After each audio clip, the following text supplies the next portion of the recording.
This is Audible.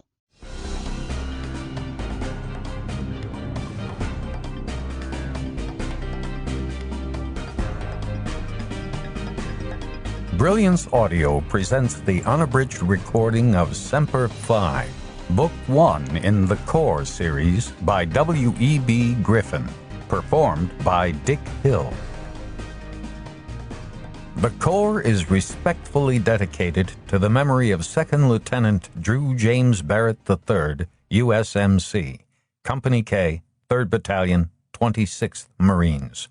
Born Denver, Colorado, 3 January 1945. Died Quang Nam Province, Republic of Vietnam, 27 February 1969.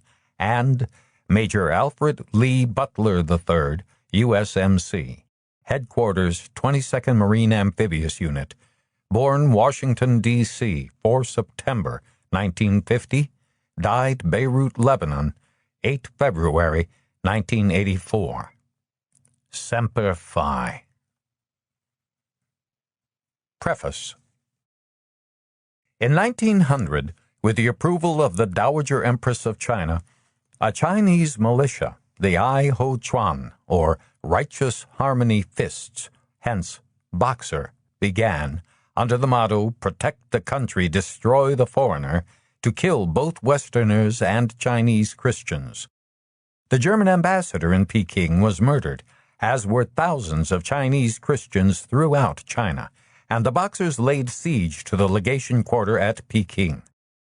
The 90-day siege of Peking was relieved on August 14, 1900, by an international force made up of Russian, French, Italian, German, English, and American troops.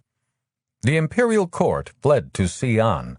Although war had not been declared against China, the foreign powers nevertheless demanded a formal settlement. The Protocol of 1901 provided, among other things, for the punishment of those responsible for the Boxer Rebellion, the fortification of the legation quarter at Peking, to be manned by Powers troops, and the maintenance by foreign troops of communication between Peking and the sea. As far as the Americans were concerned, this initially meant the stationing of U.S. Army troops and U.S. Marines in Shanghai, Peking, and elsewhere, and the formation of the U.S. Navy Yangtze River Patrol. The Navy acquired shallow-draft steamers, armed them, designated them gunboats, and ran them up and down the Yangtze River. The Russians, following their resounding defeat in the Russian-Japanese War of 1905, had for all practical purposes turned over their interests in China to Japan. Furthermore, the Versailles Treaty, which had set the terms of the peace between the Western Allies and the Germans and Austro-Hungarians at the end of the World War of 1914 through 1918, had also given the Japanese rights over the Shantung province of China. The reality of the situation in China in 1941 was that the lines had already been drawn for World War II. It was no secret that Japan's ultimate ambition was to take as much of China as it could into the greater Japanese co-prosperity sphere. It was also no secret that they intended to expel the British, the French, and the Americans when the time was ripe. And they most likely wanted the Italians out too, although the Italians and the Japanese were on much better terms than either was with the French, the English, or the Americans. The official hypocrisy was that all were still allies, in very much the same way they had been since the Boxer Rebellion in 1900. It had been agreed then, when the international military force was formed to relieve Peking, that they were not waging war upon China, but rather simply suppressing the Boxers and protecting their own nationals from the savagery of the Chinese. Thus the Japanese view in 1941, which no one challenged, was that their actions in China were nothing but extensions of what the Allies started in 1900. The Japanese were prepared to protect all foreigners from Chinese savagery, and they expected the French, the Italians, and the Americans to do likewise. But because the Imperial Japanese Army's tanks and artillery were doing nothing more than protecting their own and other foreign nationals, they could logically raise no objection to the Americans or others protecting their nationals with token military forces. The Japanese carefully restrained themselves, with several notable exceptions, from becoming involved in incidents involving an exchange of gunfire between themselves and troops of the neutral powers. They still paid lip service to international convention because international convention condoned their occupation of Shantung province. If an incident came before the League of Nations, it was likely to go off at a tangent into such things as the behavior of the Imperial Japanese Army. Everyone understood that the Japanese prefer not to openly tell the League of Nations to go to hell. If necessary, of course, they would, but as long as they could avoid doing so, they would. In January 1941, the American military presence in China consisted of the U.S. Navy Yangtze River Patrol, the U.S. Navy Submarine Force, China, and the 4th Regiment USMC, both based in Shanghai, and the U.S. Marine Detachment, Peking. Chapter 1. 1. Company D, 4th Marines, Shanghai, China, 2 January 1941. PFC Kenneth J. McCoy, USMC, stood with his hands on his hips, staring at the footlocker at the end of his bed. He'd been that way for quite some time. He was trying to make up his mind. McCoy was 21 years old, 5 feet 10 1/2 inches tall, and he weighed 156 pounds. He was well built, but lithe rather than muscular. He had even features and fair skin, and wore his light brown hair in a crew cut. His eyes were hazel and bright, and when he was thinking hard, as he was now, one eyebrow lifted and his lip curled as if the problem he faced amused him. He had once been an altar boy at St. Rose of Lima Church in Norristown, Pennsylvania, and there were traces of that still in him. There was now, as then, a suggestion that just beneath the clean-cut, innocent surface was an alter ego with horns, itching for the chance to jump out and do something forbidden. It was the day after New Year's, and PFC McCoy had liberty, and it was 2 days after payday, and he had his new gambling money in his pocket, so he wanted to go try his luck. But what he couldn't quite make up his mind about was whether or not he should leave the compound armed, and if so, how. What had happened was that on Christmas Eve at a dance hall called the Little Club, there had been a not entirely unexpected altercation between United States Marines and Marines assigned to the International Military Force in Shanghai by His Majesty Victor Emmanuel III, King of the Italians. It wasn't the first time the Americans and the Italians had gotten into it, but this time it had gotten out of hand. McCoy had heard that as many as 18 Italians were dead, and there were 8 Marines in sickbay, 2 of them in very serious condition. Rumor had it, and McCoy tended to believe it, that there were bands of Italian Marines roaming town looking for U.S. Marines. The officers certainly didn't doubt it. They had granted permission for Marines to wear cartridge belts with first aid pouches and bayonets. A sheathed bayonet made a pretty good club. A drawn bayonet was an even better personal defense weapon. But sending the men out with bayonets, sheathed or unsheathed, was far short of sending them out with rifles, loaded or otherwise. McCoy had not been at the little club on Christmas Eve, partly because a Marine who wanted to celebrate Christmas Eve by getting drunk had offered him $3. McCoy had negotiated the offer upward to $5 to take the duty. But even without the offer, McCoy wouldn't have gone to the little club on Christmas Eve. He had known from experience that the place would either be depressing as hell, and or that there would be a fight between the Marines and the Italians, or between the Marines and the Seaforth Highlanders, or between the Marines and the French Foreign Legion. Getting into a brawl on Christmas Eve was not McCoy's idea of good, clean fun. and getting into any kind of a brawl right now was worse than a bad idea.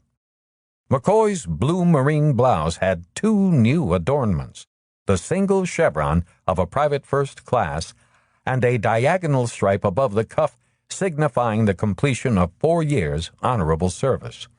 He had just shipped over for another 4 years, with the understanding that once he had shipped over, he would be promoted to PFC. With the promotion came the right to take the examination for corporal.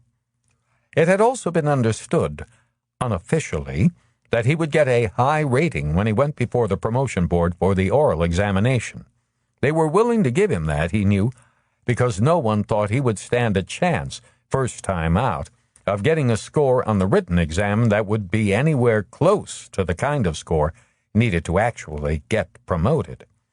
Well, they were wrong about that. He wanted to be a corporal very much, and he had prepared for the examination. The tough part of it was military engineering, which mostly meant math questions. He had a flair for math, and he thought it was likely that he hadn't missed a single question. But McCoy had more going for him. When the promotion board sat down at Marine Barracks in Washington to establish the corporal's promotion list, they paid special attention to something called additional qualifications. McCoy had found out, by carefully reading the regulations, that there was more to this than the sort of skills you might expect.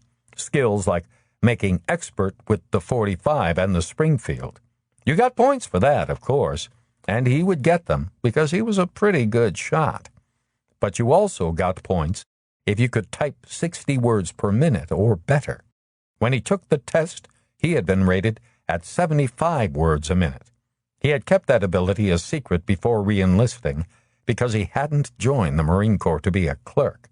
But even that wasn't his real ace in the hole. What that was foreign language skills. Foreign language skills, he was convinced, was going to make him a corporal long before anyone else in the 4th Marines thought he had a chance. His mother had been French, and he had learned that from her as a baby. Then he had taken Latin at St. Rose of Lima High School because they made him, and French because he thought that would be easy. When he had come to Shanghai, he had not been surprised that he could talk French with the French Foreign Legionnaires, but he had been surprised that he could also make himself understood in Italian, and that he could read Italian documents and even newspapers, and that still wasn't all of it. Like every other Marine who came to the 4th, he had soon found himself exchanging half his pay for a small apartment and a Chinese girl to share the bed, do the laundry, and otherwise make herself useful. Mai Sing could also read and write, which wasn't always the case with Chinese girls. Before he had decided that he really didn't want a wife just yet, not even a temporary one, and sent Mai Sing back wherever the hell she had come from with $200 to buy herself a husband, she had taught him not only to speak the Shanghai version of Cantonese, but how to read and write a fair amount of the ideograms as well. There was a standard U.S. government language exam, and he'd gone to the U.S. consulate and taken it. So far as the U.S. government was concerned, he was completely fluent in spoken and written French, which was as high a rating as they gave, nearly fluent in spoken and written Italian, nearly fluent in spoken Cantonese, and had a 75-55 grade in written Cantonese, which meant that he could read 75% of the ideograms on the exam and could come up with the ideogram for a specific word more than half the time. The guy at the consulate had been so impressed with McCoy's Chinese that he tried to talk him into taking a job with the Marine Guard detachment. He could get him transferred, the guy said, and he wouldn't have to pull guard once he got to the consulate. They always needed clerks who could read and write Chinese. McCoy had turned that down, too. He hadn't joined the Corps to be a clerk in a consulate, either. The promotion list would be out any day now. He was sure that his name was going to be near the top of it, and he didn't want anything to fuck that up. like getting in a brawl with a bunch of Italian Marines would fuck it up. They wouldn't make him a corporal if he was dead either, and the way this brawl was going, getting meaner and meaner by the day, that was a real possibility. There were two things wrong with going out wearing a cartridge belt and bayonet, he decided in the end. For one thing, he would look pretty silly walking into the poker game at the Cathay Mansions Hotel with that shit. And if he did run into some Italian Marines, they would take his possession of a bayonet as a sure sign he was looking for a fight. McCoy finally bent over the footlocker and took his baby Fairbairn from beneath a stack of neatly folded skivvy shirts. He had won it from a Shanghai municipal cop after a poker game. He had bet 100 yuan against it, one cut of the deck. There was an officer named Bruce Fairbairn on the Shanghai Municipal Police, and he had invented a really terrific knife, sort of a dagger, and was trying to get everybody to buy them. He had made quite a sales pitch to General Smedley Butler, who commanded all the Marines in China. And Butler, so the story went, had wanted to buy enough to issue them, but the Marine Corps wouldn't give him the money. McCoy's knife was made exactly like the original Fairbairn, except that it wasn't quite as long or quite as big. It was just long enough to be concealed in the sleeve, with the tip of the scabbard up against the joint of the elbow and the handle just inside the cuff. McCoy took off his blouse, strapped the baby Fairbairn to his left arm, put the blouse back on over it, looked at himself in the full-length mirror mounted on the door, and left his room. Their billets had once been two-story brick civilian houses that the 4th Marines had bought when they came to China way back in 1927. Blocks of them, enough houses to hold a battalion. Cyclone fences had been erected around these blocks, and the fences were topped with coils of barbed wire called concertina. At the gate was a sandbagged guardhouse manned around the clock by a 2-man guard detail. As McCoy walked through, the PFC on guard told him he had heard that the WOPs had ganged up on some Marines and put another 2 guys in the hospital. If he were McCoy, he went on, he would go back and get his bayonet.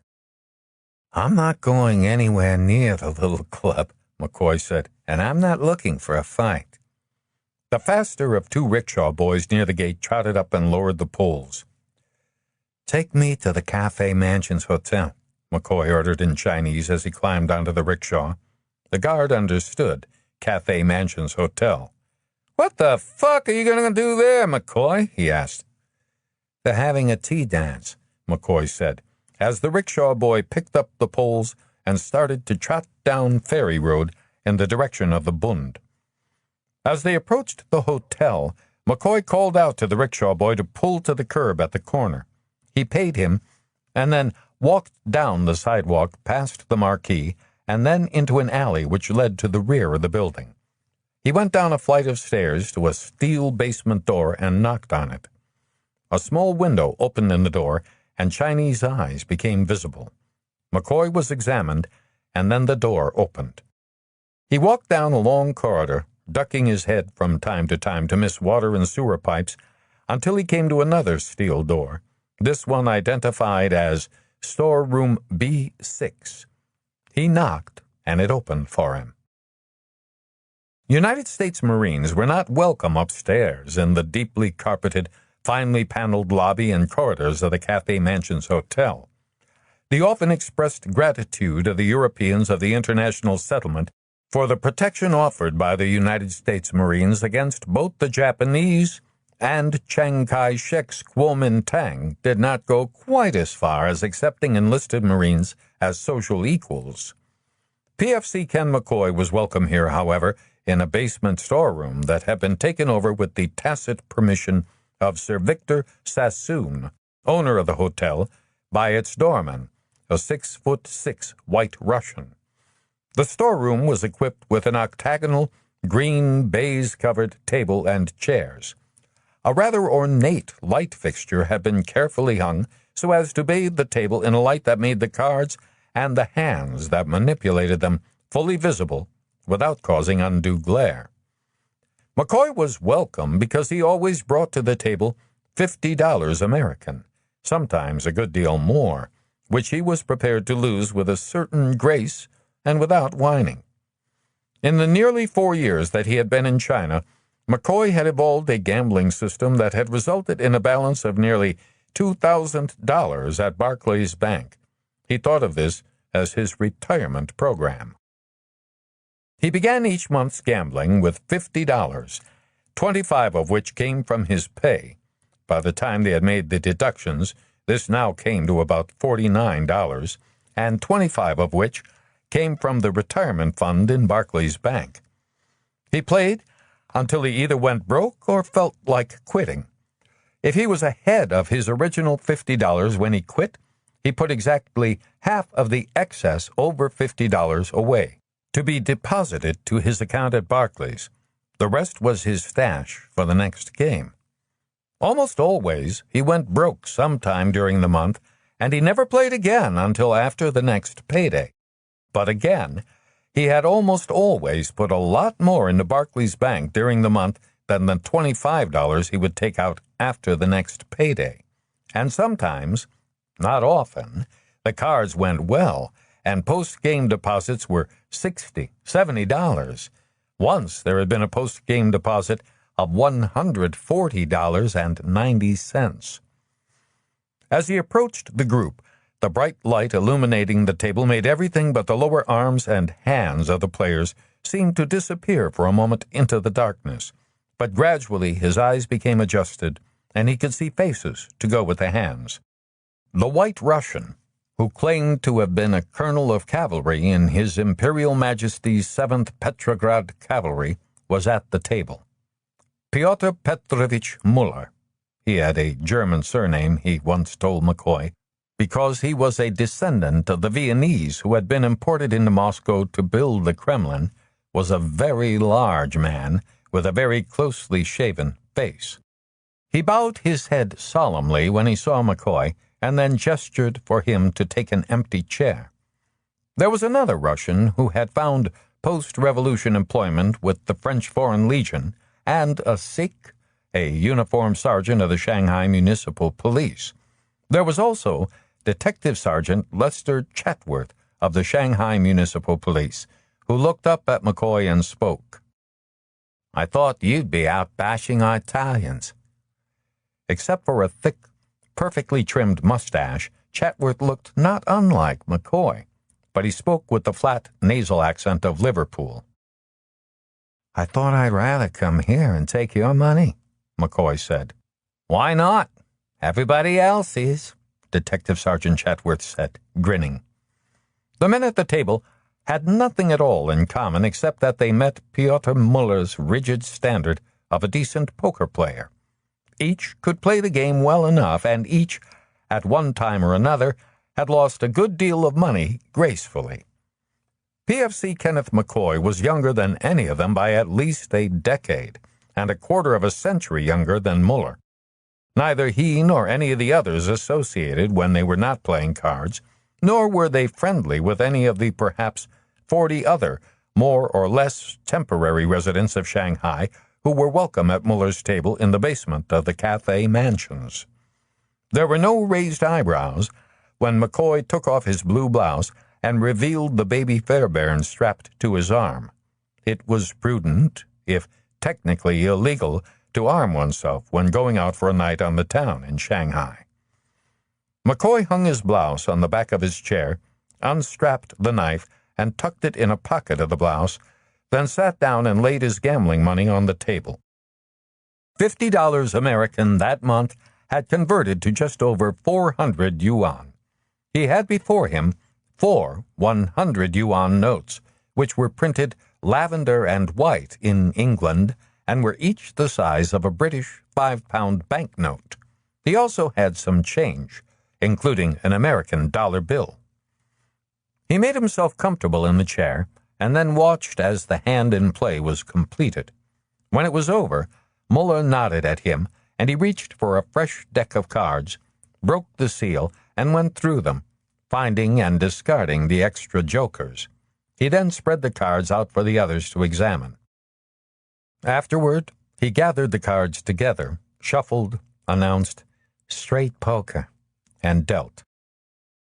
3 hours later, there were 20 odd lavender and white 100 yuan notes in front of McCoy. The Sikh and the foreign legionnaire had gone bust, and it was between McCoy, Pyotr Petrovich Muller, and Detective Sergeant Chatworth. A half-hour after that, Muller examined the 2 cards he had drawn, drew his hand on the table, and pushed himself away from it. That left only McCoy and Detective Sergeant Chatworth.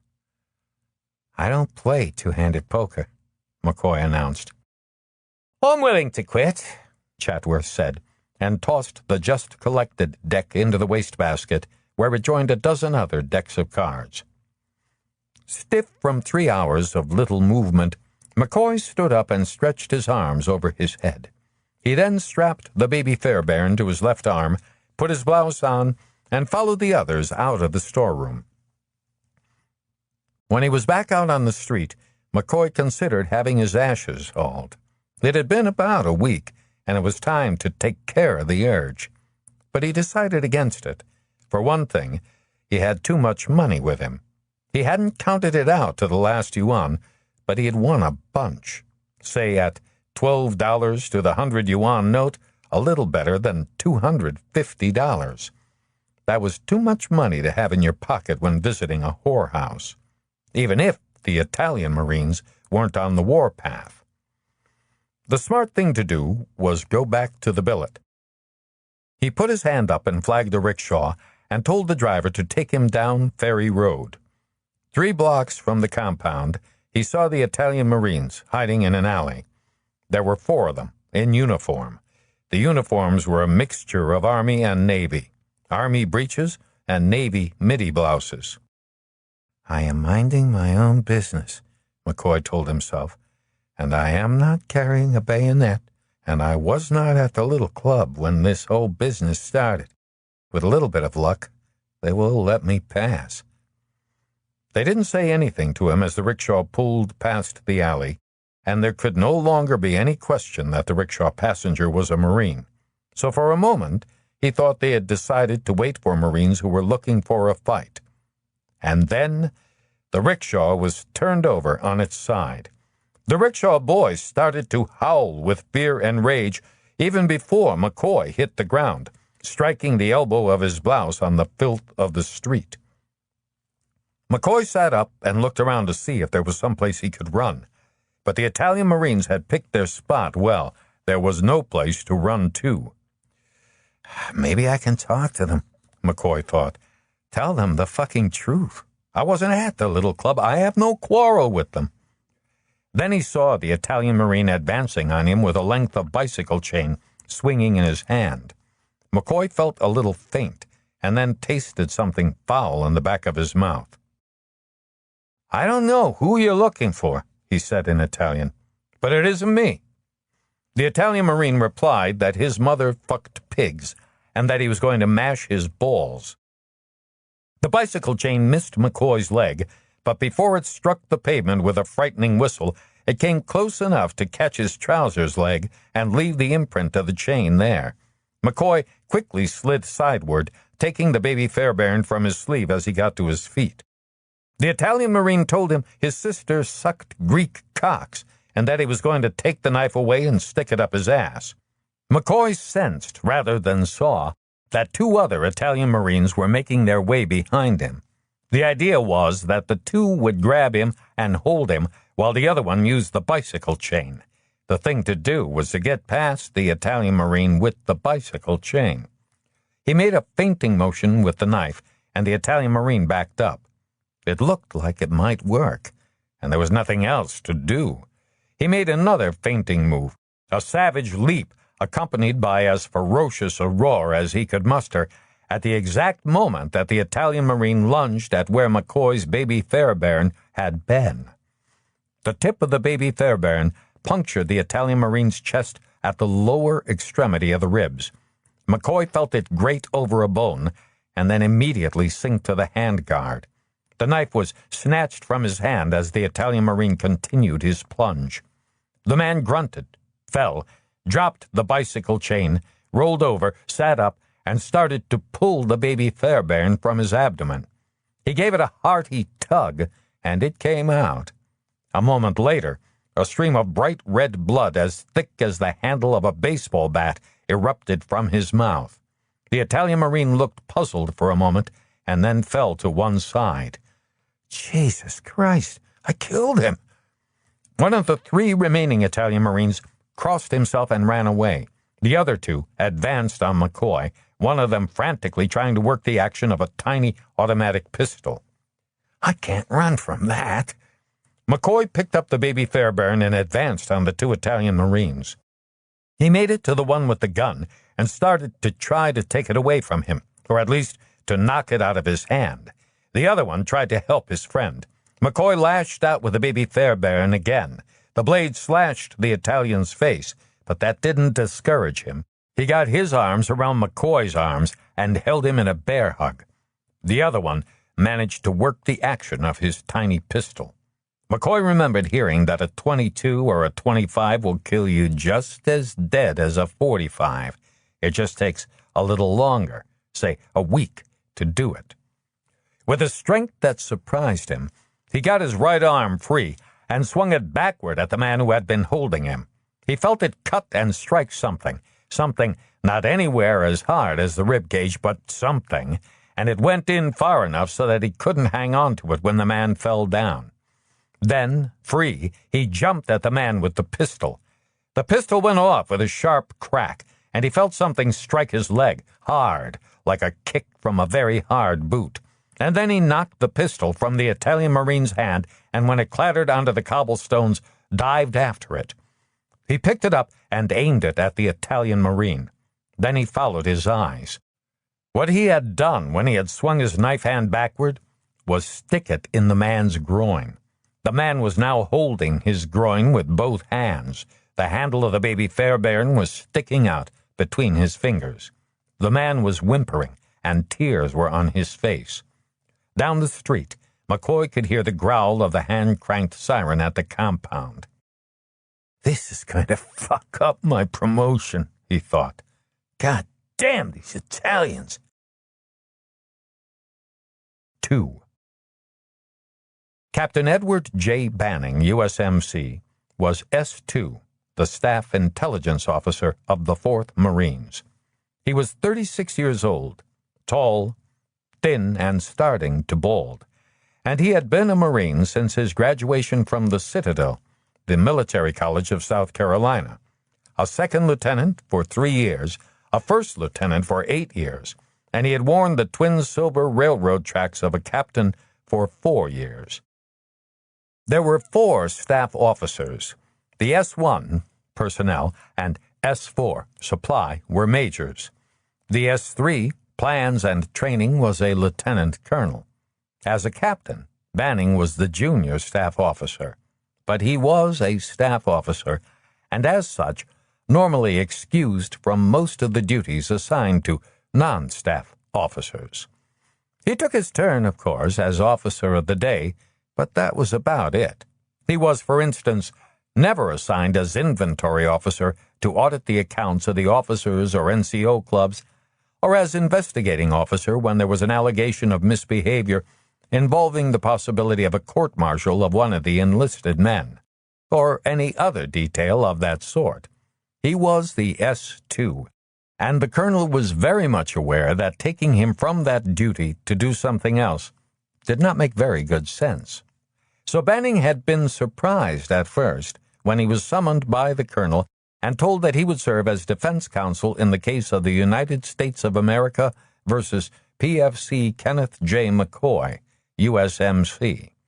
But he was a Marine officer, and when Marine officers are given an assignment, they say, "Aye, aye, sir," and set about doing what they have been ordered to do. "This one can't be swept under the table, Banning," the colonel said. "It's gone too far for that. It has to go by the book, with every T crossed and every I dotted." "I understand, sir."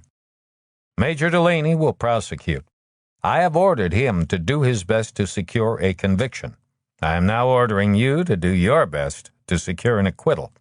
The Italian Consul General has told us that he and Colonel Maggiani of the Italian Marines will attend the court-martial. You get the picture? Yes, sir.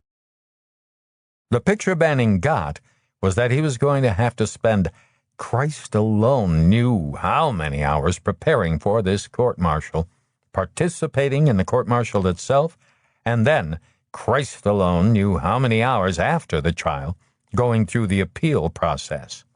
About half of the total would have to come from the time Banning would have normally spent with his hobby. His hobby was Ludmila Zhivkov, whom he called Milla. Milla was 27, raven-haired, long-legged, and a white Russian, and he had recently begun to consider the possibility that he was in love with her. Banning was a Marine officer. Even worse, a Marine intelligence officer. And Marine intelligence officers were not supposed to become emotionally involved with white Russian women. It had not been his intention to become emotionally involved with her. He had met her, more or less, on duty. There had been an advertisement in the Shanghai Post. Russian lady offers instruction in Russian conversation. It had coincided with an unexpected bonus in his operating funds, $200 for foreign language training. There were supposed to be 15,000 white Russian refugee women in Shanghai. They made their living as best they could, some successfully, and some reduced to making it on their backs. He had somewhat cynically suspected that the Russian lady offering Russian conversation was doing so only because she was too old or too ugly to make it on her back. Milla had surprised him. She was a real beauty, and she was the first white Russian he had met who was not at least a duchess. She was also devoutly religious, which meant that she was not going to become a whore unless it got down to that. Milla told him her father had operated, of all things, the Victor phonograph store in St. Petersburg. They had come from Russia in 1921 with some American dollars, and it had been enough, with what jobs he had been able to find, to keep them while they waited for their names to work their way up the immigration waiting list for the United States. And then he had died, and she hadn't been able to make as much money as she had hoped, even working as a billing clerk in the Cathay Mansions Hotel and teaching Russian conversation. When he met her, she was down to living in one room. The next step was to become somebody's mistress. After that, she'd have to turn into a whore. Becoming a whore would keep her from going to the States. The first thing Banning had done was pay her the whole $200 up front. Then one thing had led to another, and they had gone to bed. Soon he had helped her get a larger place to live. But the ground rules established between them were clear. It was a friendly business relationship and never could be anything more. When he went home, that would be the end of it. She understood that. She had lived up to her end of the bargain, and she would, he believed, stick to it. Her powerful character, he sometimes thought, was one of the reasons he was afraid he was in love with her, and sometimes he wondered if she wasn't playing him like a fish. She was also the most intelligent woman he had ever known, and nobly living up to her end of the bargain because she had figured that was the one way to get him to break it. But what he nevertheless knew for sure was that if he married her, he could kiss his Marine career goodbye, and that he could not imagine life outside the Corps, and that he could not imagine life without Milla. For the first time in his life, Ed Banning did not know what the hell to do. Banning went by the orderly room of D Company, 1st Battalion, and read through PFC Kenneth J. McCoy's records slowly and thoroughly. He talked to his company commander, his platoon leader, his platoon sergeant, his section leader, and his bunkmate. The picture they painted of McCoy was the one reflected by his records. He had joined the Corps right out of high school. In fact, several months before, his high school diploma had come to him while he was at Paris Island and was entered into his record then. Had served for 3 months with the Fleet Marine Force at San Diego and then been shipped to the 4th Marines in Shanghai, where they had made him an assistant gunner on a water-cooled 30 caliber Browning machine gun. He had by and large kept out of trouble since arriving in China, and he got along all right with his corporal and his sergeant, who both described him as a good man. But there were several things out of the ordinary. He didn't have a Chinese girl, for one thing, but he had a Chinese girl, so there didn't seem to be reason to suspect he was queer. He didn't have a buddy, either, which was unusual. But some men were by nature loners, himself included, and this McCoy seemed to be another of them. There was nothing wrong with that. It was just a little unusual. What was most unusual, though, was his skill as a typist and his language ability. Banning was a little chagrined to discover that Dog Company had a natural linguist who could type 75 words a minute assigned to a machine gun. If he had known that, PFC McCoy would have found himself assigned to Headquarters Company.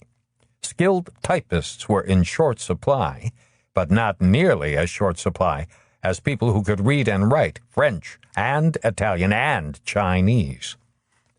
Banning decided that McCoy, more than likely with the connivance of his first and gunnery sergeants, had wanted these skills kept a secret. Gunnery sergeants were concerned with having good men on the machine guns and cared very little for the personnel problems of the chairwarmers at regimental headquarters, and McCoy himself was probably one of those kids who did not want to be a clerk. When he was convinced he had learned all he could about PFC Kenneth J. McCoy from his service records and those around him, Captain Banning went to the infirmary to see the accused face to face. McCoy's medical records showed that he had been admitted to the dispensary at 23:10 hours, 2 January 1941, suffering cuts and abrasions and a penetrating wound of the upper right thigh, possibly caused by a small caliber bullet.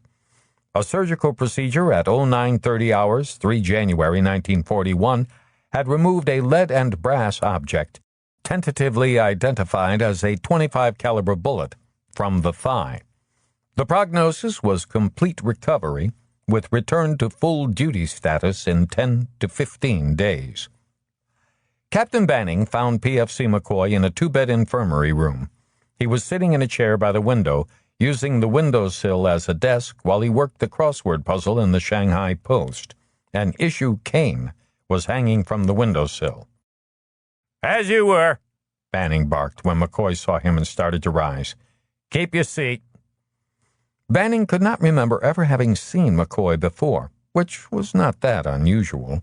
There were a number of young privates and PFCs in the 4th Marines who looked very much like PFC McCoy.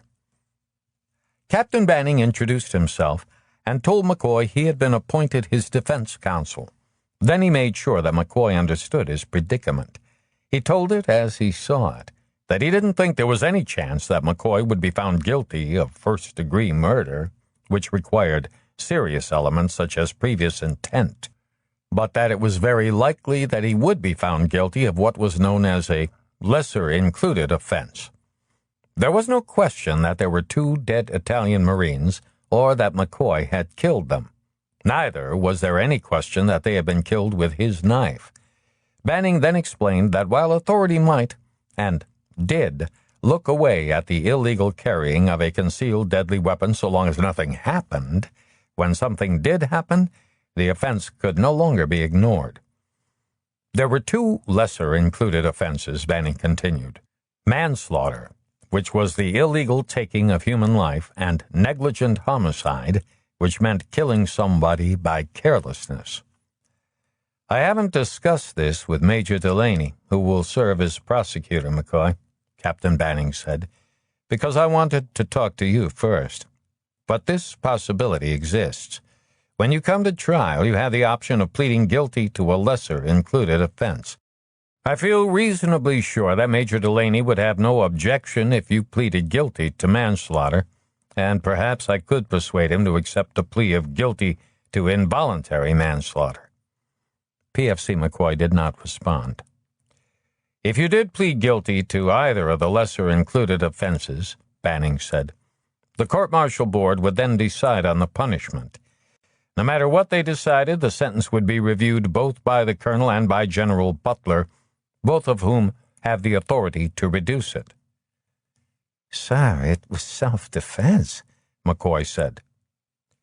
Let me try to explain this to you, Banning said.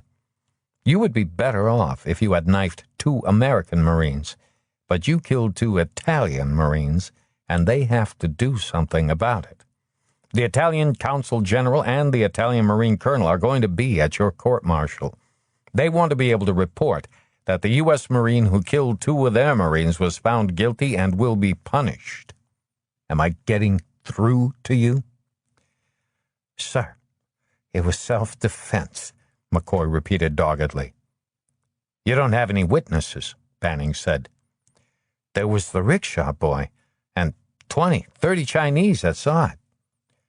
How do you plan to find them? Banning asked. McCoy shrugged his shoulders. Ask around, I suppose. There was no sense arguing with him, Banning decided. He just didn't understand the situation. Let me tell you what I think is going to happen, he said. I think I can get Major Delaney to accept the plea of guilty to a charge of manslaughter. You will be sentenced, and you might as well understand this. The sentence will be stiff. Maybe 20 years to life. Jesus Christ, McCoy said. That will satisfy the Italians, Banning said. You understand that's necessary? McCoy gave him a cold look, but said nothing. The sentence is then subject to review by the colonel, Banning said.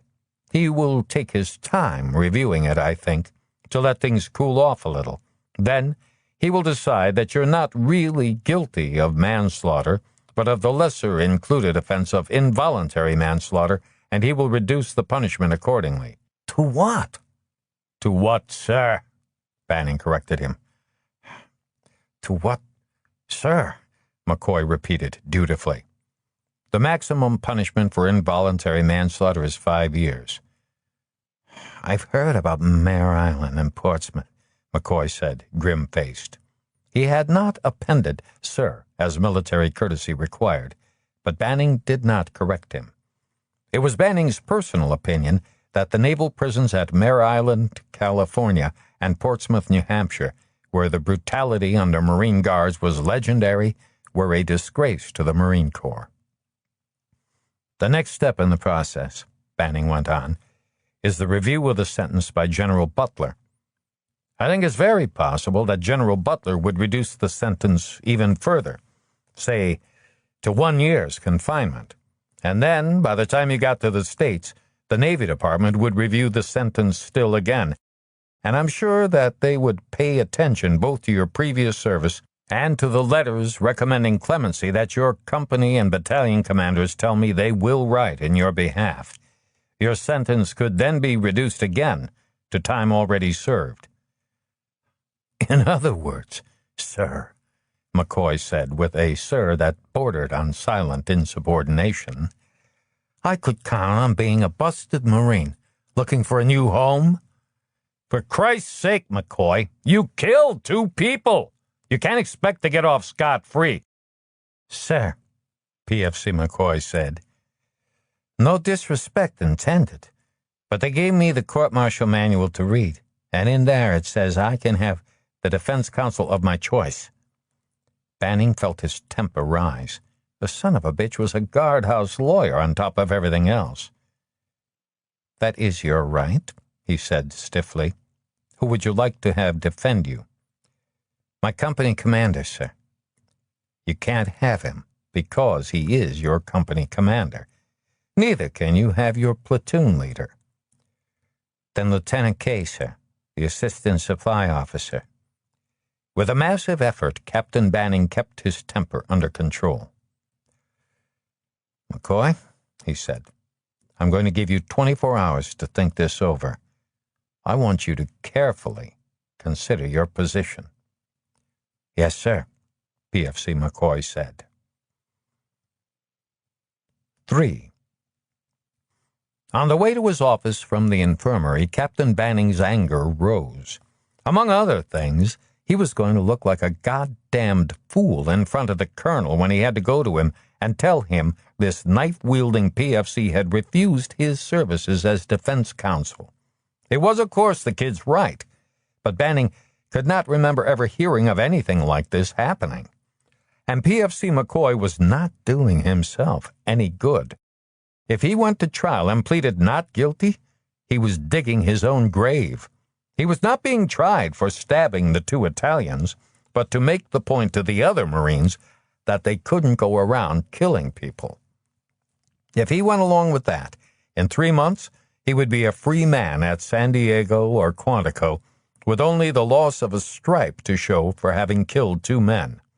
If he annoyed the court-martial board, they would very likely conclude that he was somebody who needed to be taught a lesson and sock him with a heavy sentence. If the colonel was annoyed, he would find nothing wrong with the sentence when it was reviewed. And if General Butler smelled that McCoy was a troublemaker, he wouldn't find anything wrong with the sentence either. PFC McCoy stood a very good chance of finding himself locked up in the Portsmouth Naval Prison for 30 years to life. Captain Banning's rage lasted through lunch, and then he considered the situation from McCoy's point of view. The kid actually believed, since it was the truth, that he had acted in self-defense. It was therefore his own duty, Banning decided, to at least pursue that as far as it would go. To prove self-defense, he would need witnesses. The only witnesses right now were 2 Italian Marines. They were prepared to testify that they were minding their own business when McCoy drew a knife on them, whereupon one of their number drew a pistol in self-defense. When he went back to his office after lunch, Banning told his clerk to see if he could get a car from the motor pool. He had to go into town. Banning hoped to find Bruce Fairbairn at the headquarters of the Shanghai Municipal Police. He knew him and could explain the problem to him. But when he got to police headquarters, Fairbairn was not available, and neither was Chief Inspector Thwaite, who was the only other Shanghai police officer he knew well enough to speak to with complete frankness. He wound up talking to a Detective Sergeant Chatworth. Chatworth sat at an old wooden desk covered with papers. As Banning approached, he shuffled angrily through them, searching for something he had apparently mislaid. Banning introduced himself and told him what he had come for. "Right," Chatworth said, looking at Banning with a screwed-up face. He seemed surprised to hear Banning's story. "You Yanks always seem to have to wear white," he said, after a moment while searching through his pocket for a near-empty package of vile Chinese cigarettes. "Fag," he offered, holding one out. "Thanks. No," Banning said. "I mean, Christ," he went on, lighting up. "Don't you have any loyalty towards your own? For the sake of our Italians? Really?" He inhaled deep, savoring it, then blew out. "And besides, I know the boy. McCoy is a good one. Protect him. You don't find his class all that often." "That may be," Banning shrugged, stiffening. He did not like Chatworth very much. But Italian pride has been badly hurt. They've gone to the Foreign Service boys at the consulate. One thing has led to the other, and the consequence is that there is nothing we can do but court-martial PFC McCoy. And then on top of that, Banning continued, McCoy is being difficult. He thinks he did it all in self-defense, and he simply refuses to understand that without witnesses, he can't possibly get away with that plea. "So," Chatworth said, beginning to understand. "And so, Sergeant, I'm desperate. Could you people possibly help us and see if you can find some Chinese who, A, saw the fight, and B, would be willing to testify in McCoy's behalf at his court-martial?" Rather abruptly, Detective Sergeant Chatworth turned his attention back to his papers. "I'll look into the matter," he said, dropping the now-dead cigarette on the floor and snuffing it out with his heel, "and I'll be in touch with you in due course."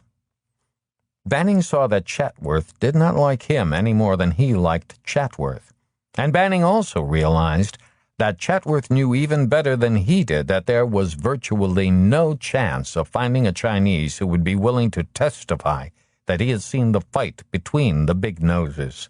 And it would matter to the Chinese not at all that the U.S. Marine Big Nose had clearly been the aggrieved party. Detective Sergeant Chatworth had abruptly dismissed him because he was wasting Detective Sergeant Chatworth's valuable time. Banning did not go back to the office. He went to the apartment.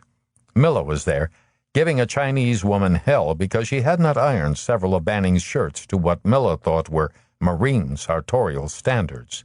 She was acting wifely, and that upset him too, and he got drunk, and he told Miller about McCoy.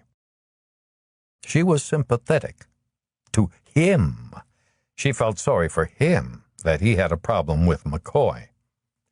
Later, she consoled him in bed, which was usually enough to make him happy as hell, but not this time.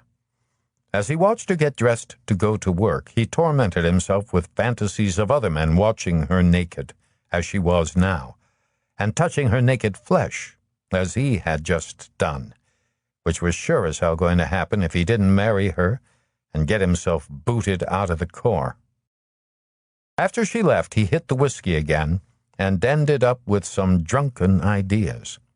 He could go to trial and try to play on the sympathy of the court-martial board, paint PFC McCoy as a saint in uniform who was the innocent party in this whole mess. He could try to convince the court-martial that the reason PFC McCoy went around with a Fairbairn dagger in his sleeve was that he collected butterflies.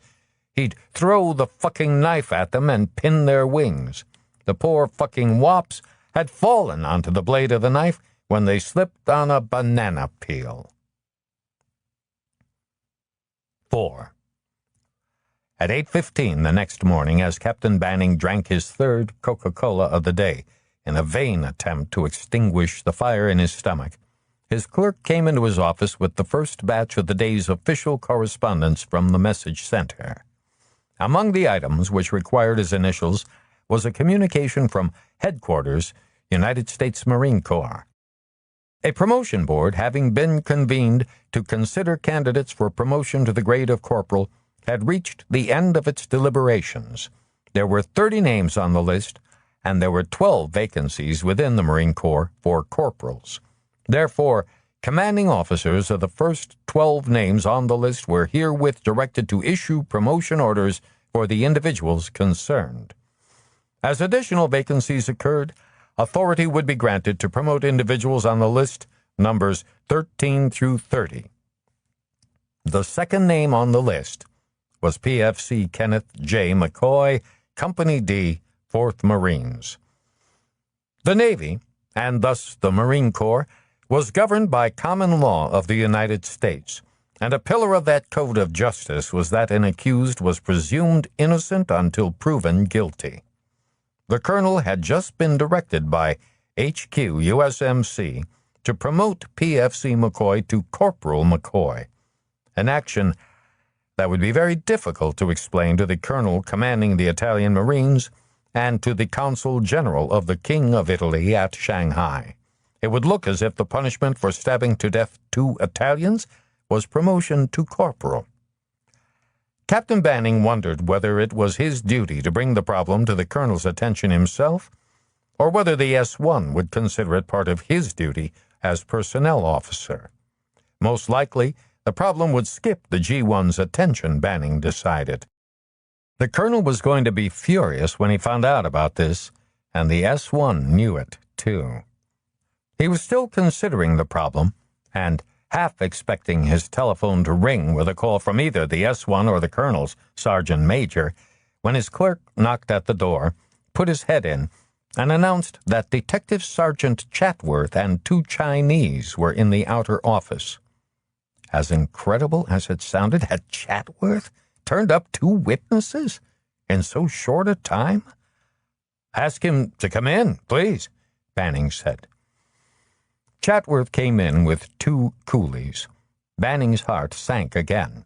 The court-martial would not take the word of two coolies over that of two Italian Marines. "Good morning, Captain," Detective Sergeant Chetworth said. "May I present Constable Hang Chi and Senior Patrolman Kin Tong?" The two coolies bowed their heads. Constable Hang and Patrolman Kin were fortunately in a position to see the McCoy incident from start to finish. "Tell the captain what you saw, Hang." Constable Hang spoke English very softly, but well. He reported that PFC McCoy had just stepped out of his rickshaw near the compound gate when he was beset by the 5 Italians and had no choice but to defend himself. He was 3 blocks from the compound, Banning said, when 4 Italian Marines overturned the rickshaw. "Now that you mention it," Constable Hang said, "that's right. There were 4 Italian Marines, and the assault took place several blocks from the compound entrance." It was clear to Banning that they had no more seen the fight than he had. "What's going on, Sergeant Chetworth?" Banning asked. "You wanted witnesses. I found them," Chetworth said. "Will a sworn statement suffice, do you think? Or will these officers have to testify in court?" "I don't want McCoy to go to Portsmouth either, but I am a Marine officer, and I can't close my eyes and pretend I believe Chetworth's Chinese." "I could not put these men on the stand," Banning said, disliking Chetworth more than ever. "I think you misunderstood the purpose of my visit yesterday." "You're a bloody fool, then, Banning," Chetworth said coldly. "Good day, Sergeant Chetworth," Banning said. "I'll send the report of these officers concerning the incident they witnessed to you via the British consulate," Chetworth said. "It'll take 2-3 days to get here, I'd suppose." "I told you, as much as I might personally like to, I can't put these men on the stand." "Why not?" Chetworth asked. "Being very blunt, I'm not sure I believe your men." "God damn it, I know I don't believe them." "That's not really for you to decide, is it?" Chetworth said. "And if you don't let these men testify, wouldn't that be suppression of evidence?"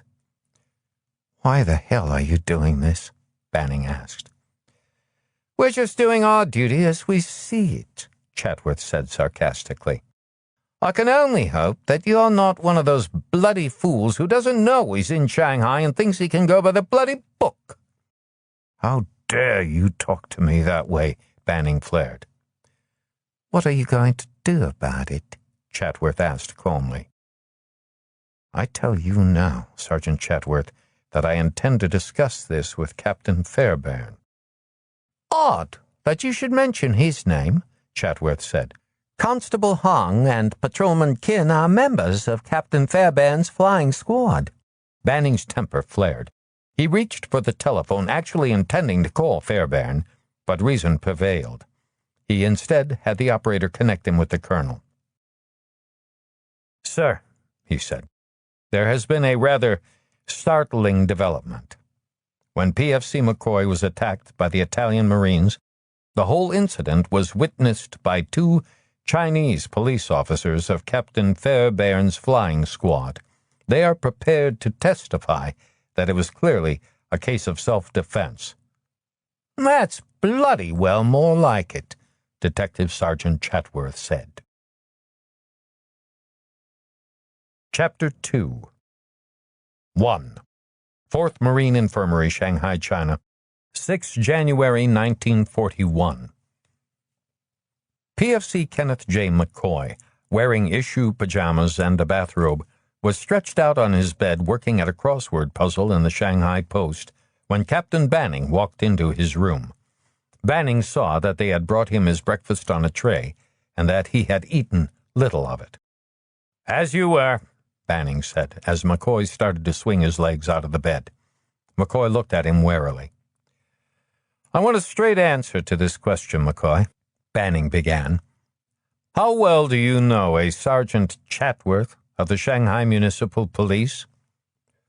McCoy, Banning noticed with annoyance, debated answering the question before replying. "I know him, sir."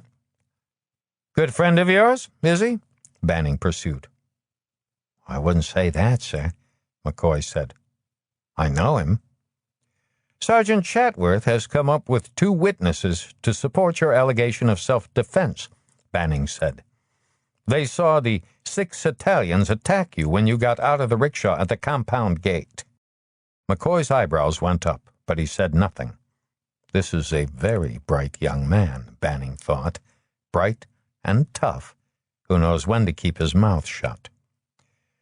"The 2 witnesses were Chinese police officers of Captain Fairbairn's flying squad," Banning went on. "They have appeared before the adjutant and made sworn statements.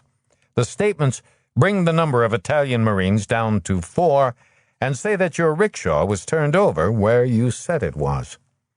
McCoy looked at Captain Banning without expression. "The statements are so much bullshit, of course," Banning said, "and you know it." "Sir, so were the statements of the Italians." "The first thing I thought, McCoy, was that you and Chatworth were involved in something dishonest, and it was a case of one crook helping another. But I just came from seeing Captain Fairbairn, and he tells me that Chatworth is a good man. Off the record, he told me that if Chatworth was getting you out of the mess you're in, that speaks highly for you, because he doesn't normally do things like that." "I don't know, sir, what you expect me to say," McCoy said. "You think I'm a son of a bitch, don't you?" McCoy, his face expressionless, met Banning's eyes, but he said nothing. "If I were in your shoes, and the officer appointed to defend me against a charge I was innocent of tried to talk me into pleading guilty, I'd think he was a son of a bitch," Banning said. "You're an officer, sir," McCoy said. The implication of that, Banning thought, is that all officers are sons of bitches. Do all the enlisted men think that way? Or only the ones smart enough, like this one, to know when somebody's been trying to fuck them? "And in this case, I was a son of a bitch," Banning said. "I'm going to give you that, McCoy. It's the truth. I am not exactly proud of the way I handled this. It's pretty goddamn shaming, to put a point on it, for me to admit that it took an English policeman to remind me that a Marine officer's first duty is to his men. I'd like to apologize." "Yes, sir," McCoy said. "Does that mean you accept my apology?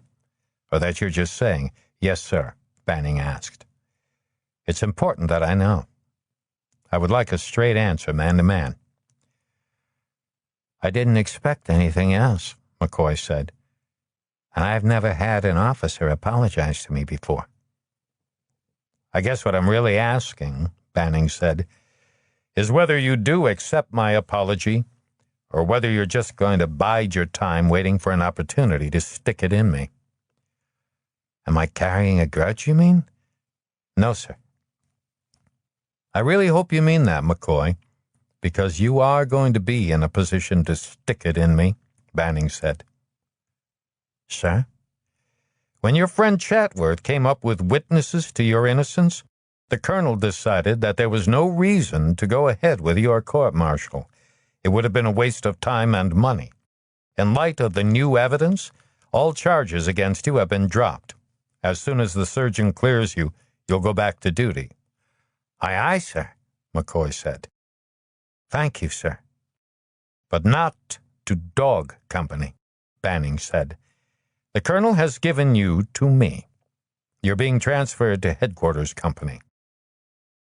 "I don't understand," McCoy said. "The colonel said that a man with your many talents, McCoy," Banning said dryly, "the typing and the languages, not to mention your ability to make friends in the international community, was wasting his time and the Corps' time and money on a machine gun. A man like you, McCoy, the colonel said, should work somewhere where his talents could be better utilized, like S2. I don't want to be a clerk, McCoy said. What you want, McCoy, is not up for debate, Captain Banning said. But for your general information, I don't have any more choice in the matter than you do. What went unsaid, I think, was that the Colonel wants me to make sure you don't stick that knife of yours in anyone else. Aye, sir. There's more. As soon as you feel up to making the trip, you're going to Peking for a while. A month, 6 weeks. Get me out of Shanghai? McCoy asked, but it was more thinking out loud than a question. Banning nodded. You're a problem, McCoy, Banning said. The Italians want you punished. Now that we can't do that, we want to get you out of sight for a while. Captain, McCoy said, the surgeon told me that if there was going to be infection, I would have it by now. There's no reason for me to be in here. Do you feel up to going that far in a truck? Banning asked. I thought we moved people by water between here and Tientsin, McCoy said. From time to time, we send a truck convoy up there, Banning said. One is leaving on Thursday. Didn't you hear that? The word is, McCoy said, that what the convoys really do is spy on the Japs. And that would bother you? No, sir, McCoy said. That sounds interesting. I asked my gunny how I could get to go, and he told me to mind my own business. Military intelligence isn't what you might think it is from watching Errol Flynn or Robert Taylor in the movies, Banning said. I didn't think it was, McCoy said evenly. Are you familiar with the term order of battle? Banning asked. No, sir. It is the composition of forces, Banning said. What units are where and in what condition. By that, I mean how they are armed, equipped, fed, whether or not they're up to strength, whether or not there are any signs of an impending move. You understand? Yes, sir. One of my responsibilities is to keep up to date on the Japanese order of battle, Banning said. One of the ways I do that is give the officer in charge of the Tientsin-Peking convoys a list of things to look for. That does not mean, I should add, breaking into a Japanese headquarters in the middle of the night to steal secret plans, the way Errol Flynn operates in the movies. My instructions to the officer are that his first duty is to not get caught being nosy. I guess the Japanese watch him pretty closely. Of course they do, Banning said. They'd be less likely to pay attention to a PFC, McCoy said. They judge our PFCs by the way they treat their own, and their PFCs can't spit without orders. The low regard the Japanese have for their own enlisted men works both ways, Banning said. They would shoot one of our PFCs they caught snooping around, and then be genuinely surprised that we would be upset about it. Then the thing for our PFCs to do is not get caught, McCoy said. Didn't you ever hear that the smart thing to do is never volunteer for anything? Banning asked. There's always an exception to that, McCoy said. Like when you think it might do you some good to volunteer. Go on, Banning said. I think I'm going to be on the corporal's promotion list, McCoy said.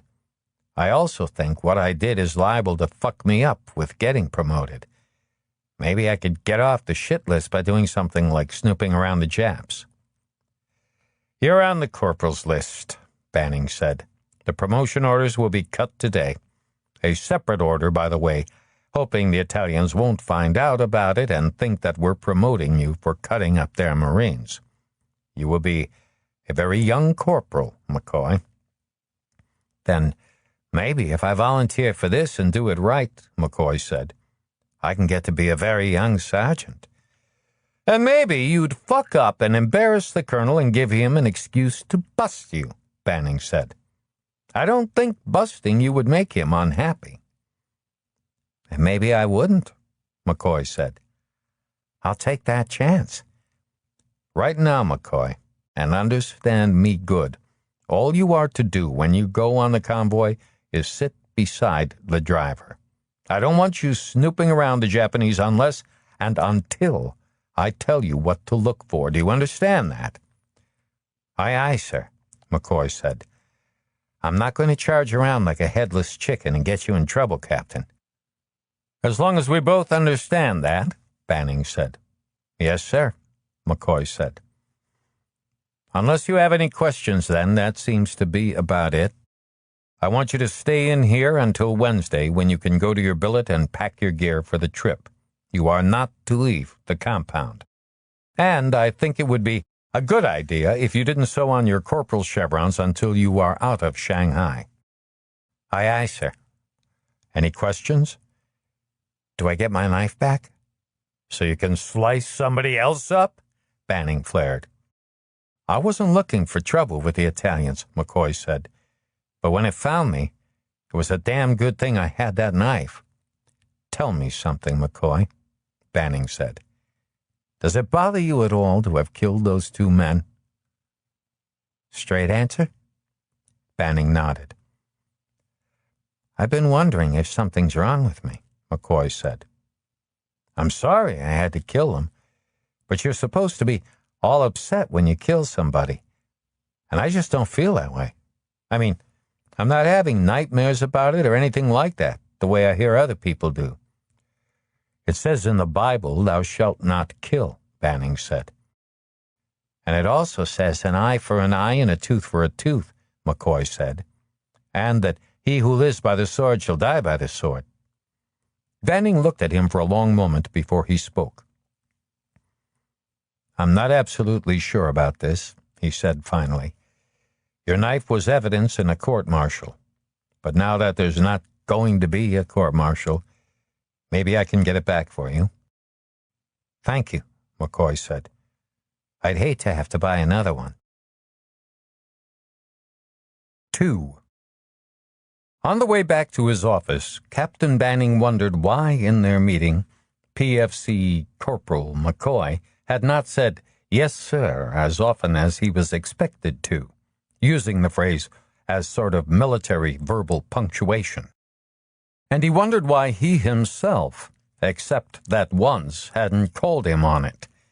The fact, he concluded after a while, was that McCoy was neither intentionally discourteous nor insolent, and that the discussion had been between them as men, not officer and PFC.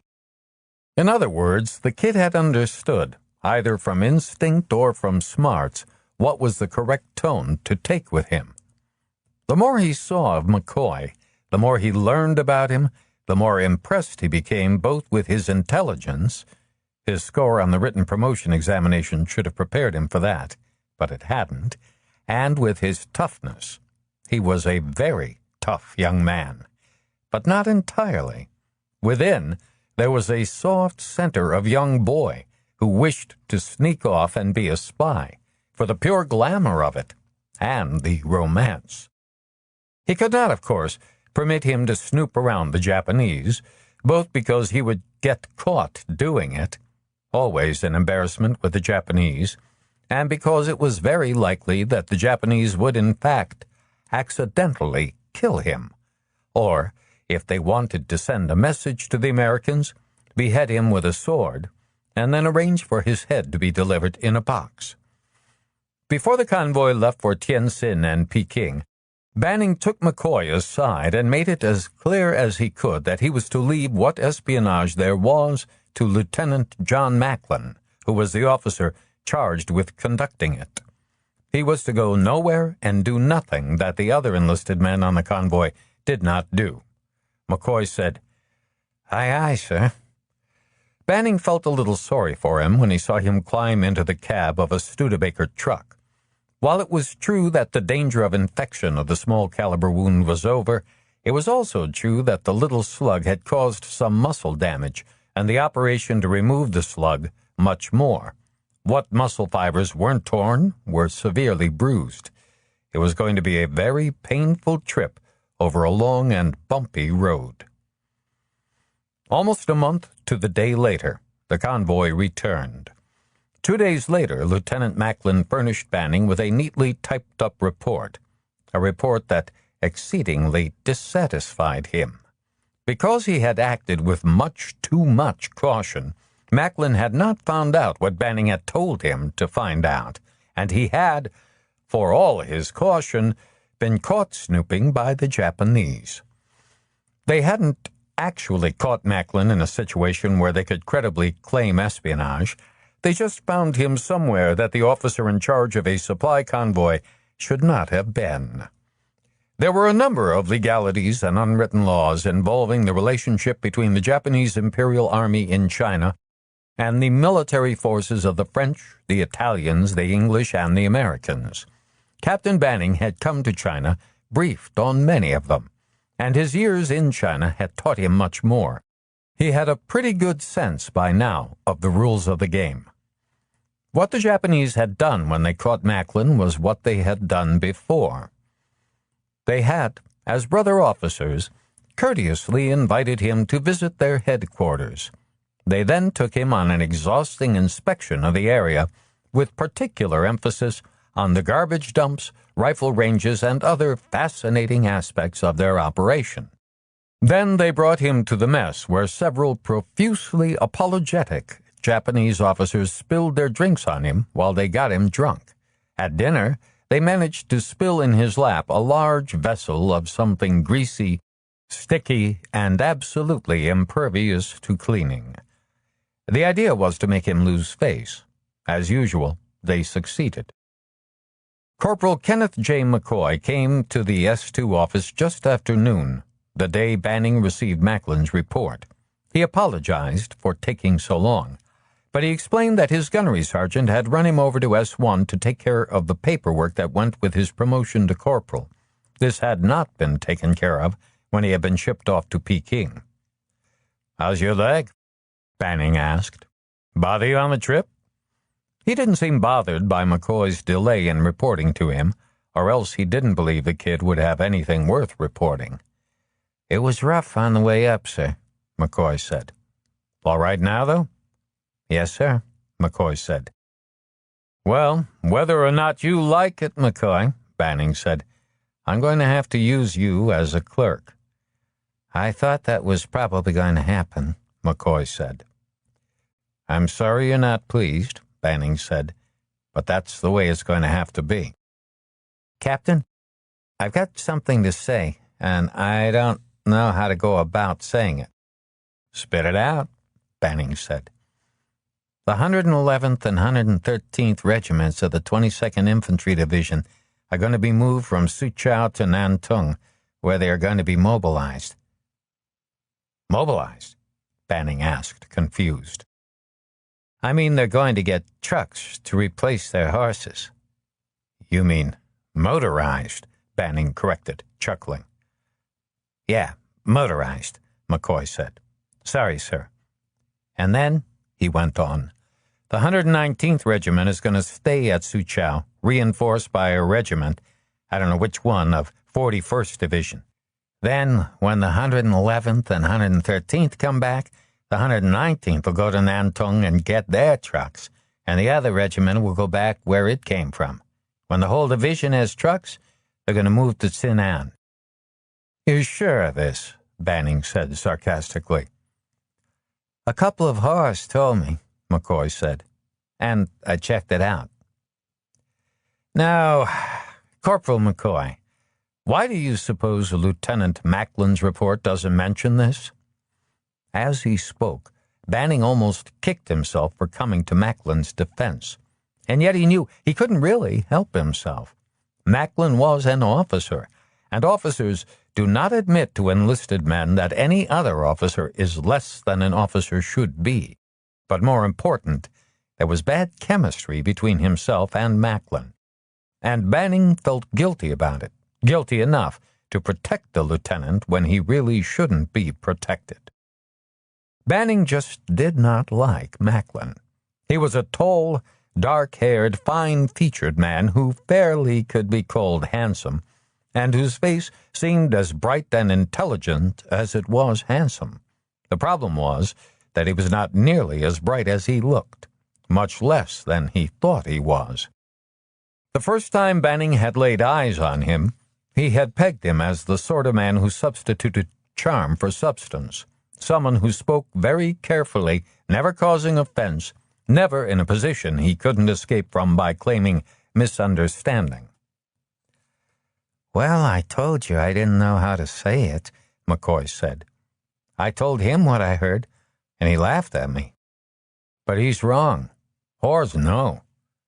The truth was, Banning knew that whores did indeed know. You said you checked it out, Banning said. Yes, sir. How? I checked it out, sir, McCoy replied. You said that, and I asked you how. Sir, you told me not to go snooping around the Japs, and I'm afraid you're going to think I did anyhow. Why would I think that? Banning asked. Well, McCoy said uneasily, I got pretty close to them. He paused and then blurted, I went to Nantung, Captain. You're telling me you went to Nantung without orders? There was a Texaco truck going in, McCoy said, with a load of kerosene. I gave the driver 50 yuan to take me with him and then bring me back. And what did you do, Corporal McCoy, when you were in Nantung? Banning asked. The question seemed to surprise McCoy. I told you. I went to a whorehouse, one that the Jap officers go to. And there were Japanese officers in this brothel? Yes, sir. And what did the Japanese officers think when they found a Marine Corps corporal in their whorehouse? Banning asked. But before McCoy could reply, he went on. They obviously did not see you, or you wouldn't be here. Did it occur to you, McCoy, that if they did see you, and they didn't slice your head off at the Adam's apple, I would have your ass if and when you came back? They saw me, McCoy said. They thought I was an Italian that works for Texaco. One of them had been in Rome and thought he talked Italian. God damn you, McCoy, Banning said. You were ordered to leave the snooping to Lieutenant Macklin. You said not to go near them, McCoy said. I thought you meant I wasn't to get near the compound. I didn't. I went to a whorehouse, and you made it sound like finding out about the trucks was important. And you're sure they didn't suspect you were a Marine? Banning asked. Dumb fucking question, Banning. If they suspected he was a Marine, he wouldn't be here. They thought I was Angelo Cellini from Napoli, McCoy said, both matter-of-factly and a little smugly. I went to high school with a guy with that name. And they told you about the trucks? Banning asked. No, sir, McCoy said. We just had a couple of drinks and messed around with the whores. The whores told me about the trucks. Do I bring him up on charges for disobeying what was a direct order, or do I commend him for his initiative? And did the ladies tell you what kind of trucks? Banning said. Or how many? Just army trucks, McCoy said. And since I couldn't go near the compound, I couldn't find out. Why should I believe this whorehouse scuttlebutt? Banning asked. I don't know if you should or not, Captain, McCoy said. But that's what I found out, and since Lieutenant Macklin wasn't going to report it, I figured I should. Which means, of course, that he first told this to Macklin. Which means that Macklin knew McCoy had done something he wasn't supposed to do, and which Macklin should have reported to me. But if Macklin did report him, his own failure would be even more conspicuous. Son of a bitch. And did your lady friends tell you when all this is going to happen? McCoy nodded. By the time the next convoy goes through Suzhou, one or the other of the regiments will probably be gone, McCoy said. Maybe on the way back, one of them will already be back, and you could count the trucks. If you were on the next convoy, do you suppose you could count the trucks? Banning asked. Yes, sir. I'm going to rephrase the question, Banning said. Being fully aware of the risks involved, which means that if the Japanese catch you, they will more than likely break every bone in your body with clubs and then behead you, would you be willing to try to get some photographs of the trucks, of their motor pool, photographs close enough up so that the bumper markings could be read? I don't have a camera, Captain. I'll get you a camera, McCoy. Then, yes, sir. The cold-blooded decision, Banning realized, was whether or not it was worth it to determine if the Japanese were motorizing one of their divisions. It would be more than embarrassing if the Japanese caught this corporal. What he had told McCoy would happen to him if he were caught was not hyperbole. Take the rest of the day off, McCoy, Banning said. I want to have another talk with Lieutenant Macklin, and I want to think about this. He's liable to be pissed I went over his head, McCoy said.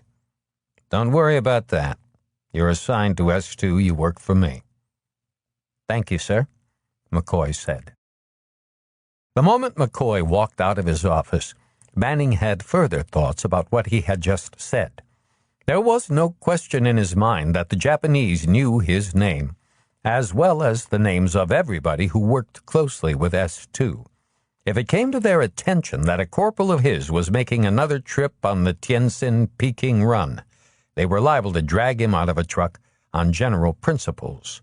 But, he realized, they'd believe they had an officer in a corporal's uniform. Japanese corporals were not dispatched on missions of espionage, and therefore they could not imagine that Americans would do it either. He realized he had already decided to send McCoy back to Peking on the next convoy. Very early the next morning, Banning was summoned to the colonel's office. The colonel was in a near rage. Are you aware, Banning, that there was a welcome home Killer McCoy party at the club last night, complete with a banner saying exactly that?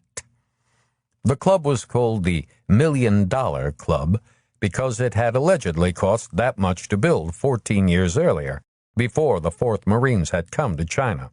It was on Bubbling Well Road, on the way to Shanghai's elegant racetrack. No, sir, Banning said, I was not. What it looks like to the Italians is that we promoted him for stabbing those people, the colonel said. If they haven't heard about it yet, the Italians soon will. We're going to have to get that kid out of Shanghai again, and quickly. I had planned to send him back to Peking with the next convoy, sir, Banning said. When does it go? On Thursday, sir. Is there any way it can leave sooner? Say, tomorrow. I'll have to check with the S4, sir, to be absolutely sure, but offhand I can't think of any reason it can't. Check with him. If there's any problem, let me know. Aye, aye, sir. What about the last trip? The colonel asked. Anything interesting? I have some fairly reliable information, sir. Say 7 on a scale of 1 to 10, that the 22nd Infantry at Suchow is being motorized. That is interesting, the colonel said. Wonder what the hell that's all about. Do they have that many trucks? I'll be able to make a better guess when I have more information, sir. I'm going to try to get some photographs. Make sure whoever you send is a good man, the colonel said. Aye, aye, sir, Banning said. I think he is. And get that damned Killer McCoy out of here as soon as possible. I don't want him waved like a red flag in front of the Italians.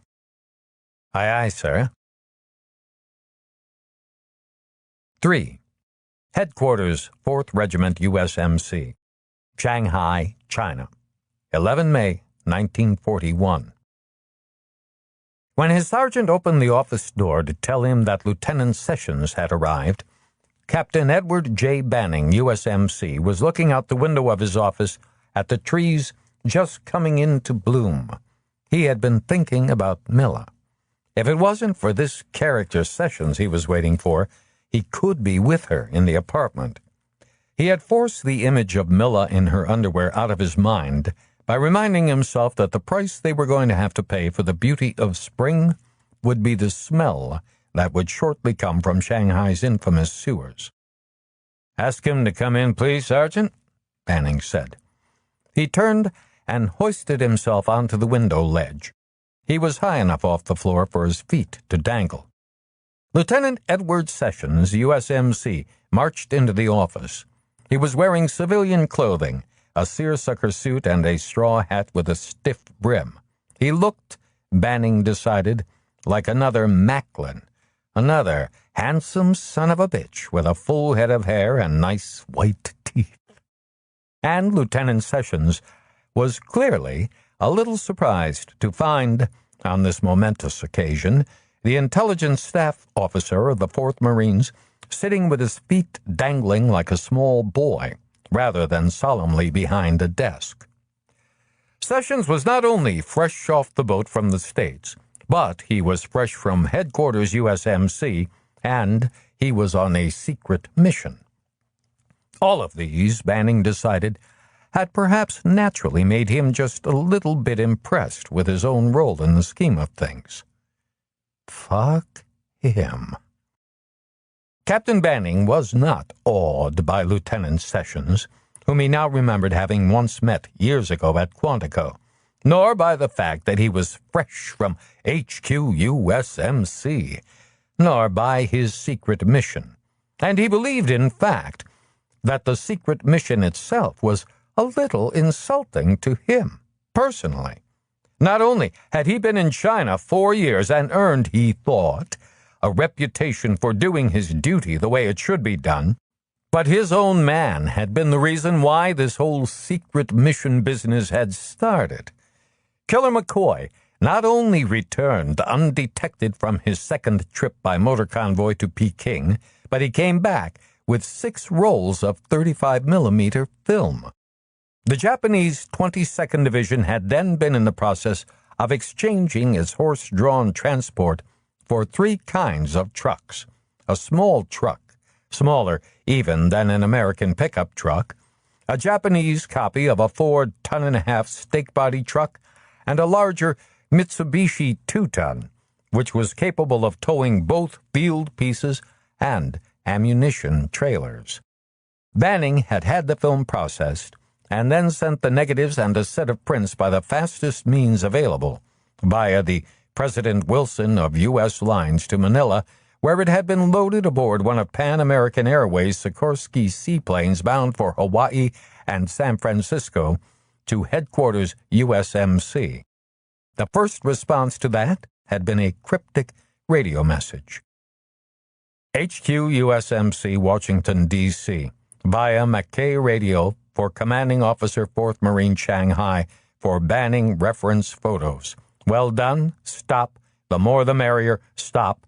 More follows. Courier. Stop. Forrest, Brigadier General, USMC.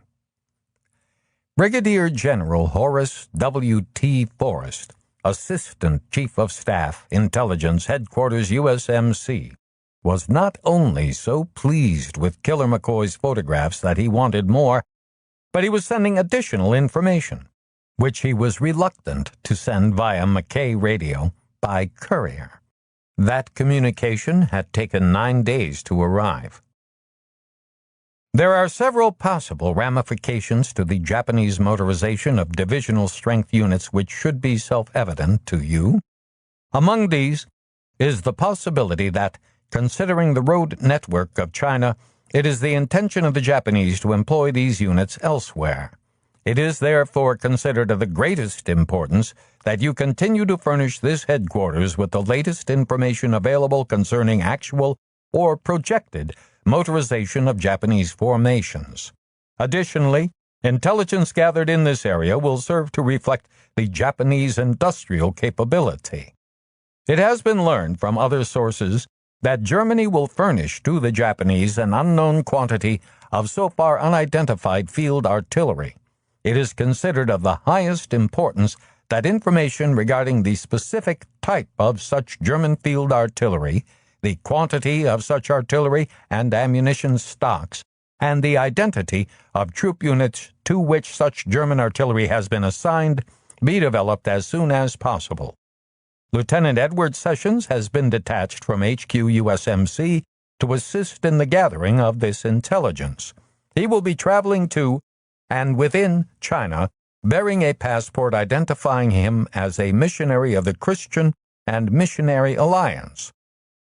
He will bring with him an encryption code which, after the intelligence he develops concerning German artillery in Japanese hands is compiled with information you will have generated concerning Japanese motorization of tactical and logistical units, you will use to transmit refined intelligence data to this headquarters. This encryption code will be used for no other purpose, and you will continue to transmit data you generate as in the past. You will furnish to Lieutenant Sessions such support as is within your capability. Dispersal of confidential funds in this connection is authorized. Although Lieutenant Sessions will be functioning as a staff officer of this headquarters, he will be under your orders while in China. Why it was considered necessary for them to send an officer to China to see if any German artillery pieces were in Japanese hands was interesting. Finding out what equipment the Japanese had was something that Banning had been doing all along. So Sessions' arrival meant one of two things. Either they didn't like the way he was handling things, or Lieutenant Sessions had friends in high places, and a secret mission to China would look good on his record when the next promotion board sat. When Lieutenant Sessions walked into the office, Captain Banning was not surprised to see on his finger the ring signifying graduation from the United States Naval Academy at Annapolis. The conclusion to be drawn was that Sessions indeed was well connected politically. "Lieutenant Sessions, sir," Sessions said, standing to attention. Banning pushed himself off the windowsill and offered his hand. "We met, I think, at Quantico on 35, he said. "Nice to see you again, Sessions. Nice voyage?" "Yes, sir," Sessions said. "I remember meeting the captain, and the trip was first class. Long, but with first-class food and service to make it bearable." "I came out here on the Shawmont," Banning said, "and I have good reason to believe that she'll be back here just in time to take me home." Sessions was sure there was more to that statement than was on the surface. It was a dig at him for being ordered to China on a passenger ship rather than on the Shawmont, one of the two Navy transports. The other was the Henderson, that cruised around the world, stopping at every naval base or port with a sizable Navy or Marine detachment from Portsmouth, New Hampshire to Shanghai. If I were in his shoes, Sessions thought, I would be more than a little pissed off myself. If I were the S2 and they sent a major to help do what I am supposed to, it would be insulting, and I'm a lieutenant. "The President Madison was part of the plan, sir," Sessions said, "so that no questions would be raised if I suddenly joined the Christian and Missionary Alliance people here." "I thought it might be something like that," Banning said dryly. "There are 7 Christian and Missionary Alliance missions in China," Sessions explained. 6 of them are located between here and Peking. They are regularly resupplied twice a year with both stores and personnel. That will be the cover for this operation. We will visit each of the 6 missions on the route. We'll drop off supplies and replacement personnel and pick up some missionaries who are due for a vacation in the United States. It is believed that I can simply blend in with the other missionaries and not attract Japanese attention." "Well, you could pass for a missionary, I'll say that," Banning said. "Sir, do I detect some sarcasm?" The people in Washington who dreamed up this operation, Banning thought, have apparently spent a lot of time watching Humphrey Bogart and Robert Taylor spy movies. "The people who dreamed up this idea, Sessions," Banning said, "left one important factor out of the equation." "Sir?" "With your passport and in civilian clothing, I have no doubt that the Japanese will indeed believe you are an American missionary," Banning said. "The trouble with that is that, so far as the Japanese are concerned, all Americans, including missionaries, are spies. I don't know what to say, sir, Sessions said. In my judgment, Lieutenant Sessions, Banning went on, this brilliant Washington scheme is tantamount to hanging a sign from both sides of the missionaries' trucks. Caution, spies at work. He gave Sessions a moment to let that sink in and then went on. But you and I are Marine officers, Lieutenant, and when we are given an order, we carry it out. Aye, aye, sir, Sessions said uncomfortably. There is one small loophole in the Japanese perception of Americans, Banning said, that I have had some success in exploiting. The Japanese believe, and I'm not sure if this is their code of Bushido or whether they picked it up from the British, that enlisted men come from the peasant class and therefore can be presumed to be too stupid to have anything to do with intelligence. I'm not sure I follow you, sir, Sessions said. Bear with me, Banning replied. What I'm going to do is inform Major Akaido, who is the Japanese liaison officer, that I have been directed by higher authority to provide an escort for the Christian and Missionary Alliance vehicles. I am going to try very hard to convince Major Akaido, as one soldier to another, that I am annoyed by this, and that, whether or not it is convenient for the missionaries, I am going to send the missionaries along with one of our regular Peking truck convoys. I think I'm beginning to see, Sessions said. The regular supply convoy consists of 4 Studebaker trucks and a GMC pickup that we've rigged up as sort of a half-assed wrecker. It can drag a broken-down truck, presuming it hasn't lost a wheel or broken an axle. If the motor officer can spare another Studebaker, we'll send that, too, empty, to take the load if one of the other trucks breaks down. Presumably there will be mechanics along? Sessions asked. Each truck carries 2 people, Banning said, one of whom is allegedly a mechanic.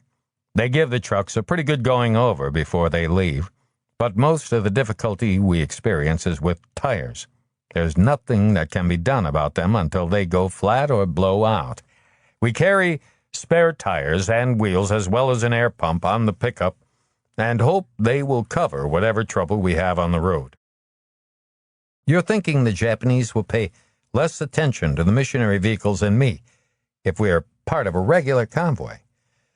The picture I hope to paint for the Japanese, Banning said, one I devoutly hope they buy, is that the regular, routine, no longer very auspicious supply convoy is carrying with it this time a handful of missionaries and their supplies.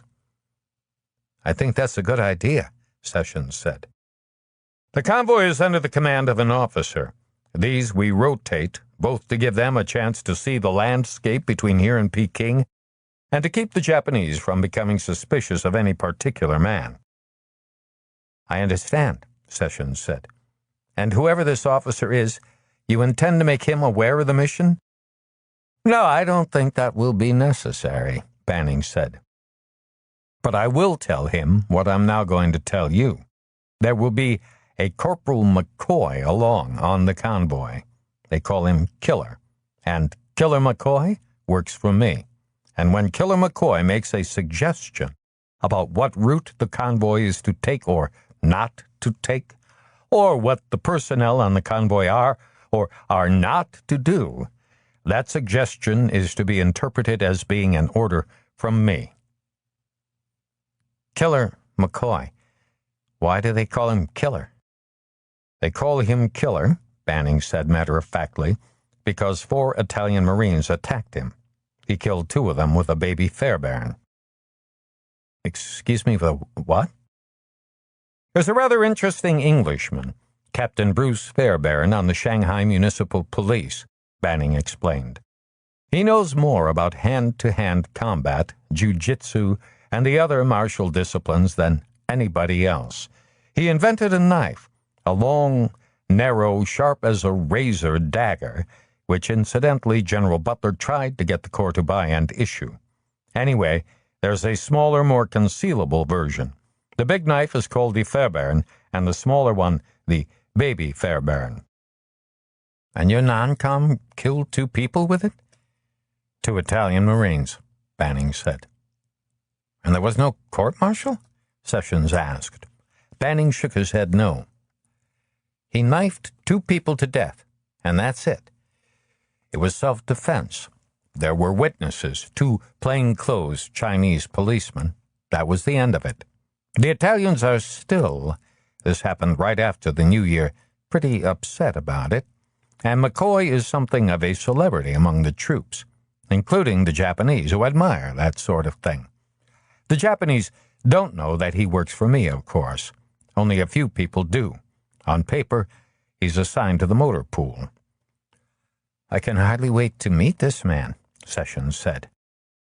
I think, Lieutenant Sessions, that you will find Corporal McCoy very interesting, and perhaps even educational. He speaks Chinese and Japanese, and even reads a little bit of it, and he's been making this run twice a month for 6 months. He's a good man. He uncovered the whole motorization business, and he took the photographs I presume you've seen. I've seen the photographs, Sessions said. I'm a little worried about the reaction of the missionaries to Corporal McCoy, Banning said. Why do you say that? As a general rule of thumb, Lieutenant Sessions, I have found that most missionaries consider the Marines the tools of Satan. Our enlisted men fornicate with Chinese women, and our officers support the sinful repression of the natives. Now the Japanese enlisted men rape the Chinese women, and Japanese officers order the heads sliced from Chinese they judge unenthusiastic about the greater Japanese co-prosperity sphere. But that doesn't bother the missionaries, for the Japanese are heathens, and that sort of thing is to be expected of them. The Reverend Feller does not quite fit that picture, Captain, Lieutenant Sessions said.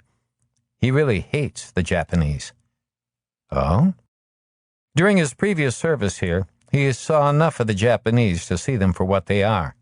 He was present at the rape of Nanking, for example, and believes that the promise of China can only be realized after the Japanese are expelled.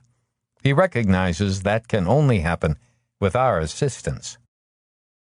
I presume he knows that we're neutral in this war? Banning asked dryly. Apparently he believes we're going to get in it sooner or later, Sessions said, and in the meantime is anxious to help, even when that means a personal sacrifice. What does that mean? It would have been far more convenient for him to remain in the United States and simply send for Mrs. Feller. I have no idea what you're talking about. The Reverend Feller was summoned home for conferences with his superiors. While he was there, his church decided that he would not be returning to China. You mean he got fired? No, he was given a bigger job. His wife remained in China when he went to the United States. She could have returned to the United States by herself, which would have been far more convenient for all concerned. But he elected instead to make the voyage over here to settle his replacement in his job, to help me in my mission, and to take Mrs. Feller back with him. This was all really unnecessary, but he did it anyway. A real self-sacrificing patriot, huh? Banning said, wondering what the Reverend's real purpose was. There were stories of missionaries accumulating chests of valuable Chinese antiques, so many stories that all of them could not be discounted. And what better way to carry valuable antiques out of China than under protection of the U.S. Marine Corps? I don't think that's quite fair, sir, Sessions said. Banning didn't want to get into a discussion of missionary antiques and changed the subject. Christ. I hope both the Reverend and you are wrong about us getting into a war with the Japs. Sessions looked at him in surprise. It was not the sort of remark he expected from a Marine officer. Lieutenant, Banning said patiently, Certainly you can understand what a logistic horror it would be to attempt to field one division over here. This isn't Nicaragua. China could swallow the entire World War I American Expeditionary Force without a burp. I've thought about that, sir, Sessions said. Banning looked at Sessions with annoyance. Another always agree with the superior officer ass-kisser like Macklin. Then he changed his mind. Sessions was just saying what he was really thinking. Have you? Banning asked. Eventually, we may have to face that logistic horror, Sessions said.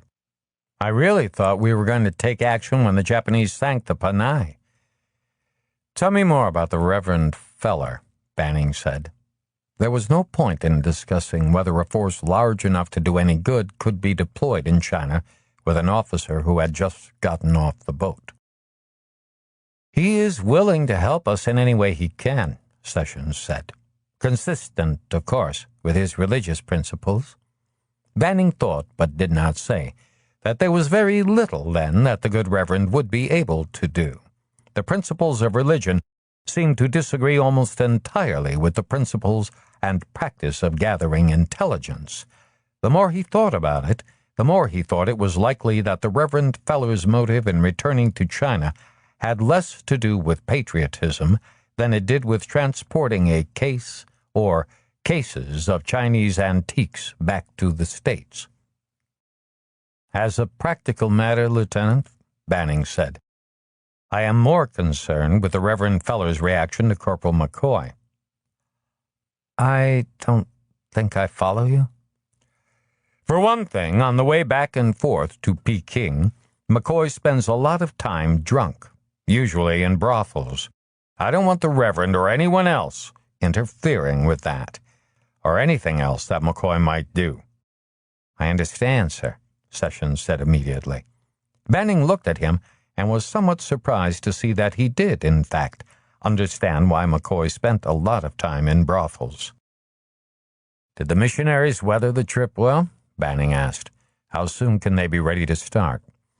They're in the Hotel Metropole, Sessions said. They can leave just as soon as their vehicles have been serviced. I'll send McCoy over to the hotel in the morning.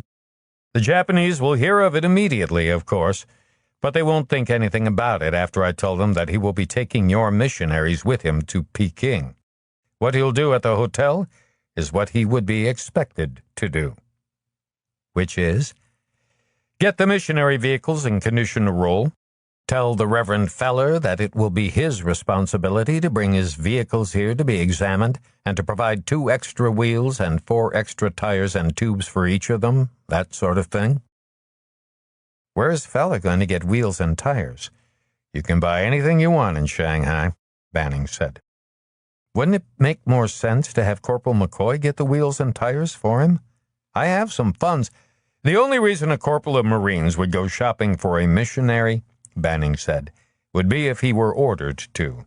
And the Japanese would then wonder why the Marines were going out of their way to be nice to a couple of missionaries, why these missionaries were different from any of the others. Sessions winced and exhaled audibly. I've got a lot to learn, don't I? I'm sure that Corporal McCoy will be happy to point out the more significant rocks and shoals to you. The most dangerous shoal would be getting caught in a compromising position, Sessions said. What would happen if the Japanese detain or arrest me and charge me with espionage? The thing to do, of course, is not get yourself arrested. And the way to do that is to listen to Killer McCoy. If he says don't go somewhere, don't go somewhere. Chapter 3 1. The Metropole Hotel, Shanghai, China, 12 May, 1941. None of his peers was surprised when Corporal Kenneth J. Killer McCoy, USMC, took an off-the-compound apartment immediately after his return from the first get-him-out-of-sight trip to Peking. He was now a corporal, and most of the non-commissioned officers of the 4th Regiment of Marines in Shanghai had both a billet and a place where they actually lived. McCoy's billet, appropriate to a corporal, was half of a small room, not unlike a cell, in one of the two-story brick buildings that served the Headquarters Company 1st Battalion as barracks. It was furnished with a steel cot on which rested a mattress, 2 blankets, 2 sheets, a pillow and a pillowcase, a wall locker, and a footlocker filled with the uniforms and accoutrements prescribed for a corporal of Marines. With the exception of an issue mirror mounted to the door, that was all. There was not even a folding chair. McCoy shared his billet with a staff sergeant assigned to the office of the battalion S4 officer. The two of them split the cost of a Chinese room boy, actually a 35-year-old man, who daily visited the room, polished the floor, washed the windows, tightened the blankets on the bunks, touched up the gloss of the boots and shoes, polished the brass, saw that the uniforms and accoutrements were ship-shape, and, in every way, kept things ship-shape. Before inspections that Corporal McCoy and Staff Sergeant Patrick Odell were obliged to attend, and there was at least one such scheduled inspection every month, on payday, Chong Li, the room boy, would remove from the wall locker and the foot locker those items of uniform and accoutrements that were required by Marine regulation and lay them out on the bunks, precisely in the prescribed manner. To prepare for the monthly inspection of personnel in billets, it was only necessary for Staff Sergeant Odell and Corporal McCoy to go to the arms room and draw their Springfield Model 1903 rifles and the bayonets for them, ensure they were clean, and proceed to their billet. The gunnery sergeant of Headquarters Company, 1st Battalion, 4th Marines, was a salty old son of a bitch who drew the line at some fucking chink having access to the weapons. His men would fucking well clean their own pieces. The assignment of Staff Sergeant Odell and Corporal McCoy to the same room was a matter of convenience. They did not like each other, and sometimes the only time they spoke was when they met, once a month for the scheduled inspection. The only thing they had in common was that neither of them had responsibility for the company's supervision of subordinates. The 6 other enlisted men assigned to Battalion S4 were supervised outside the office by the assistant S4 corporal, Corporal Williamson. After his promotion and return from the first get-him-out-of-sight trip to Peking, Corporal McCoy had been officially transferred from Dog Company to Headquarters Company and assigned to the motor pool. Whether, as some reasoned, it had been decided to continue to keep him out of sight of the Italians, or whether, as others reasoned, that to get right down to it, McCoy didn't know his ass from left field about being a motor pool corporal, he had been given the more or less permanent assignment of riding the supply convoys to Peking. That kept him out of town more than he was in Shanghai. The result was that since he didn't have a shack job, and since he was gone so often, the first sergeant and the gunny had decided there was no sense in putting him on duty rosters if more often than not he wouldn't be around when the duty came up. And then, after sometimes 3 or 4 weeks spent bouncing his ass around in the cab of a Studebaker truck, it seemed only fair to give him liberty when he was in Shanghai. For all practical purposes, then, he didn't have any company duties when he wasn't off with one of the supply convoys, and it was understandable that he didn't want to hang around the billet waiting for some odd job to come up. When he was in Shanghai, he stood the reveille formation. After that, nobody saw him until reveille the next morning. He needed an apartment. You couldn't spend all day in bars and whorehouses. Most of his peers found nothing wrong with the way McCoy was playing the game. Most of them had themselves made 1 or more trips away from Shanghai in truck convoys. For the first couple of hours, maybe even the first couple of days, it was okay, but then it became nothing but a bumpy road going on for fucking ever, broken only by meals and piss calls. And the meals were either cold, canned rations or something chink like fried chunks of fucking dog meat. But there were a few, generally lower-ranking non-commissioned officers with 8 or more years of service who held contrary opinions.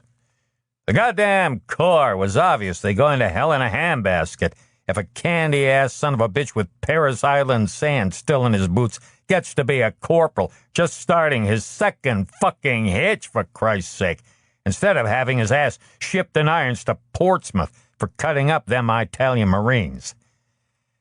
What his peers did not know, and what McCoy was under orders not to tell them, was that not only did he have an apartment with a telephone, but that the Corps was paying for it.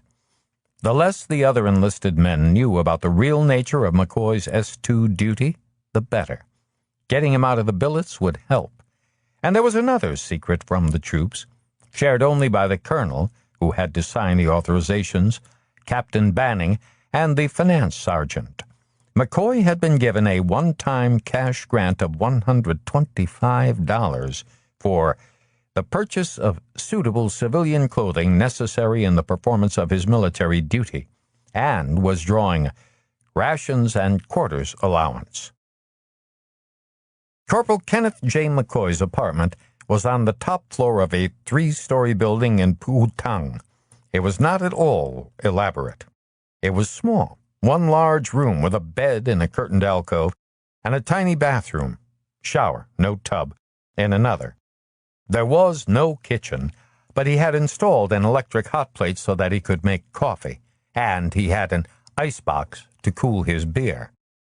But there was a tiny balcony, shielded from view, large enough for just one chair, on which he could sit when he had the time and watch the boat traffic on Suchow Creek. There was a restaurant in the adjacent building. If he wanted something to eat, all he had to do was put his head out the window and yell at the cook, and food would be delivered to him.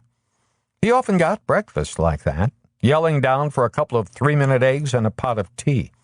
And sometimes, late at night, when he was hungry, he called down for some kind of Chinese version of a Western omelet, eggs scrambled with onions, bits of ham, and sweet pepper. He rarely ate in the NCO mess of the 4th Marines, although the chow there was good. It was just that there were so many places in Shanghai to eat well, and so cheaply, that unless he just happened to be near the mess at chow time, it didn't seem worth the effort to take a meal there.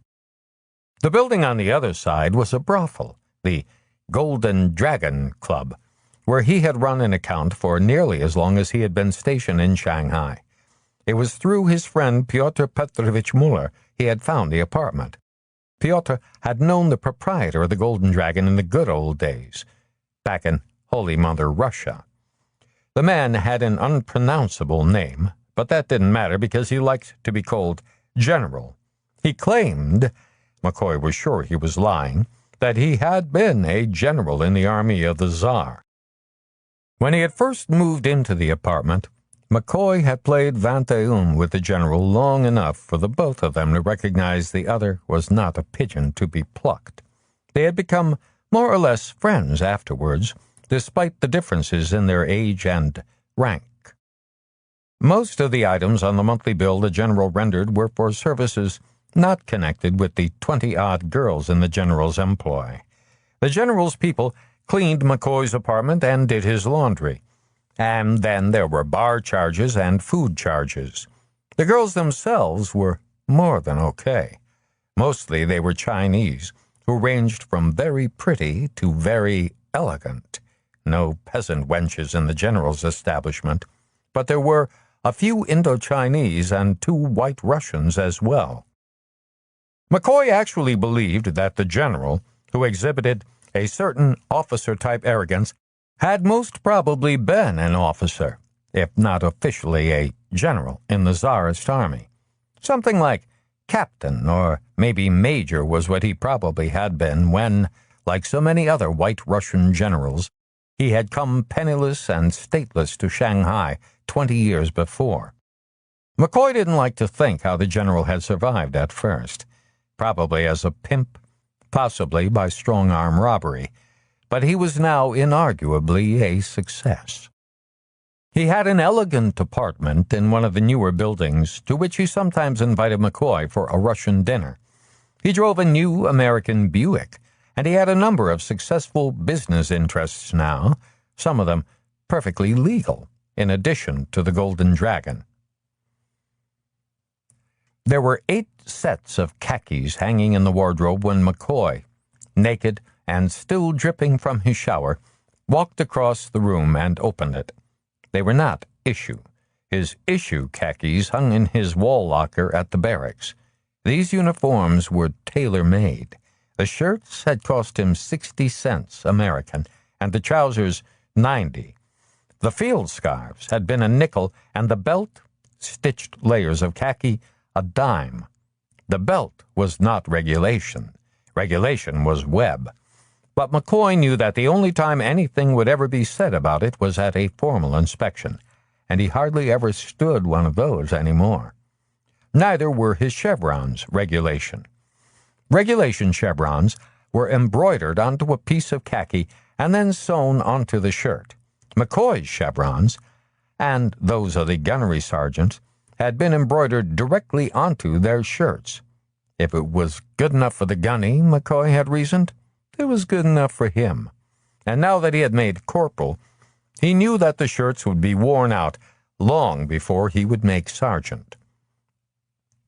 The shirt and trousers were stiffly starched.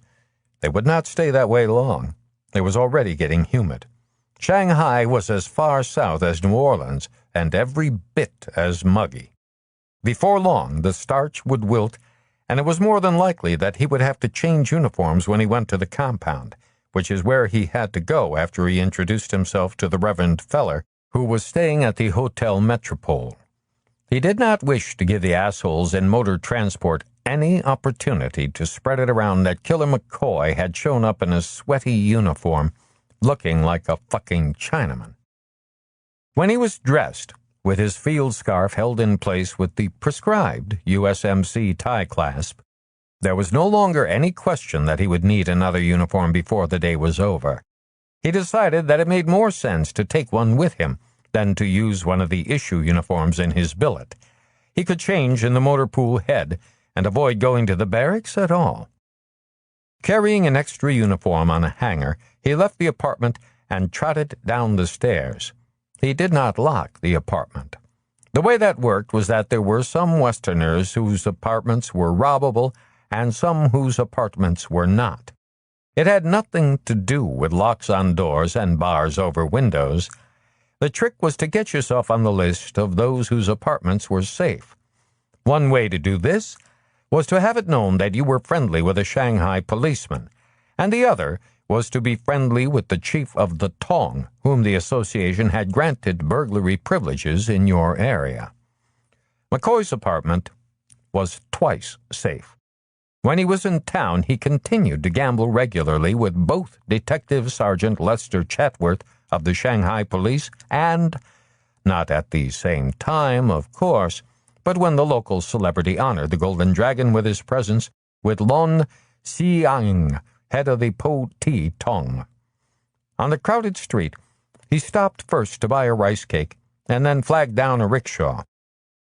He told the boy, a wiry, leather-skinned man of maybe 25, to please take him to the Hotel Metropole, and the boy swung around to look at him in unabashed curiosity.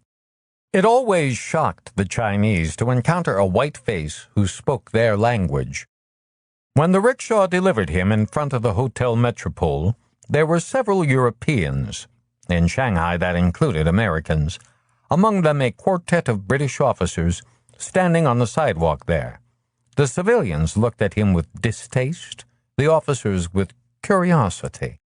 When McCoy saluted crisply, one of the officers, as he returned the salute with a casual wave of his swagger stick, gave him a faint smile. He is giving me the benefit of the doubt, McCoy thought, deciding that I wouldn't be coming here unless I were on duty. The civilians just don't like a place like this under any circumstances, fouled by the presence of the Marine enlisted man. He went to the desk and asked for the room number of the Reverend Mr. Feller. Captain Banning had been specific on the telephone about that. The missionary named Sessions was really a Marine lieutenant, but McCoy was to deal with a Reverend Feller and not the lieutenant. As he crossed the lobby to the elevators, one of the bellboys offered to relieve him of the spare uniform, but McCoy waved him away. The elevators were contained within an ornate metal framework, and the cage itself was glassed in. As it rose, it gave McCoy a view of the entire lobby, the potted palms, the leather couches and chairs, the hotel guests, the men already in linen and seersucker suits, and the women in their summer dresses. He could see the outlines of underwear beneath some of the dresses, and in the right light, some of the women, the younger ones mostly, showed ghostly, lovely legs. McCoy saw a few European women. He hadn't, he thought, spoken to a European woman in over 6 months, the only exceptions being the General's 2 Russian whores, and they didn't really count. He walked down the wide, carpeted corridor to 514 and knocked at the door. "Who is it?" an American female voice called after a moment. "Corporal McCoy, ma'am," he called out. "Of the 4th Marines? I'm here to see Reverend Feller." "Oh, my," she said. He heard in the tone of her voice either displeasure or fright that he was here. He wondered what the hell that was all about. The door opened. "I'm Mrs. Moore," she said. "Please come in. I'll have to fetch the Reverend. He's with Mr. Sessions." She was a large woman, big-boned, just on the wrong side of fat.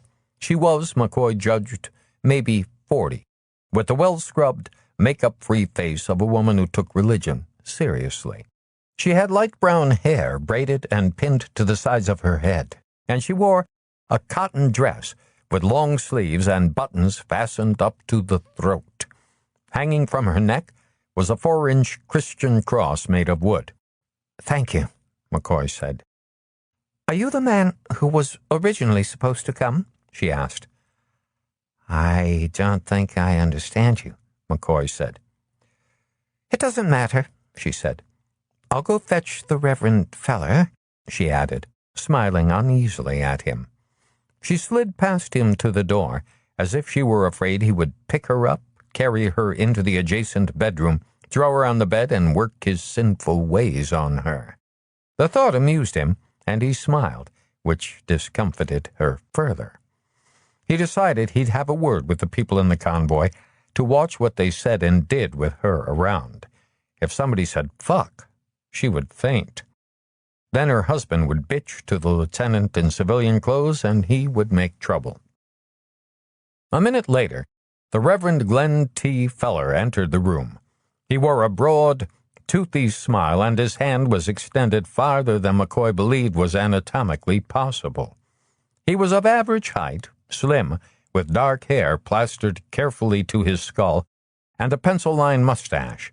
He was immaculately shaven, and McCoy could smell his aftershave cologne. "I'm the Reverend Feller," he said. "I'm happy to meet you, Corporal, and I'm sorry I wasn't here when you came."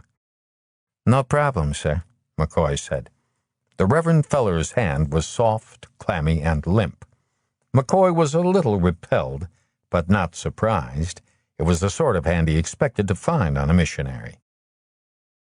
Mrs. Moore moved around them so as to stand behind the Reverend and put him between herself and McCoy. There was a rap at the door, and then Mr. Sessions entered the room. "Even in the civilian clothes," McCoy decided, "this guy looks like he's an officer, but like a regular platoon leader, not a hotshot intelligence officer from headquarters USMC in Washington." "You're Corporal McCoy?" Sessions asked, surprised. "The one they call Killer?" "Some people have called me that," McCoy said uncomfortably. "You're not quite what I expected, Corporal, from the way Captain Banning spoke of you," Sessions said. "Well, shit, Lieutenant, neither are you." "Well, I'm McCoy," he said. He was aware that Mrs. Moore was looking at him very strangely. He decided she had heard all about the Italian Marines. "How long have you been in the Corps, Corporal?" Lieutenant Sessions asked. "About 4 years," McCoy said. "There aren't very many men who make corporal in 4 years," Sessions said. Or as young as you are. McCoy looked at him, but said nothing. How old are you, Corporal? 21, sir, Corporal Killer McCoy said. Presuming Captain Banning was not pulling your leg, Ed, the Reverend Feller said, laughing. We must presume the killer's bite is considerably worse than his bark. I don't like this son of a bitch, McCoy thought. Killer, the Reverend Feller said, we place ourselves in your capable hands. I said some people call me that, Reverend, McCoy said. I didn't mean you could. Well, I'm very sorry, Corporal, the Reverend Feller said. He looked at Sessions as if waiting for him to remind Corporal McCoy that he was speaking to a high-ranking missionary. When Sessions was silent, Feller said, I don't want us to get off on the wrong foot. No hard feelings? No, McCoy said. 2. Motor Pool, 1st Battalion, 4th Marines, Shanghai, China, 14 May, 1941. The Christian and Missionary Alliance vehicles had been taken from the docks to the motor pool of the 1st Battalion, 4th Marines, where they were carefully examined by Sergeant Ernst Zimmerman, who was the Assistant Motor Transport Supervisor and would be the NCOIC of the Peking convoy. The vehicles were greased and their oil was changed, and just to be on the safe side, Ernie Zimmerman changed the points and condensers and cleaned and gapped the spark plugs. Zimmerman, at 26, was already on his 3rd hitch and had been in China since 1935. He was a phlegmatic man, stocky, tightly muscled, with short, stubby fingers on hands that were surprisingly immaculate, considering that he spent most of his duty time bent over the fender of one vehicle or another, doing himself what he did not trust the private and PFC mechanics to do. He lived with a slight Chinese woman who had borne him 3 children. She and the children had learned to speak German. Though he understood much more Chinese than he let on, Zimmerman spoke little more than he had the day he had carried his sea bag down the gangway of the naval transport USS Henderson more than 6 years before. At 0700 hours, 2 hours before the convoy was to get underway, a meeting was held in the motor pool office, a small wooden building at the entrance to the motor pool. The motor pool itself was a barbed wire fenced enclosure within the 1st Battalion compound. Present were Lieutenant John Macklin, who would again be the officer in charge of the convoy, Sergeant Zimmerman, Corporal McCoy, and the 8 other enlisted men of the convoy detail. They had just spread maps out on the dispatcher's table when they were joined by Captain Edward Banning. The usual route the convoy traveled could not be followed on this trip because of the necessity to stop at the 6 Christian and Missionary Alliance missions. The first deviation would be to Nanking. Normally, they turned off the Shanghai-Nanking Highway onto a dirt road just past Wuxi. 50 miles down that road was the ferry across the Yangtze River between Changyin and Chencheng. It would now be necessary to enter Nanking, drop off supplies for the Christian and Missionary Alliance there, and pick up the Reverend Feller's wife, her luggage, and their household goods. It was 100 miles from where they normally turned off, a 200-mile round trip, because it still made good sense to cross the Yangtze between Changyin and Chencheng. It has been suggested, sir, Lieutenant Macklin said to Captain Banning, that at the turn-off point for Changyin, we detach from the convoy one of the Studebaker automobiles, the wrecker, and the missionary truck with the Nanking supplies. The rest of the convoy would go on to Changyin and wait for the others to return from Nanking there.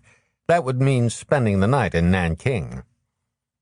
There was no question in Sergeant Ernst Zimmerman's mind who had made the suggestion, and he was not at all surprised when Captain Banning said, "That seems to make more sense than having the whole convoy make the round trip." Banning continued, "Why don't you have McCoy drive the civilian car? That would make sort of a Marine detachment with the wrecker to accompany the missionary vehicles. Aye, aye, sir, Lieutenant Macklin said. There was, therefore, Sergeant Ernie Zimmerman concluded, some reason for McCoy to go to Nanking, as there was obviously some reason why McCoy had been given the convoy as kind of a primary duty. He had not been told what that reason was, and he had no intention of asking. If they wanted him to know, they would have told him. He believed the key to a successful career in the Corps was to do what you were told to do as well as you could and ask no questions, and to keep your eyes open so that you noticed strange little things, like the fact the regimental S2 paid a lot of attention to a truck convoy that was really none of an intelligence officer's business, and that the real man in charge of the convoys was not whichever officer happened to be sent along, but Corporal Killer McCoy. It took about an hour to decide, and mark on the 3 maps they would take with them, where the convoy would leave their normal route to visit the other 5 missions where they would be stopping. Then Lieutenant Macklin sent the enlisted men to the arms room to draw their weapons.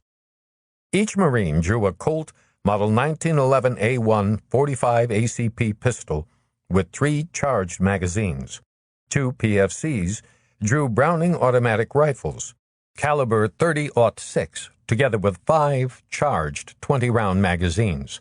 Sergeant Zimmerman and Corporal McCoy drew Thompson submachine guns, caliber .45 ACP, with 2 50-round drum magazines. Everybody else took their assigned Springfield Model 1903 rifles from the arms room. There was also a pre-packed ammo load, sealed cases of ammunition for all the weapons, plus a sealed case of fragmentation grenades. There never had been any trouble on the Peking convoys. Sergeant Zimmerman, unaware that he was in complete agreement with the colonel, believed this was because the convoy detail was heavily armed. There were 9 vehicles in the convoy when it rolled out of the 1st Battalion compound. 4 Marine Corps Studebaker 1.5-ton trucks with canvas roofs suspended over the beds on wooden bows. 2 Christian and Missionary Alliance trucks, also Studebakers, differing from the Marine trucks only in that they did not have a steel protective grille mounted to the frame. 2 gray Studebaker Captain sedans with the Christian and Missionary Alliance insignia, a burning cross, and a legend in Chinese ideograms painted on their doors, and bringing up the rear was the homemade pickup wrecker, stacked high with spare tires and wheels. Sergeant Zimmerman drove the wrecker. He usually rode in it as a passenger, but its normal driver was at the wheel of one of the missionary trucks. The second missionary truck was driven by a Marine who ordinarily would have been assistant driver on one of the trucks. Lieutenant Macklin drove one of the missionary Studebakers, and Corporal McCoy the other.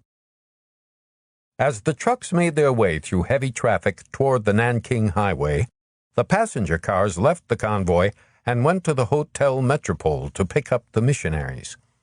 Zimmerman was not surprised when they had to wait by the side of the Nanking Highway for more than an hour for the missionaries. Missionaries were fucking civilians, and fucking civilians were always late. The first 100 miles went quickly. The Japanese Army kept the Nanking Highway and the rail line that ran parallel to it in good shape.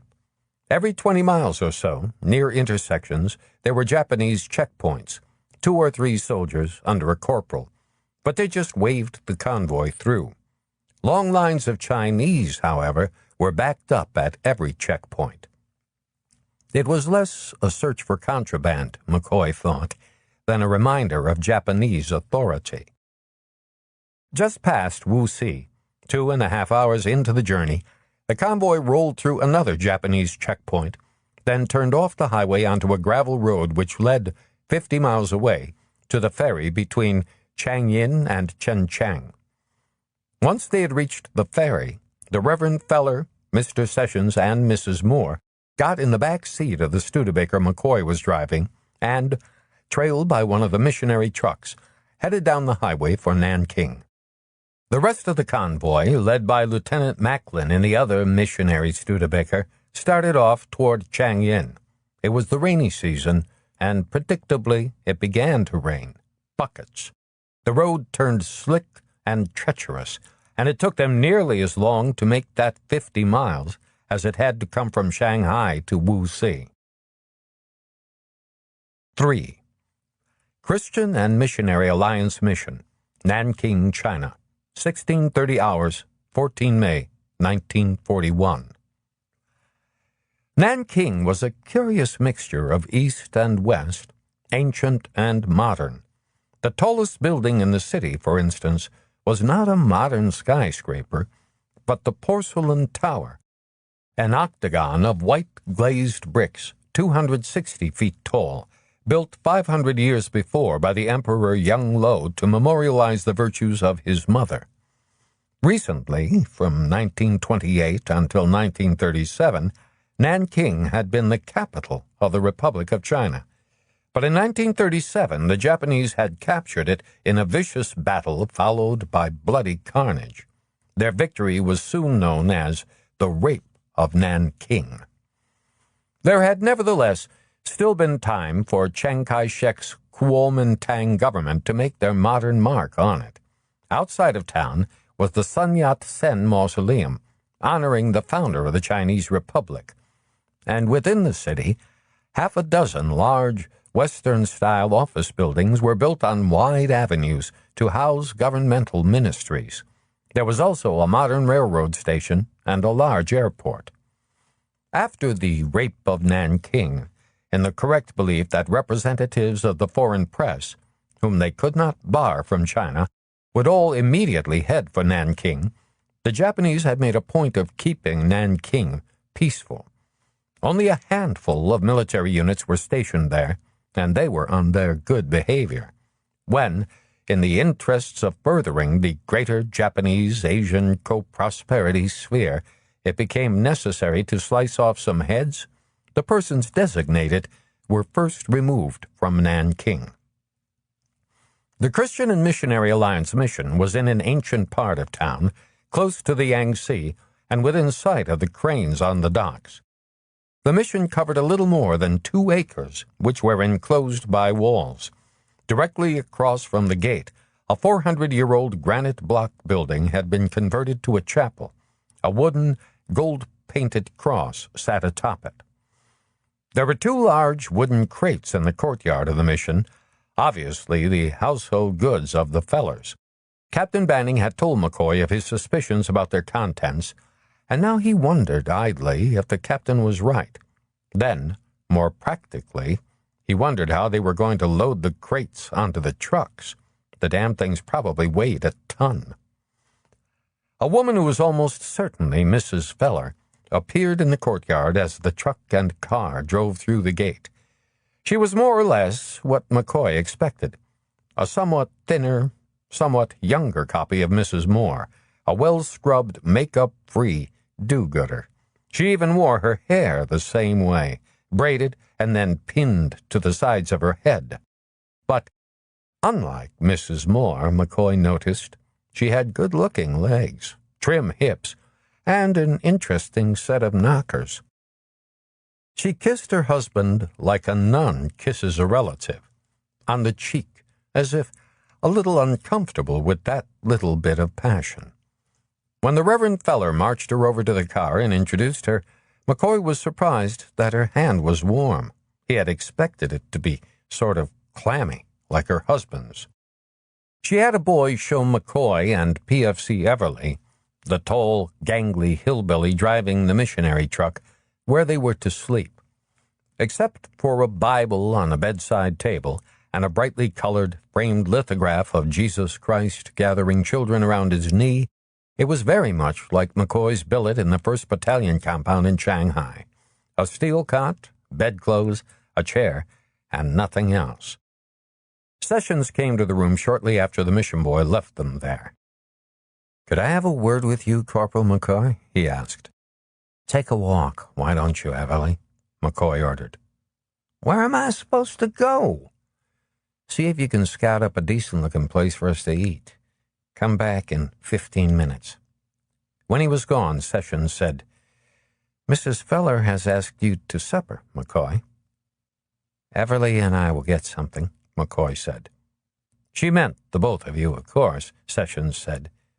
You're welcome, you understand? She's really a very nice person. Lieutenant, I didn't come here to eat supper with missionaries, McCoy said. I'm going out on the town.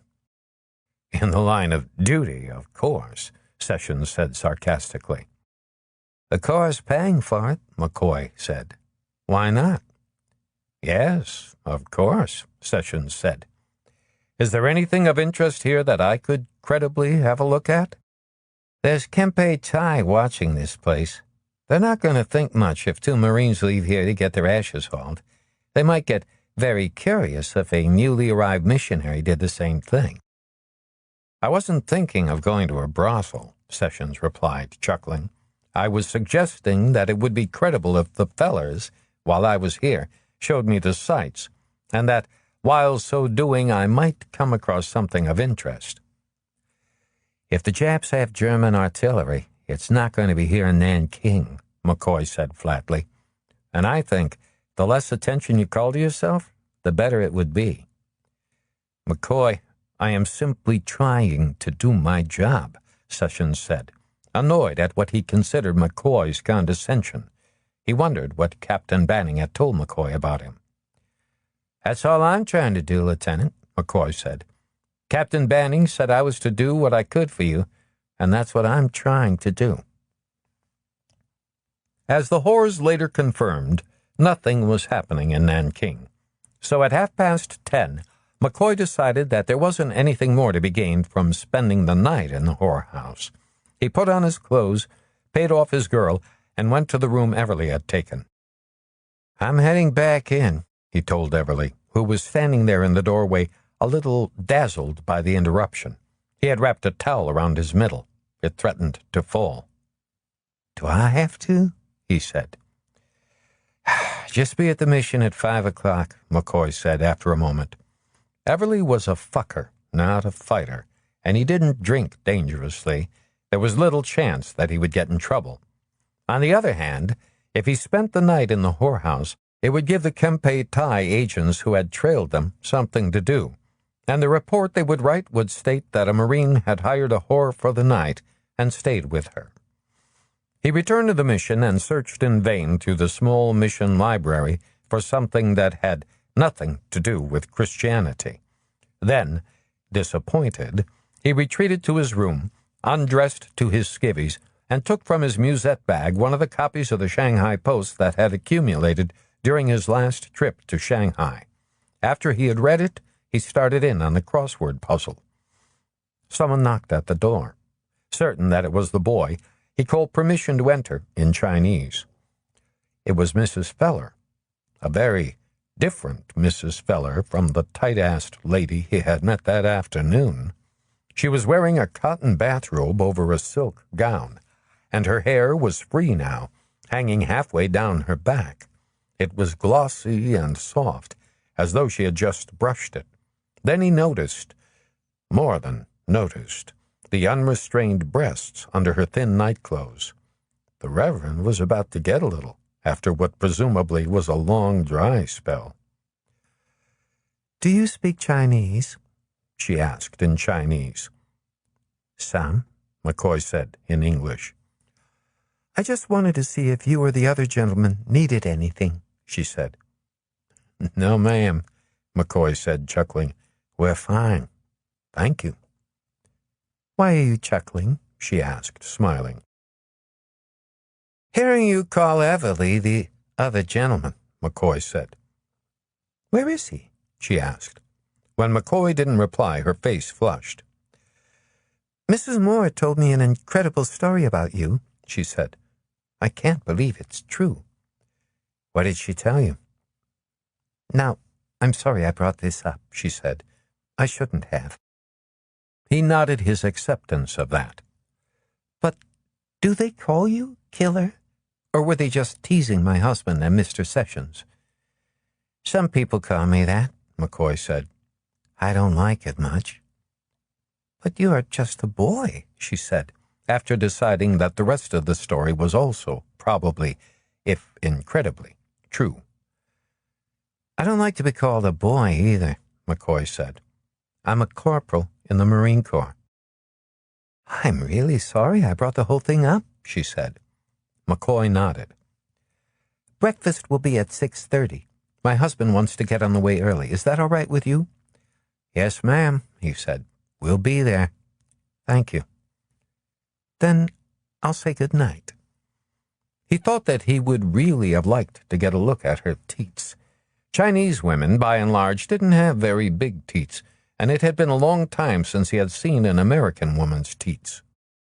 Come to think of it, he had seen very few American women's teats. Before he had come to China, it had been a really big deal to get a look at a set of teats, not to mention actually getting laid. But getting laid in China was about as out of the ordinary as blowing your nose. And in fact, he had come to see there was no big difference between Chinese women and American.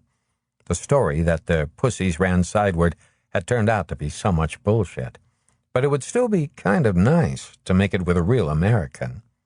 He would, come to think of it, really like to jump Mrs. Feller, though he immediately recognized that dream as the same kind of fantasy as wishing he would make sergeant next week. Out of the goddamn question, for 200 different reasons. He turned his attention back to the crossword puzzle. 4. The Christian and Missionary Alliance Mission, Nanking, China, 0830 hours, 15 May, 1941. The Christians of the mission put on a little farewell ceremony for Mrs. Feller. After maybe 50 Chinese had manhandled the wooden crates onto the bed of the Studebaker, they went to one side of the courtyard and stood in some kind of a formation. McCoy settled into the front seat of the car and watched. Next came maybe 50 little Chinese kids dressed in midi-blouse uniforms, which reminded McCoy of the uniform of the Italian Marines. They lined up in 4 ranks. Finally, the missionary equivalent of the officers appeared, all the white Christians and half a dozen suit-wearing Chinese Christians. They sat down on a row of chairs set up on a sort of platform against a wall. One of them rose and said a prayer. Then the Chinese kid sang a hymn in Chinese. McCoy recognized the melody, but could not recall the words. One of the Chinese Christians gave Mrs. Feller a present. She thanked him, and they sang another hymn, this time in English. The Reverend Feller then gave what was either a sermon or a very long prayer. Then came another hymn. All this time, McCoy was looking up Mrs. Feller's dress. He hadn't started out to do that, but the way she was sitting up on the platform and the way he was looking out the Studebaker window, that's where his eyes naturally fell. And then it got worse. He was originally looking at a lot of white thigh, but then she had uncrossed her knees and put her feet flat on the little platform just far enough apart to show all the way up. And she wasn't wearing any pants. He didn't believe what he saw at first. Ladies didn't go around without their underpants. And she was not only a lady, she was a lady missionary. But there was no question about it. She was sitting there with everything showing. And then Lieutenant Sessions came over and sat beside McCoy. The minute he did, Mrs. Feller crossed her legs. Did she suddenly remember how she was sitting? Or didn't it matter, since only an enlisted man was getting an eyeful? Or was she playing the cock teaser with me and stopped only because Sessions showed up? When the ceremony was finally over and the officer-type Christians walked with Mrs. Feller to the Studebaker, McCoy did not get out from behind the wheel to open the door. He had a hard-on. Mr. Lieutenant Sessions, obviously anxious to get the show on the road again, opened the door and motioned for Mrs. Feller to get in. "If you don't mind, Mr. Sessions," Mrs. Feller said, "I'll sit with Corporal McCoy. I get woozy if I ride in back seats." She got in beside McCoy and smiled at him. "I'm sorry you had to wait," she said. "No sweat," McCoy said. devoting all of his attention to starting the engine. "I always wondered how you did that," she said. "Did what?" he asked. In spite of his misgivings, curiosity forced him to look at her. She was holding up his hat press. He had put his campaign hat in it when he'd got in the car. It was the rainy season, and humidity was hell on fur felt hats. "Oh," McCoy said. "That." She put the hat press back where it had been. "Very clever," she said. "Okay to go?" McCoy asked. "Get the show on the road, McCoy," Sessions said. Mrs. Feller waved to the Christians and blew several of them a kiss. For somebody who got screwed as much as she probably got screwed last night, having been away from the Reverend all that time, McCoy thought, she don't look all that worn out. Then he realized he was wrong about that. The reason she was going around without any underpants was that she and the Reverend had screwed it sore. She half-turned on the seat, pulling her dress above her knees in the process, and started talking to Sessions. "Where are you from? And where is your wife from? And how much do you like the Marine Corps?" That sort of thing. McCoy kept his eyes off her knees as much as he could. He had it made now, he told himself. It would be real dumb fucking that up by doing something dumb with this missionary woman. He had probably the best duty of any corporal in the Corps. For all practical purposes, he didn't have anybody telling him what to do. And the Corps was paying all his expenses, even what he spent getting laid. And it was even better than that. When he filled out the report of expenses Captain Banning made him do about once a month, he put down on it usually twice, sometimes 3 times what it really cost him. He wasn't greedy, and Captain Banning probably thought he was getting a bargain. But the prices McCoy listed on the report were what Marines would be expected to pay for a room, a meal, a whore, or whatever. Marines who spoke Chinese didn't pay half what Marines who didn't speak Chinese did. Not a month had passed since he'd gone to work for Banning that he hadn't been able to add $100 to his retirement fund account at Barclays Bank, and that didn't include his gambling money. They always spent 2 days in the Marine compound at Tientsin on the way to Peking, then 2 days in Peking, and then another day at Tientsin on the way back to Shanghai. As regular as clockwork, he had been taking $10, $15 a night from the Tientsin and Peking Marines. He hadn't been greedy, which wasn't easy, because there were Tientsin and Peking Marines who played poker so bad it was sometimes hard not to clean them out. It was hard to believe how much money he had in Barclays Bank, and he could fuck the whole thing up by doing something stupid with this missionary who went around without her underpants. When they were out of Nanking, the humidity started to close in so bad that the outside of the windshield kept clouding over, and he had to run the wipers every once in a while. It would be better whenever it started to rain. He wished it would start soon. Mrs. Feller glanced at McCoy to make sure he had his eyes on the road. Then she took a little bottle of perfume or cologne from her purse and shook a tiny dab of it on a handkerchief. She touched her temples with it, and her ears, and her forehead, and then quickly opened a couple of buttons on her dress and rubbed a little in the crack between her breasts. McCoy's erection was painful. He was sure, to make it worse, that she had seen him looking. God damn these missionaries anyway. If the Corps had wanted to find out if the 11th Jap Division had German artillery pieces, I could have found out without dragging a bunch of fucking missionaries around with me. It finally started to rain, a steady, soft rain that meant it would probably go on forever. And now the inside of the windshield started to steam up. Mrs. Feller, trying to be helpful, kept wiping it with a handkerchief. Sometimes when she leaned over to wipe his window, her hand rested on his knee, and every time he could see her boobs straining against her brassiere and the thin cotton of her dress. It was still raining when they reached the Yangtze ferry at Changyin. McCoy was not pleased with what he found.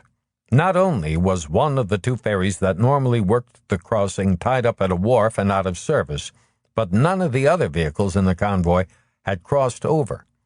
Several hundred Chinese were milling around. A few drove trucks, and half a dozen had ox carts, but mostly there were hand-pulled carts and people carrying huge bundles on their backs. That meant that they would have to post a guard on every truck. Otherwise, if they blinked, they would have an empty truck. Zimmerman told McCoy that when he tried to load the vehicles the night before, Lieutenant Macklin wouldn't let him. Macklin thought it would be better to wait on this side of the Yangtze for the car and truck from Nanking. Officer-type thinking, McCoy decided. You had to keep your eyes on the bastards all the time, or they would think of something smart like this. The remaining ferry was going to require 3 trips to transport all of the vehicles, so it was going to be at least an hour, probably closer to an hour and a half before they were all across the river, which was at least 4 miles across at that point. McCoy went to Lieutenant Macklin and told him he thought it would probably be a good idea if he took one of the cars, 2 marine trucks, and 1 missionary truck on the first trip. 2 of the 3 remaining trucks could cross on the second trip, and the remaining truck, the pickup wrecker, and the other car could cross on the third, if that was all right with Lieutenant Macklin. There was a nice little restaurant in Chenchang on the far shore, and McCoy could see no reason to remain on the near shore hungry, while there was a commissioned officer and gentleman, 2, if you counted Sessions, available to supervise the loading of the rear echelon. And if he was just a little lucky, he'd be able to overhear a conversation, or perhaps even join in one, in the restaurant that might tell him something about Japanese activity farther up the road. Lieutenant Macklin thought that was as good a way to do it as any. Sergeant Zimmerman can handle it by himself, sir, McCoy said, if you'd rather cross with the first load. I'll bring up the rear, McCoy, Lieutenant Macklin said, as McCoy had been 80% sure he would. You and Sergeant Zimmerman go over and see what you can do to get the men something to eat. Aye, aye, sir. Might as well let Zimmerman feed his face first, too. McCoy liked Zimmerman. He was a placid, quiet German who had found a home in the Corps, started a family with a Chinese girl, and did not resent McCoy's unofficial, if unmistakable, authority on the convoys the way some other senior non-coms did. Ernie had some kind of rice bowl going on the Peking trips, McCoy was sure, but whatever it was, he did it quietly, and he didn't get full-down drunk in a whorehouse as soon as there was the chance. Ernie understood Chinese, too, although for some strange reason he pretended he didn't. He was also faster on the pickup than you'd expect. For instance, he caught on right away to what McCoy wanted when McCoy suggested that he eat at a different restaurant from the big one McCoy was going to. Ernie would pick up whatever he could learn about any Japanese activity farther up the road while he sipped slowly on a beer. Too bad Lieutenant Macklin wasn't as sharp, McCoy thought. The other 2 drivers McCoy took on the first ferry were PFCs, and they were on their best behavior because making the trips got them out from under the harassment of the motor pool. McCoy gave them his ritual, 1 beer, no more, or I'll have your ass speech, confident that he'd be obeyed. When Ernie came into the big restaurant, 6 tables plus a low counter, McCoy was gnawing on a nearly crystallized piece of duck skin. Ernie took off his wide-brimmed campaign hat, gave it several violent shakes to knock the water loose from the rain cover, and then looked for and found McCoy. Ernie was a man of few words. The other Studebaker car's on the ferry. McCoy nodded, and Ernie left. McCoy shoved the rest of the crisp duck skin in his mouth, daintily dipped his fingers into a bowl of warm water, dried them, and reached for his hat. He put it on at the prescribed angle, twisted his head around to seat the leather strap against the back of his head, and started out of the restaurant. Then he changed his mind. Fuck him. So Macklin and/or Sessions sees me eating and having a beer, so what? He gave the proprietor a large bill and told him he would be back for his change after he had returned the empty beer bottle and the napkin he was taking with him. Then he walked quickly to the ferry, keeping himself, more importantly the campaign hat, out of the rain as much as possible. He didn't know why Lieutenant Macklin had decided to come in the second car rather than the third ferry trip, but it didn't matter. It was a to-be-expected thing for an officer, any officer, to do. No matter what an enlisted man decided, it could be improved upon by any officer. That's why they were officers. McCoy paid little attention to the Studebaker until it was off the ferry and, with its wheels slipping and skidding, had made it up the road from the ferry slip. Then he stepped out from beneath the overhang of a building where he had been sheltered from the rain, went into the middle of the road, and made more or less the official Corps hand signals to tell Lieutenant Macklin where the car should be parked. But Macklin wasn't driving the Studebaker. The lady missionary, old no-underpants perfume on the teats herself, was at the wheel. And she was alone. What the hell's going on? McCoy reclaimed the beer bottle he had been prepared to discard for either of the officers and walked nimbly, avoiding puddles where possible, to where old no-underpants had parked. She saw him coming and opened the door for him as he approached. The way she leaned over the seat to reach the door, he could see down her dress, down where she had wiped perfume between her teats. "I hope I'm not interfering with anything, Corporal McCoy," she said. "Lieutenant Macklin said it would be all right if I came now." "Yes, ma'am," McCoy said. "I also thought that since there was no restaurant on that side, maybe there would be one on this one. I'm hungry." "Yes, ma'am," McCoy said. "There's a restaurant here." "Could you take me there?" "Yes, ma'am." "I've got an umbrella," she said, and reached into the back seat for it. He noticed that her breasts got in the way. When she had it, she handed it to him. "No, ma'am," McCoy said. "Thank you just the same." "You mean you'd get wet?" "I mean that Marines don't use umbrellas," McCoy said. "It's against the rules, you mean?" "Yes, ma'am." "Don't you ever break the rules, Corporal?" "Sometimes." "Everybody breaks them sometime, and this seems to be a good time for you to break this one." He thought that sounded a little strange coming from a missionary, but decided to share the umbrella with her. There was no one here to see him who counted, and it was raining steadily. Accepting the umbrella from her, McCoy got out of the car, opened the umbrella, and walked around to the driver's side. She slid out of the Studebaker, stepped under the umbrella, closed the door, and then took his arm.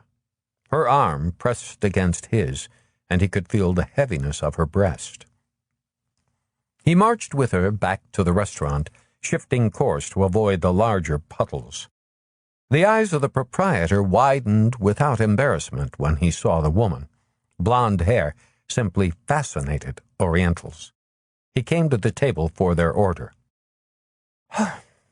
"What do you recommend?" she asked. "I had the duck," McCoy said, almost blurted. "The way they fix it in Peking.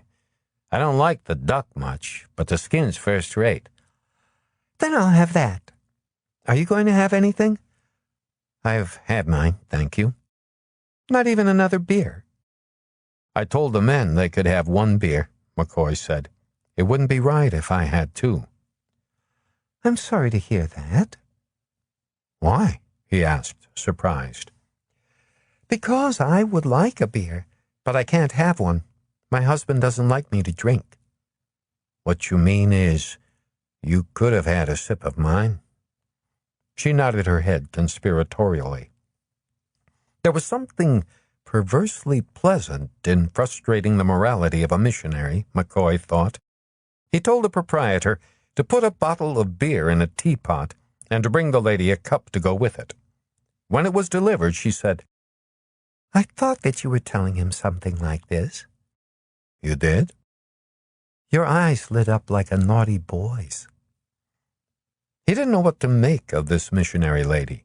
She was being much too friendly, and he was well aware of the kind of relationship possible between American women and Marines in China. None. American women, probably because there were so few of them, were on a sort of pedestal. They were presumed to be ladies. They wore gloves and hats and did no work, and they did not speak to enlisted Marines, who were at the opposite end of the American social structure, only a half step above the Chinese. Most American women in China pretended that Marines were invisible. They did not walk arm in arm with them under umbrellas, or sit at tables with them in restaurants, or look directly, almost provocatively, into their eyes. He could only come up with two explanations for Mrs. Reverend Feller's behavior. She could simply be acting according to her private idea of what it meant to be Christian. In other words, treating him as a social equal out of some strange notion that everybody was really equal in the sight of God. Or else maybe she was in fact flirting with him, or at least pretending to. There were a couple of reasons that she might be doing just that. One was that she had caught him looking at her when she was putting perfume on her teats and thought it was funny. If that was the way it was, then she knew she could tease him and have her fun in perfect safety, because she knew that only a goddamned fool of a Marine would make a pass at an American lady missionary, and might even be hoping that he would say or do something out of line so that she could run and tell the Reverend about it. He'd heard about that happening. Not with a missionary lady, but with the wives of American businessmen. They'd catch their husband with a Chinese girl and decide to make it look like they were paying him back by getting some Marine to start hanging around and panting with his tongue hanging out. They had no intention of giving the poor fucker any. They just wanted to let their old man know there was a Marine with the hots for them. And then, if the old man went to the colonel and the Marine wound up on the shit list, that was his problem. Whatever Mrs. Reverend Feller was up to, even if she was just being Christian, it made him uncomfortable, and he wanted nothing to do with it. He changed the subject. "There's one good thing about the bad road," McCoy said. "We can stay at Chishan tonight. It's going to be too dark to go any farther today." "What's at Chishan?" she asked, looking at him over the edge of her teacup of beer. "A nice hotel, built by a German. The plumbing works, in other words, and the kitchen's clean. It's on a hill over the lake." "You always stay there?" "Normally we get a lot farther than this." "When you don't have to carry missionaries with you, you mean?" "I didn't say that." "No, but that's what you meant." McCoy stood up and put his campaign hat on. "I'll go down to the ferry and see what's up. You can stay here. You'll be all right." Chapter 4 1. Chenchang, China, 1500 hours, 15 May, 1941. While the Reverend Feller, Lieutenant Macklin, and Mr. Sessions ate in the big restaurant, and the Marine drivers at one of the tiny stalls, Ernie Zimmerman took the opportunity once again to carefully check the vehicles, paying particular attention to the tires. Changing a tire on a muddy road was bad enough, but changing one in the rain at night was a royal fucking pain in the ass. Zimmerman found a couple of tires that looked as if they might blow, one on a truck, the other on one of the Studebaker sedans, and ordered them changed. McCoy and Zimmerman were watching a PFC remove the wheel of the car when Lieutenant Macklin and Sessions walked up to them. "We about ready to roll, Sergeant?" Lieutenant Macklin asked. "Aye, aye, sir," Zimmerman said. "Well, get everyone loaded up, please," Macklin said. "We'd like a word with Corporal McCoy." "Aye, aye, sir," Zimmerman said. and walked off toward the food stalls where the drivers were eating.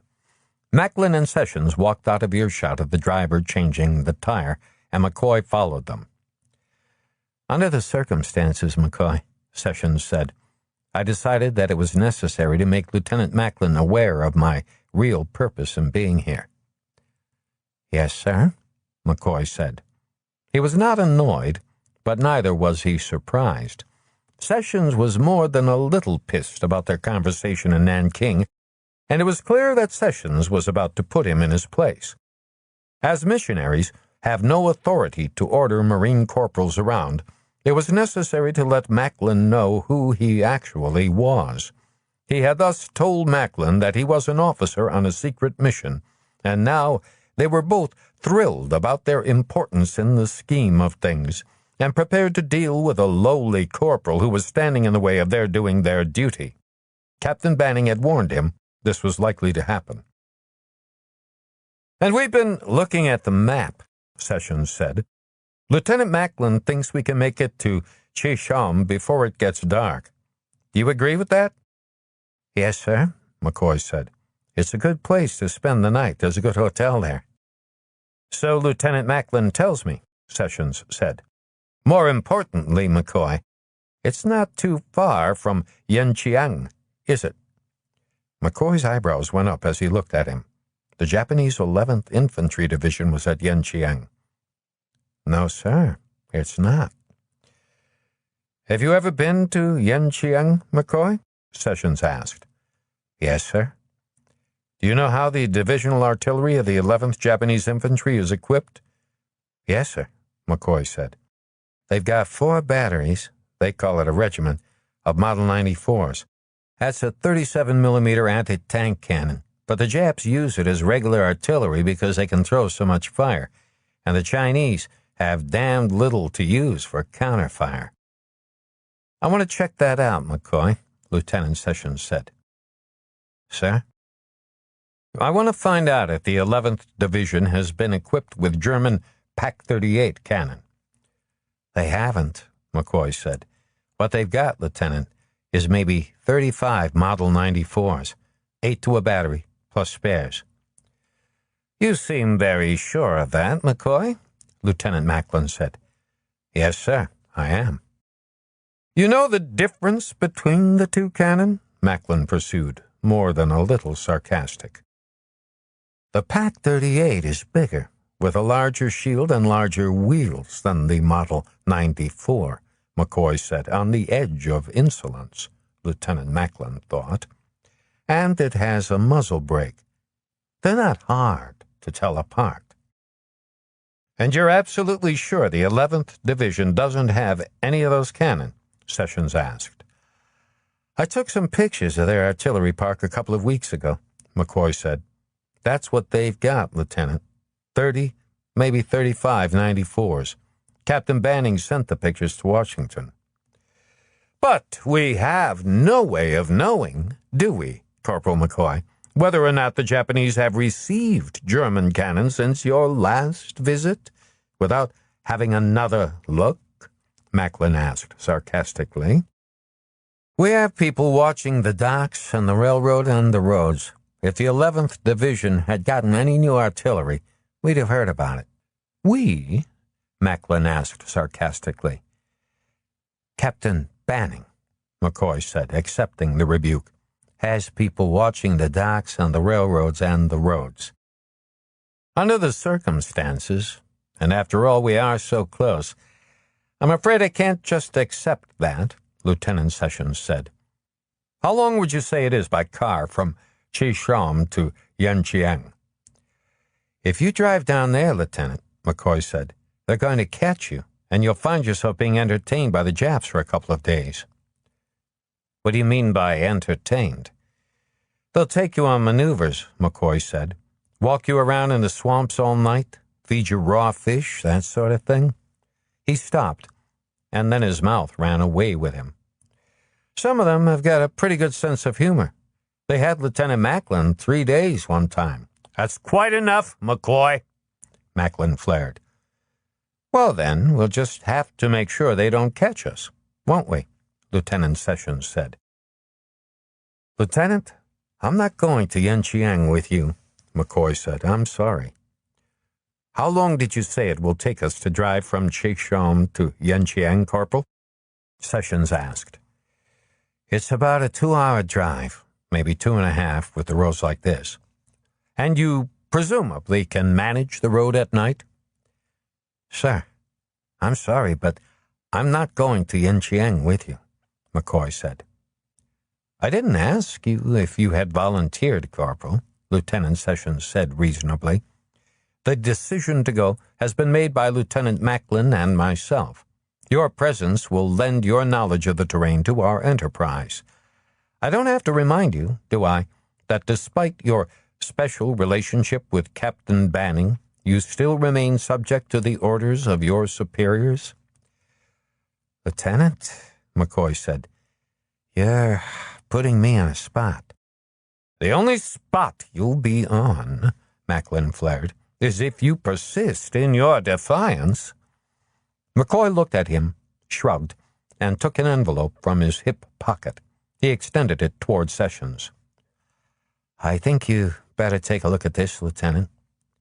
What is that? Sessions asked. My orders, sir. In writing, McCoy said. Captain Banning said I wasn't to give them to you unless I had to. I think I have to. Sessions took the envelope, tore it open, and unfolded the sheet of paper inside. He glanced at the sheet and then shook his head. What is it? Lieutenant Macklin asked.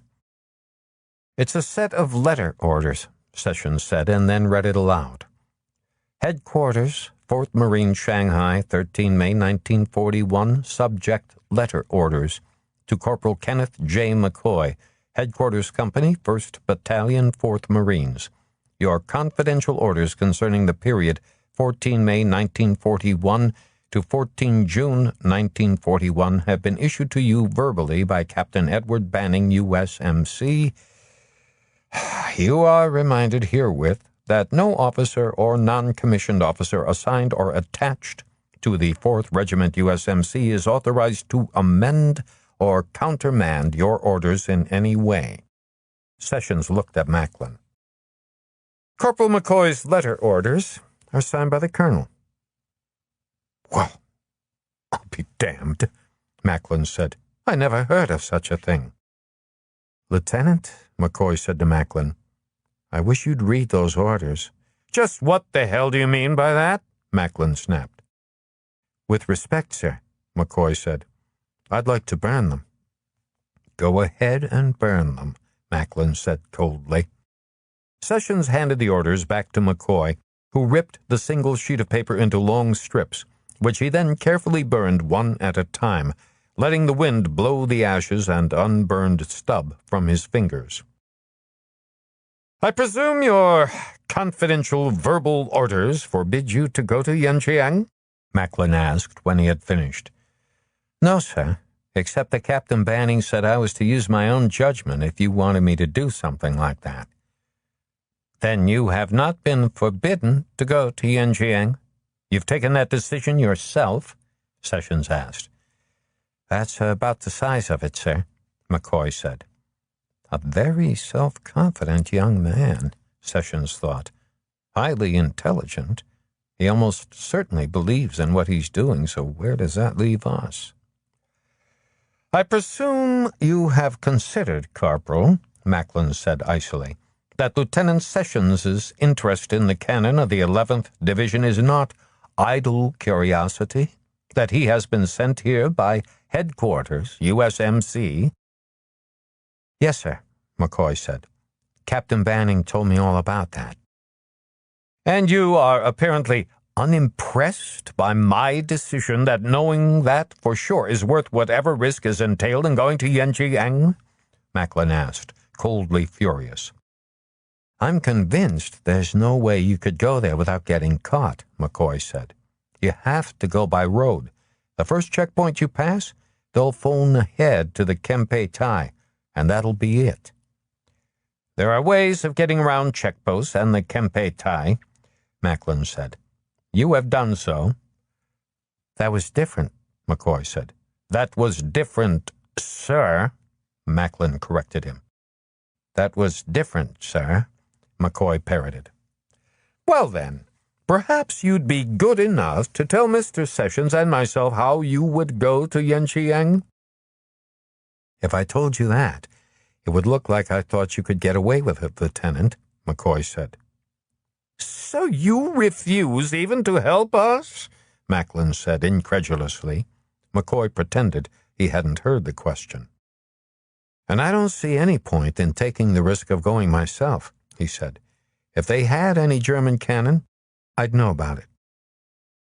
Corporal, Lieutenant Macklin said, icily sarcastic, I stand in awe of your self-confidence. Yes, sir, McCoy said. You will, I hope, tell us what you can about the location of the artillery park? Lieutenant Sessions asked conversationally. How we can find it? Aye, aye, sir, McCoy said. I hope you'll make it clear to Captain Banning, sir, that I told you you're going to get caught. Oh, yes, Corporal McCoy, Lieutenant Macklin said. You can count on our relating this incident to Captain Banning in detail. 2. Qisham, Shantung Province, China, 15 May, 1941. The 3 classes of accommodation at the Hotel Amsi at Qisham had, in descending order, been originally intended for Europeans, European servants, and Chinese servants. On McCoy's first couple of trips to and from Peking, all the enlisted Marines had been put up in the rooms set aside for European servants. But on the last couple of trips, like this one, the management had made quite a show of giving the non-coms European rooms. Small ones, to be sure, in the main wing of the hotel. McCoy realized that the proprietor had figured out that the sergeant, rather than the officer in charge, was the man who really decided, by speeding up or slowing down, where the convoy and its 10-man detail would stop for the night. That meant the sale of 10 beds and 20 meals, plus whatever they all had to drink. There wasn't all that much business anyway. McCoy really liked to stay at the Hotel Amsi. The food was good, and the place was spotless, and even the small rooms they gave the non-coms had enormous bathtubs with apparently limitless clean hot water. He would take a bath at night, a long soak, and then a shower in the morning. It was the only shower he had had in China that made his skin sting with the pressure. All the others were like being rained on. After settling into his room, McCoy had hoped to have dinner with Ernie Zimmerman and be gone from the dining room before the officers and the fellers came down for dinner. That would give him a chance both to avoid Lieutenants Macklin and Sessions and to steel himself for another meeting with them that was scheduled for after dinner. They wanted him to go over their route to and from Yenchiang. As pissed as the both of them were with him, that was going to be bad enough without having dinner in the same room, where they didn't think enlisted Marines had any right to be anyway, with them. But Ernie Zimmerman got hung up somehow getting the other Marines bedded down and was 10 minutes late. Zimmerman and McCoy had no sooner sat down in the dining room when the officers and the fellers showed up. Mrs. Feller said something to the Reverend, and he came over and insisted that they all have dinner together. McCoy thought the officers would be pissed. Eating in the same room with enlisted Marines was bad enough, but not as bad as having to share a table with them. But they weren't. They were playing spy again, McCoy saw, and the dinner table gave them a stage for the play acting they thought was necessary.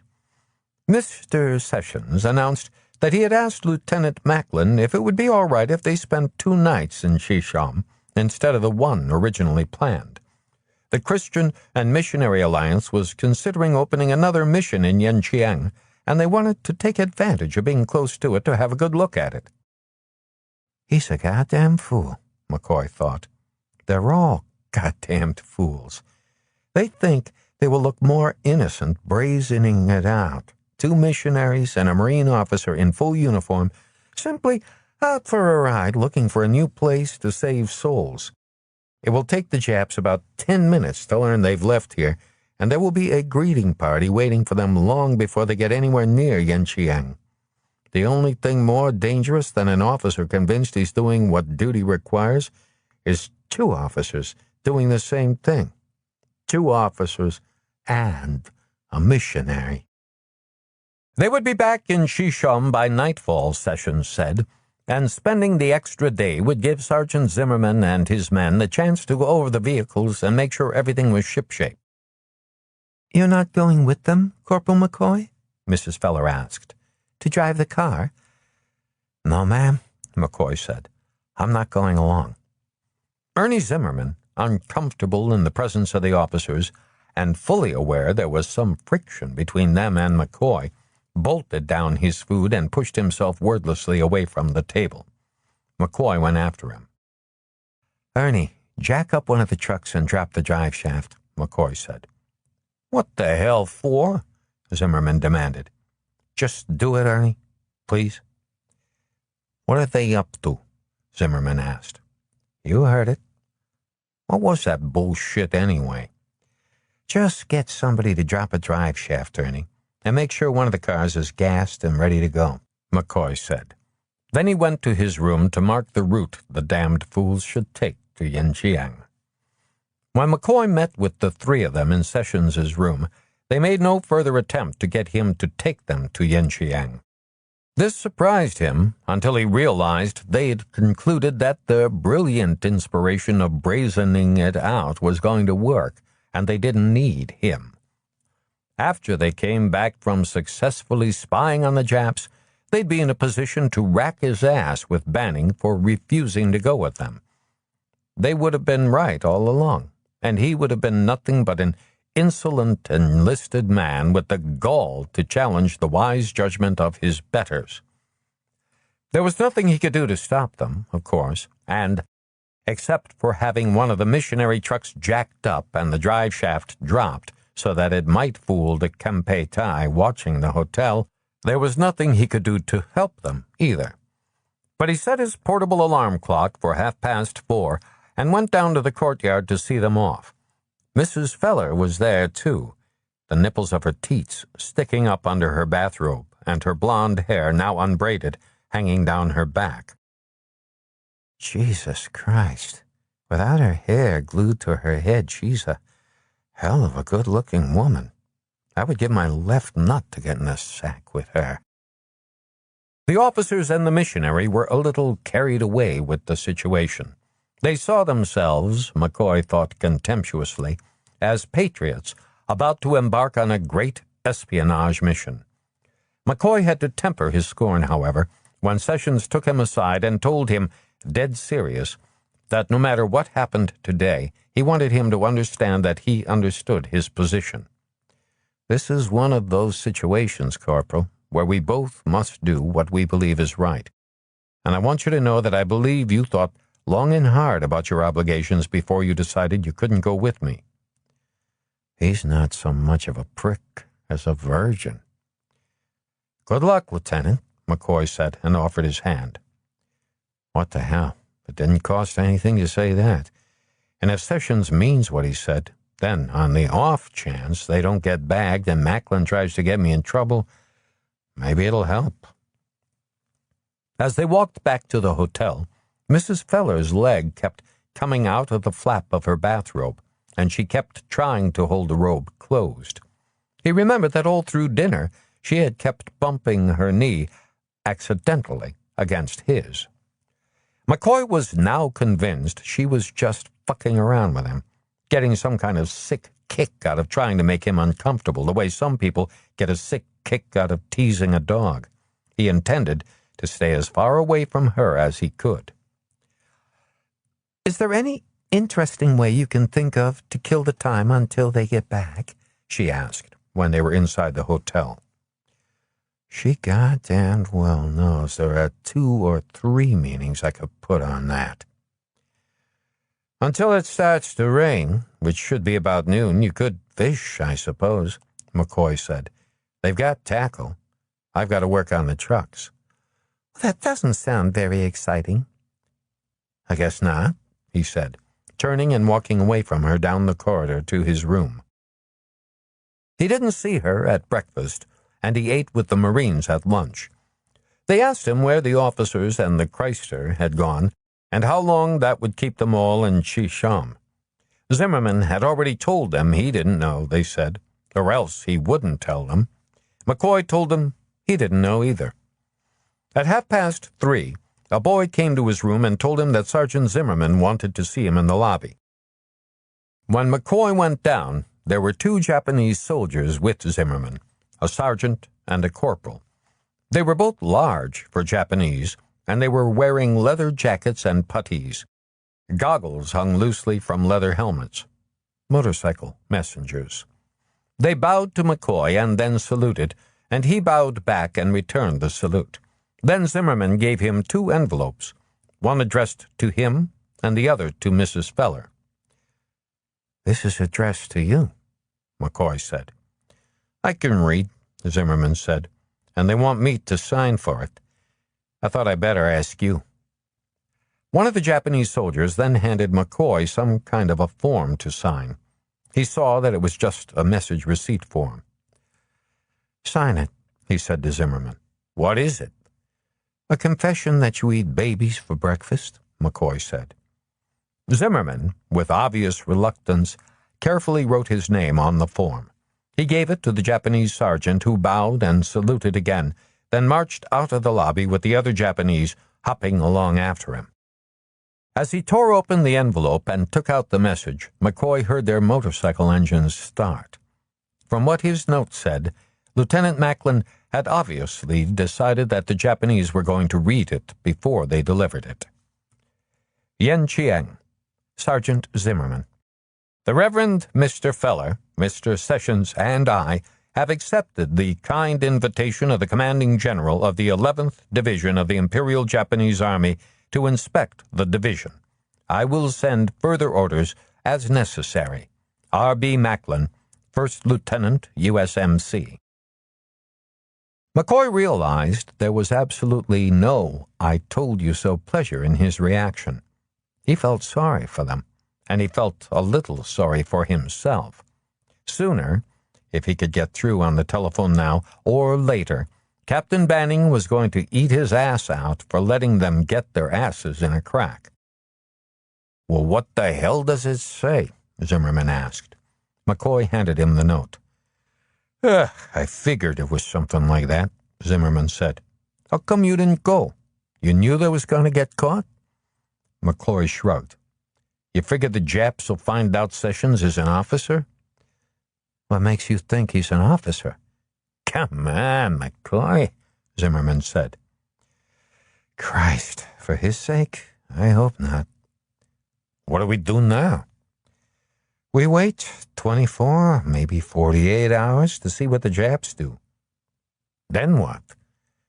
"Then I don't know," McCoy said. "There's no reason the guys have to hang around here, but I don't want them getting shit-faced in case we need them." "Okay," Zimmerman said. He walked out of the hotel lobby, and McCoy went up the wide stairs to the 2nd floor and knocked on Mrs. Feller's door. When she opened it, her hair was up in braids again, and she was wearing a pale yellow dress just about covered with tiny little holes. He handed her the letter addressed to her. She raised her eyebrows questioningly and then tore open the envelope. "Even with her hair up again, she still looks pretty good. And Christ, what teats." When she had read the letter, she raised her eyes and looked at him, obviously expecting some comment from him. "Nothing to be worried about," he said. "They'll show them marching troops in barracks and feed them food they know they won't like, and tonight they'll probably try hard to get them drunk. But there's no danger or anything like that. If there was, they wouldn't have let them send the letters."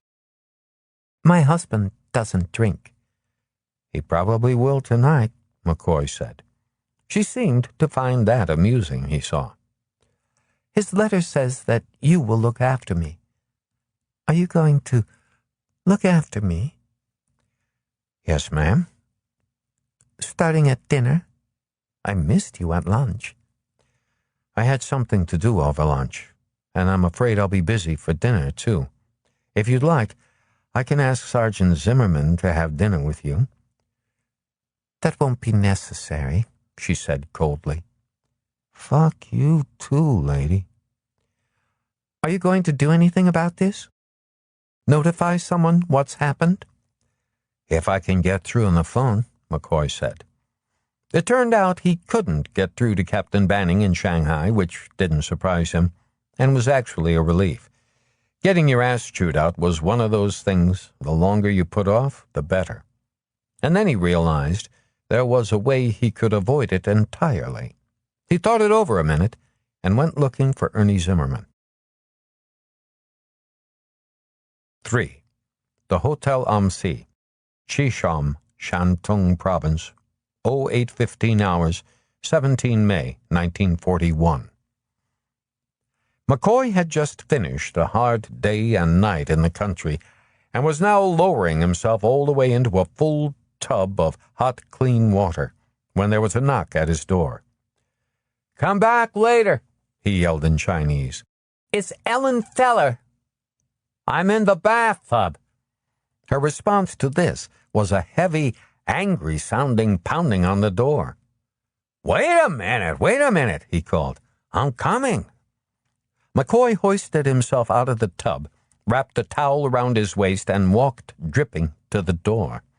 The moment it was opened a crack, she pushed past him into the room. She was wearing her robe, and her hair was again unbraided and hanging nearly to her waist. When he came back, she must have seen him from her window talking to Ernie Zimmerman in the courtyard, he decided. She walked to his small window, turned, and glared at him. "Close the door, or someone will see us in here," she ordered. In his junior year in St. Rose of Lima High, there had been a course in musical appreciation. They had studied Die Volkere then. That was what Mrs. Ellen Feller looked like now, McCoy thought, smiling, obviously pissed off. She stood stiff and strident-looking, with her long hair flowing, her cheeks red, and her teats awesome even under her bathrobe. A goddamned Valkyrie. "What are you smiling about?" she demanded furiously. Then, without waiting, demanded even more angrily, "And where have you been?" "I don't think that's any of your business," McCoy said. "You've been laying up with some almond-eyed whore in the village," she accused furiously. "You've been gone all night." "Don't hand me any of your missionary crap," McCoy said angrily. "Where I have been all night is none of your goddamn business. What did you do? Come looking for me?" He could tell from the look in her eyes that she had, indeed, come to his room looking for him. "Why?" he asked. "What's happened?" She shook her head. "Nothing. I just wondered where you were," she added awkwardly. McCoy was still angry. "So you could start playing games with me again?" "I don't know what you're talking about," she said automatically. "You know goddamned well what I'm talking about."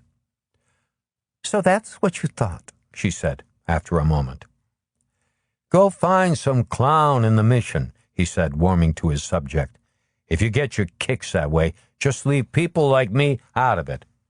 "How can you be so sure it was a game?"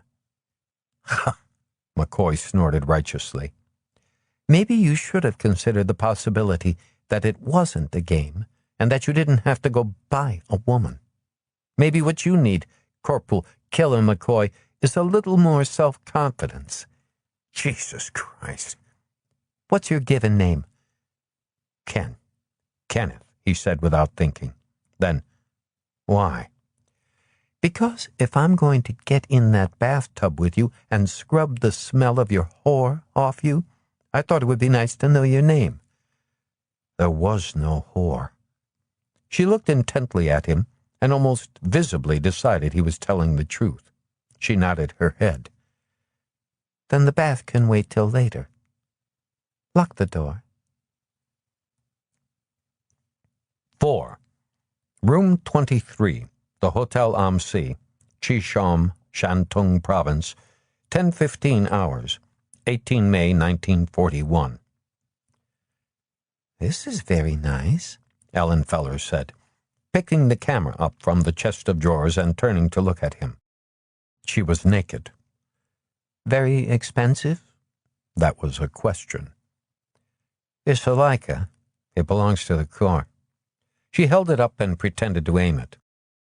Pity we can't use it. I would like to have a memento of this. Of us. For your husband to find. She laughed and put the camera down. It had been practically non-stop screwing, with breaks only for meals and trips to make sure none of the Marines had gone off on a drunk someplace. But this was the first time either of them had mentioned her husband. It's possible he could walk in any minute, McCoy said, and catch us like this. You don't have to worry about him. But I wouldn't want to get you in trouble with your officers. Are they really likely to come back soon? Can't tell. Why wouldn't I have to worry about him? You mean you couldn't tell? Not even from the way he looked at you?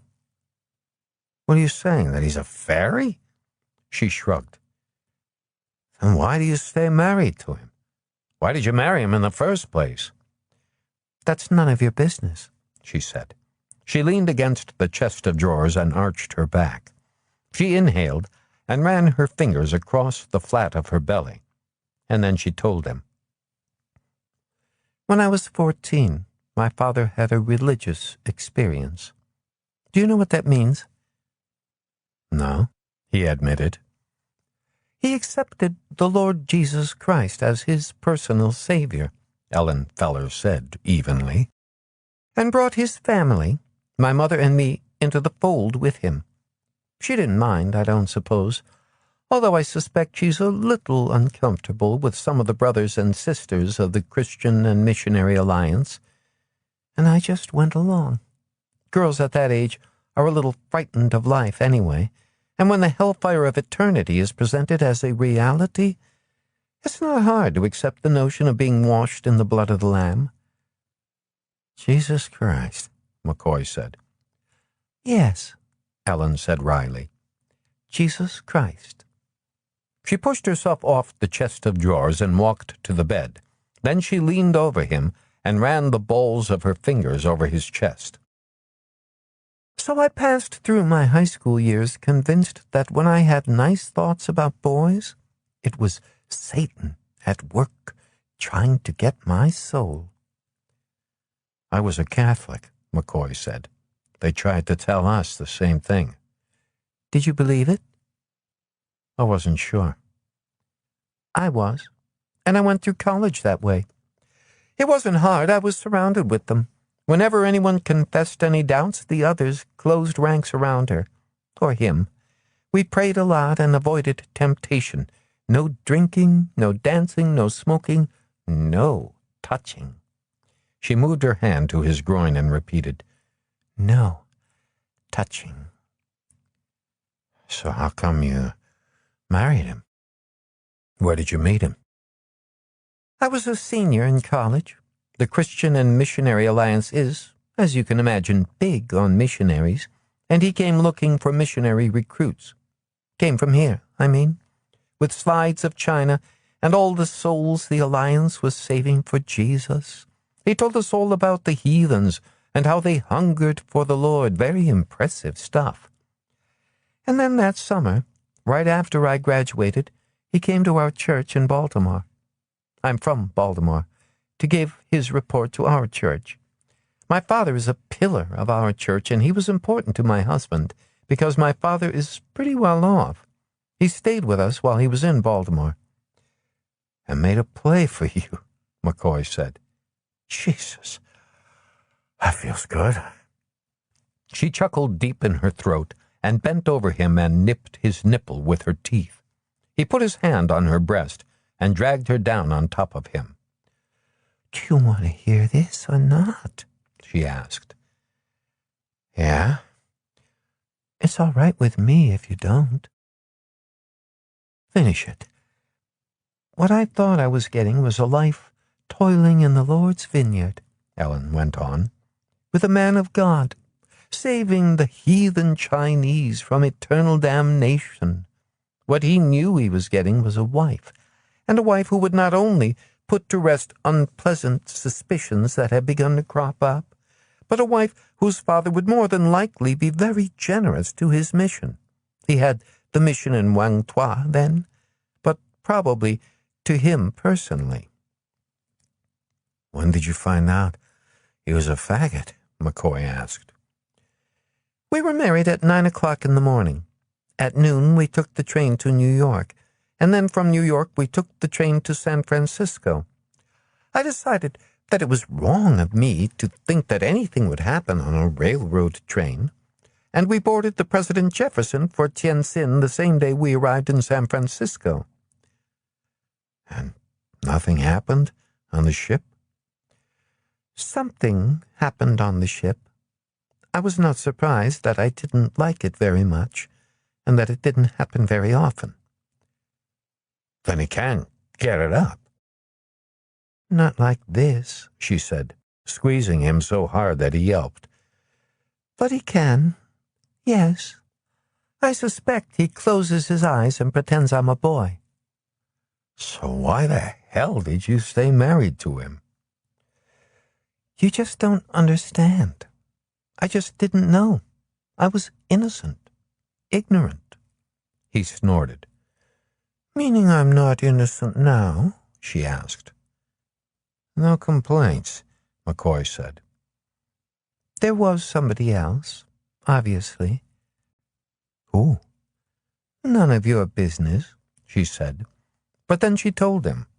A newly ordained bachelor missionary with whom she'd been left alone a good deal when the Reverend Feller had been promoted to assistant district superintendent. They had been caught together. They had begged forgiveness. After prayerful consideration, the Reverend Feller had decided the way to handle the situation was to send the young missionary home as unsuited for missionary service, which happened often.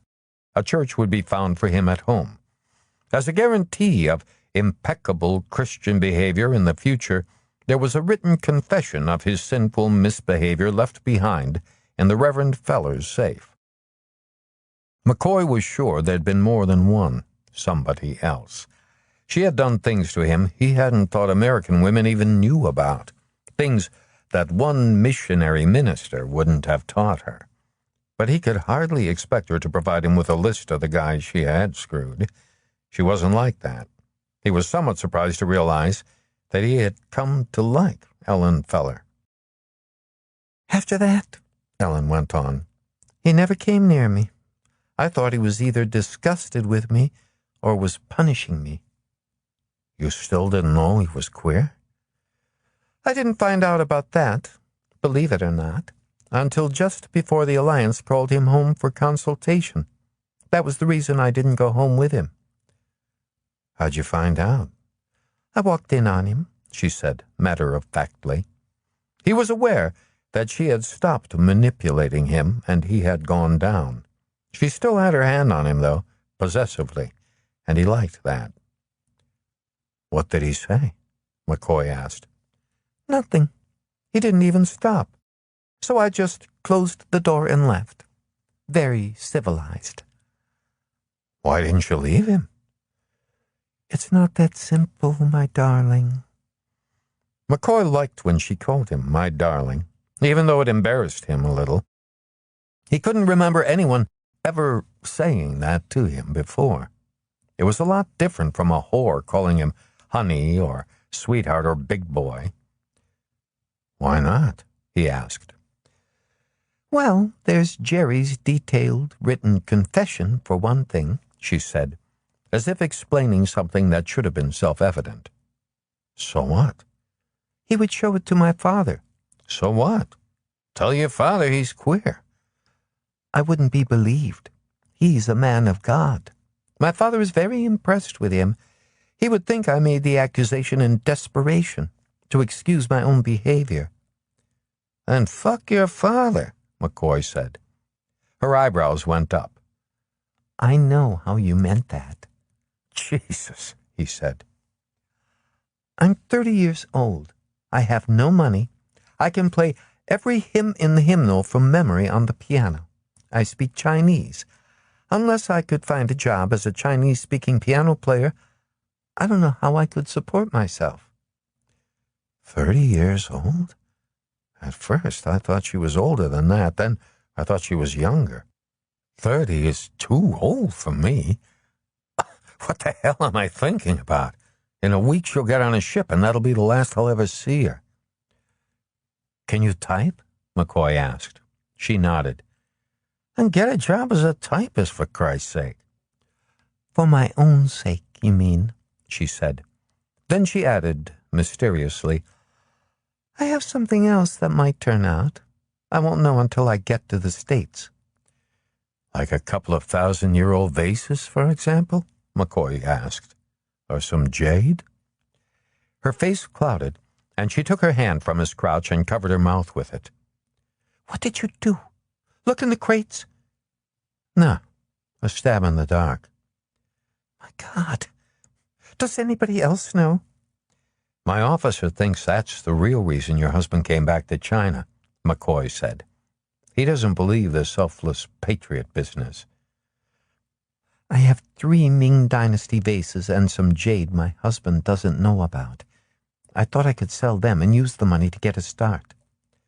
"You probably can, if you can get them through customs," McCoy said. "Your officer isn't going to say anything?" "It's none of his business." "And the other officers? Do they know?" "You've just seen how smart they are," McCoy said. "It left us alone, my darling." "I like it when you say that," McCoy said. She looked into his eyes, and it made him uncomfortable. "And I like it when you put your hand on my balls." She stiffened. She didn't like him to talk that way, he thought. But she shifted on the bed and cupped her hand on him again. "I would like it, too, if you said that to me," she whispered. "Said what?" "My darling." "My darling," McCoy said, and flushed. It made him uncomfortable. "And I like to suck your teats," he added, almost defiantly. She stiffened again, and he wondered why he said that, knowing it would piss her off. "I like the thought, but not the vocabulary. Cows have teats. Ladies have breasts." "Pardon me?" "You're forgiven." "Move closer, so I can play with them." "Why, you wicked little boy, you," she said. But she pushed herself closer to him, so that his hands and his mouth could reach her breast. The "my darling" business was over, McCoy realized. First with relief, then with sadness. She took her nipple from his mouth a moment later and kissed him lasciviously, then moved her head down his body. She was just straddling him when there was a knock at the door. "Come back later," McCoy called in Chinese. "It's Lieutenant Sessions, McCoy. Open the door." Breathing heavily, Ellen reluctantly hauled herself off him and scurried around the room, picking up her clothing. McCoy watched her moves, lovely and graceful. She was the best-looking piece of ass he had ever had, he had realized sometime during the last 24 hours. And the best. He wondered how she was going to handle Sessions. She was not going to be able to holler rape, which was what usually happened when an American woman got caught fucking a Marine. Not only wouldn't she be able to get away with it, how could she explain being in his room, but she had called him my darling, and he knew somehow that she meant it. He meant more to her than a stiff prick. She was not going to cause him any trouble, and he knew he didn't want to cause her any. "Come on, Corporal, I have business with you," Sessions called. McCoy waited until she'd gone into the bathroom, then pushed himself out of the bed and went to the door, pulling on his shorts en route. Lieutenant Sessions wore 2 days' growth of beard, and his seersucker suit was badly soiled. The Japanese knew that it embarrassed Americans not to be clean-shaven, so razors were not made available, and there was evidence of an accident at a meal. McCoy was amused at the Japanese skill in embarrassing their unwanted guests, and so was Captain Banning, but it was apparent that Lieutenant Sessions was not. "Sergeant Zimmerman said he had no idea where you were," Sessions accused as he pushed past McCoy into the room. McCoy didn't reply. "I presume that you have reported our detention by the Japanese to Shanghai?" Sessions asked. "No, sir," McCoy said. "Why not, Corporal?" Sessions asked angrily. "I thought I'd wait to see what the Japs decided to do," McCoy said. "You thought you'd wait?" Sessions quoted incredulously. "Good God! And it's pretty clear, isn't it, how you passed your time while you were waiting. What the hell have you been doing in here, McCoy? Conducting an orgy?" McCoy didn't reply. "A round-the-clock orgy," Sessions went on, looking at the debris, food trays, bottles of beer, and towels on the floor. He sniffed the air. "It smells like a whorehouse in here. Is she still here, for Christ's sake?" McCoy nodded. "God damn it, Corporal! In my absence, you were supposed to take charge, not conduct yourself like a PFC on payday. You are prepared to offer no excuse at all for not getting in touch with Shanghai and reporting what had happened to us?" "I was trying not to make waves," McCoy said. "And what the hell is that supposed to mean?" The bathroom door opened, and Ellen Feller came into the room. She was in her bathrobe, and her hair fanned down her shoulders. She looked directly at Lieutenant Sessions as she walked through the room and out the door. "Well, that really does it," Sessions said coldly, almost calmly, when she had gone. "Instead of doing your duty. Jesus Christ, I'm going to have your stripes for this, McCoy. I'd like to have you court-martialed." McCoy walked across the room to the chest of drawers and picked up the Leica camera. "God damn it, Corporal, don't you turn your back on me when I'm talking to you," Sessions said furiously. McCoy rewound the film, opened the camera, and slipped the film out. He held the small can of film between his thumb and index finger and turned to face Lieutenant Sessions. "I hope you didn't lose your temper like that in Yanqiang," McCoy said. "So far as the Japs are concerned, you lose a lot of face when you lose your temper." "How dare you talk to me that way?" Sessions barked, both incredulous and furious. "Lieutenant, as I see it, you have two choices," McCoy said. "You can make a by-the-book report of what happened, that against my advice you went to Yanqiang and got yourself caught, and that when you came back here you found out that I hadn't even reported that the Japs had completely abandoned your obvious obligations would be a better way to put it," Sessions interrupted. "And had completely abandoned my obvious obligations," McCoy parroted. "That's silent insolence on top of everything else," Sessions snapped. "And that you found Mrs. Feller in my room," McCoy said. "What the hell were you thinking about in that connection?" Sessions fumed. "Good God, man, her husband is a missionary." "Who will say that his wife was in here reading the Bible to me," McCoy said calmly. "He's a faggot." Surprise flashed over Sessions' face. "She is a married woman, and you damned well knew she was," Sessions said, somewhat lamely. This confrontation was not going at all the way he had expected it would. "The other choice you and Lieutenant Macklin have," McCoy said, "is to report that you have proof the Japs don't have any German PaK-38 50mm cannons, at least not in the 11th Division." That caught Sessions by surprise. "What are you talking about?" he asked. "What proof?" "If they had German cannon, they would have turned in their Model 94s, McCoy said. "They didn't." He held up the can of film. "I took these at first light yesterday morning," he said. "I was lucky.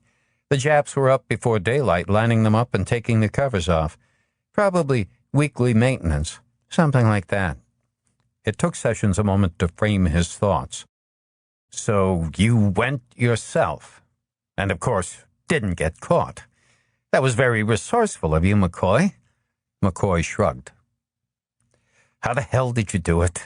Sessions asked. The German's got a truck. German? Oh, you mean the man who owns the hotel? McCoy nodded. You just borrowed his truck and drove into Yanqiang, that's it? Not exactly, McCoy said. I went into Yanqiang last night on a bicycle. I told the boy who drives the German's truck there was 100 yuan in it for him if he picked me up at a certain place on the road at 6:30 yesterday morning. And then he just brought you back. No, we had to go into town first. He picks up stuff. Vegetables mostly. Sometimes a pig and chickens. I had to go in with him. How did you keep from being seen? I didn't, McCoy said. When I'm around the Japs, I play like I'm an Italian. How do you do that? Do you speak Italian? McCoy nodded. Christ. You are amazing, McCoy, Sessions said. It was stupid, me going in there like that, McCoy said. I should have known better. Why did you go? Sessions asked. You acted like it was important, McCoy said. Anyway, it's done. And if you were to tell Captain Banning that you and Macklin and the Reverend were making a diversion, that you knew I was going to Yanqiang, I wouldn't say anything, McCoy said. You're not, I hope, suggesting, McCoy, that I submit a patently dishonest report, Sessions said. Rule 1, doing what we're doing, McCoy said, is don't make waves, either with the Corps or with the people you're watching.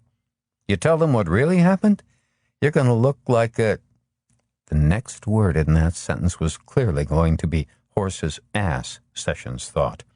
He stopped himself just in time from saying, How dare you talk to me that way? A small voice in the back of his skull told him quietly but surely that he had indeed made a horse's ass of himself already, in China 10 days, and already grabbed by the Japanese doing something he had been told not to do, and digging himself in still deeper every time he opened his mouth. He had been a Marine 11 years. Never before had an enlisted man, not even a master gunnery sergeant when he had been a wet-behind-the-ears shavetail, talked to him the way this 21-year-old corporal was talking to him now. And the small voice in the back of his skull told him McCoy was not insolent. Inferiors are insolent to superiors. McCoy was tolerantly contemptuous, as superiors are to inferiors. And the painful truth seemed to be that he had given him every right to do so. He had been informed, and had pretended to understand that he would have to learn to expect the unexpected. And he hadn't. Because he was a 32-year-old officer, he had presumed that he knew more than a 21-year-old enlisted man.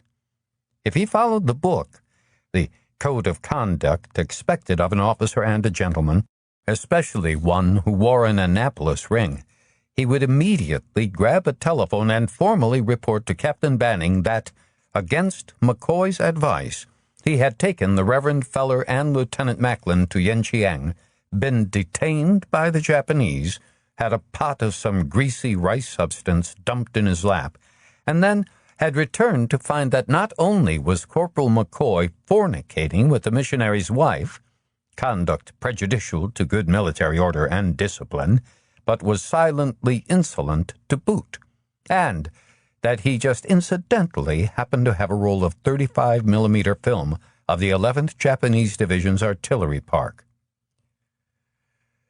I need a bath, a shave, and a clean uniform, Corporal, Lieutenant Sessions said. We'll settle this later. Aye, aye, sir. I'd like to get started again first thing in the morning, Sessions went on. Will there be any problems about that? No, sir, McCoy said. Now that you're back, we can move any time you want to. Sessions realized he was still making an ass of himself, and that he had to do something about it.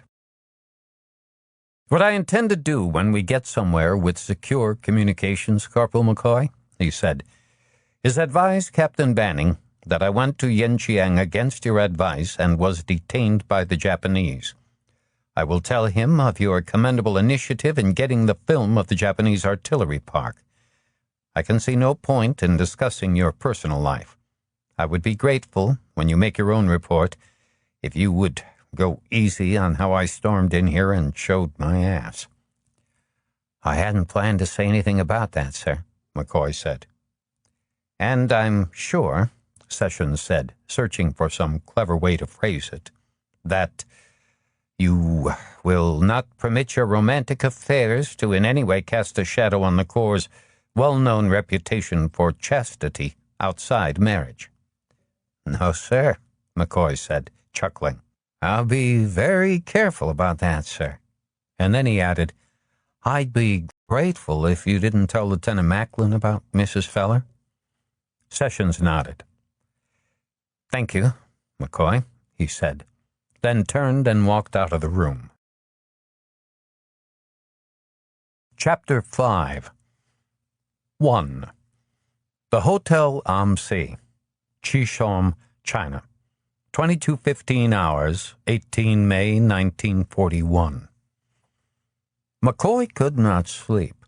The smell of Ellen was inescapably on the sheets, and her image was no less indelibly printed on his mind. Earlier, he found himself next to her at dinner. The moment he sat down, her knee moved against his. There wasn't anything particularly sexy about her touch, and she didn't try to feel him up under the table, or he her, or anything like that. She just wanted to touch him. She didn't say 2 words to him either, except, "Please pass the salt." But she didn't take her knee away once. All too soon, the Reverend Feller announced, "Well, we have a long day ahead of us." Ellen rose after him and followed him out, leaving McCoy with a terrible feeling of loss. Later, McCoy and Zimmerman went to the European servants' quarters to make sure none of the drivers had shacked up in town. Afterward, Zimmerman asked matter-of-factly, "Sessions find out you're fucking the missionary lady?" He had not been fucking the missionary lady. It had started out that way, but it wasn't that way now. McCoy couldn't bring himself to admit he was in love, but it was more than an unexpected piece of ass, more than fucking the missionary lady. And she had called him "my darling," and had meant it, and he had meant it too when she made him say it back. "Yeah," McCoy said. "And?" "And what?" "What's he going to do about it?" "He's not going to do anything about it," McCoy said. "He's all right." "You're lucky," Zimmerman said. "If that bastard Macklin finds out, McCoy, you're going to find yourself up on charges." "One good way for him to find out, Ernie, is for you to keep talking about it." "You better watch your ass, McCoy," Zimmerman said. "Yeah," McCoy said. "I will." Jesus Christ, what a fucking mess. He turned the light back on and reached for the crossword puzzles from the Shanghai Post. He did 3 of them before he fell asleep sitting up. Then, carefully, so as not to rouse himself fully, he turned the light off, slipped under the sheet, and felt himself drifting off again. When he felt her mouth on him, he thought he was having a wet dream, and that surprised him, considering all the fucking they had done. And then he realized that he wasn't dreaming. "I thought that might wake you up, my darling," Ellen Feller said softly. "What about your husband?" "What about him? As you so obscenely put it, fuck him." "You mean he knows?" "I mean he sleeps in a separate bed, and when I left him, he was asleep." "I had a hard time getting to sleep," McCoy said, "thinking about you." "I'm glad," she said. She moved up next to him and put her face in his neck. "I would have come sooner, but he insisted on talking." "About what?" "That his being detained by the Japanese was a good thing, that it will probably make it easier to get the crates on the ship, without having them inspected, I mean." The thought saddened him. In 9 days she would leave, and that would be the last he would ever see of her. "You'd better set your alarm clock," she said practically. "I don't want to fall asleep in here." He set the alarm clock, but it was unnecessary. They were wide awake at 4:30. Neither of them had slept for more than 20 minutes all through the night. 2. Hui Minh, Shantung Province, 27 May 1941. It took them another 9 days to reach Hui Minh, 9 days without an opportunity for McCoy and Ellen to be together. The days on the way to Hui Minh were pretty much alike. They would start out early and drive slowly and steadily until they found a place where they could buy lunch. Failing that, they stopped by the side of the road and picnicked on rice balls, egg rolls, and fried chicken from the hoods and running boards of the trucks and cars. The road meandered around endless rice paddies. The inclines and declines were shallow, but the curves were often sharp, thus making more than 20 miles an hour impossible. Sometimes there was nothing at all on the road to the horizon, and sometimes the road was packed with Chinese, walking alone or with their families or behind ox-drawn carts. The Chinese were usually deaf to the sound of a horn, so when the road was narrow, as it most often was, it was necessary to crawl along in low gear until the road widened enough to let them pass the ox carts. But sometimes, at the blast of the horn, the slowly plodding pedestrians would jump to the side of the road and glower as the convoy passed. When they had to picnic by the side of the road, McCoy tried to stop when there was no one else on the road. But most of the time, in spite of McCoy's intentions, they were surrounded by hordes of Chinese within 5 minutes. Some stared in frank curiosity, and others begged for the scraps. Or for rides. And that was impossible, of course. If they allowed Chinese in the backs of the trucks, the beds would be stripped bare within a mile. At Sixiangou, Tancheng, and Weifang, McCoy spent the hours of darkness trying to find out whether various Japanese units had indeed received German field artillery pieces. And at Tancheng, he somewhat reluctantly took Lieutenant Sessions with him. Sessions skillfully sandbagged him into that. He came to McCoy's room after supper while McCoy was dressing. Black cotton peasant shirt, trousers and rubber shoes, and a black handkerchief over his head. It was less a disguise than a solution to the problem of crawling through feces-fertilized rice paddies. A complete suit cost less than $1. He wore one and carried 2 more tightly rolled and tied with string that he looped and fastened around his neck. When he came out of a rice paddy, smelling like the bottom of a latrine pit, he would strip and put on a fresh costume. It didn't help much, but it was better than running around soaked in shit. During the stopover at Sixiangou, McCoy made a deal with a merchant. 5 gallons of gasoline for 8 sets of cotton jackets and trousers. When Sessions came to his room at Tancheng, he still had 3 left, not counting the one he was wearing. Sessions was politely curious about exactly what McCoy intended to do, and McCoy told him. It wasn't that much of a big deal. All he was going to do was make his way down the dikes between the rice paddies until he was close to the Japanese compound. Then he would slip into the water and make his way close enough to the compound to photograph the artillery park and motor pool. Then he would make his way out of the rice paddy, change clothes, and come back. "How do you keep the camera dry?" Sessions asked. "Wrap it in a couple of rubbers," McCoy said. Sessions laughed appreciatively. "Do you go armed?" "I have a knife I take with me," McCoy told him. "But the worst thing I could do is kill a Jap." Sessions nodded his understanding. Then he said, "Tell me the truth, McCoy. There's no reason I couldn't go, is there? If you were willing to take me, I mean." "Christ, Lieutenant, you don't want to go." "Yes, I do, McCoy," Sessions had said. "If you'll take me, I'll go." Then he walked to the bed and picked up the peasant suit.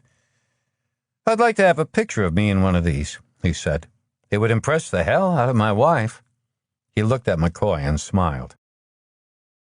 "I really would like to go with you, McCoy," he said.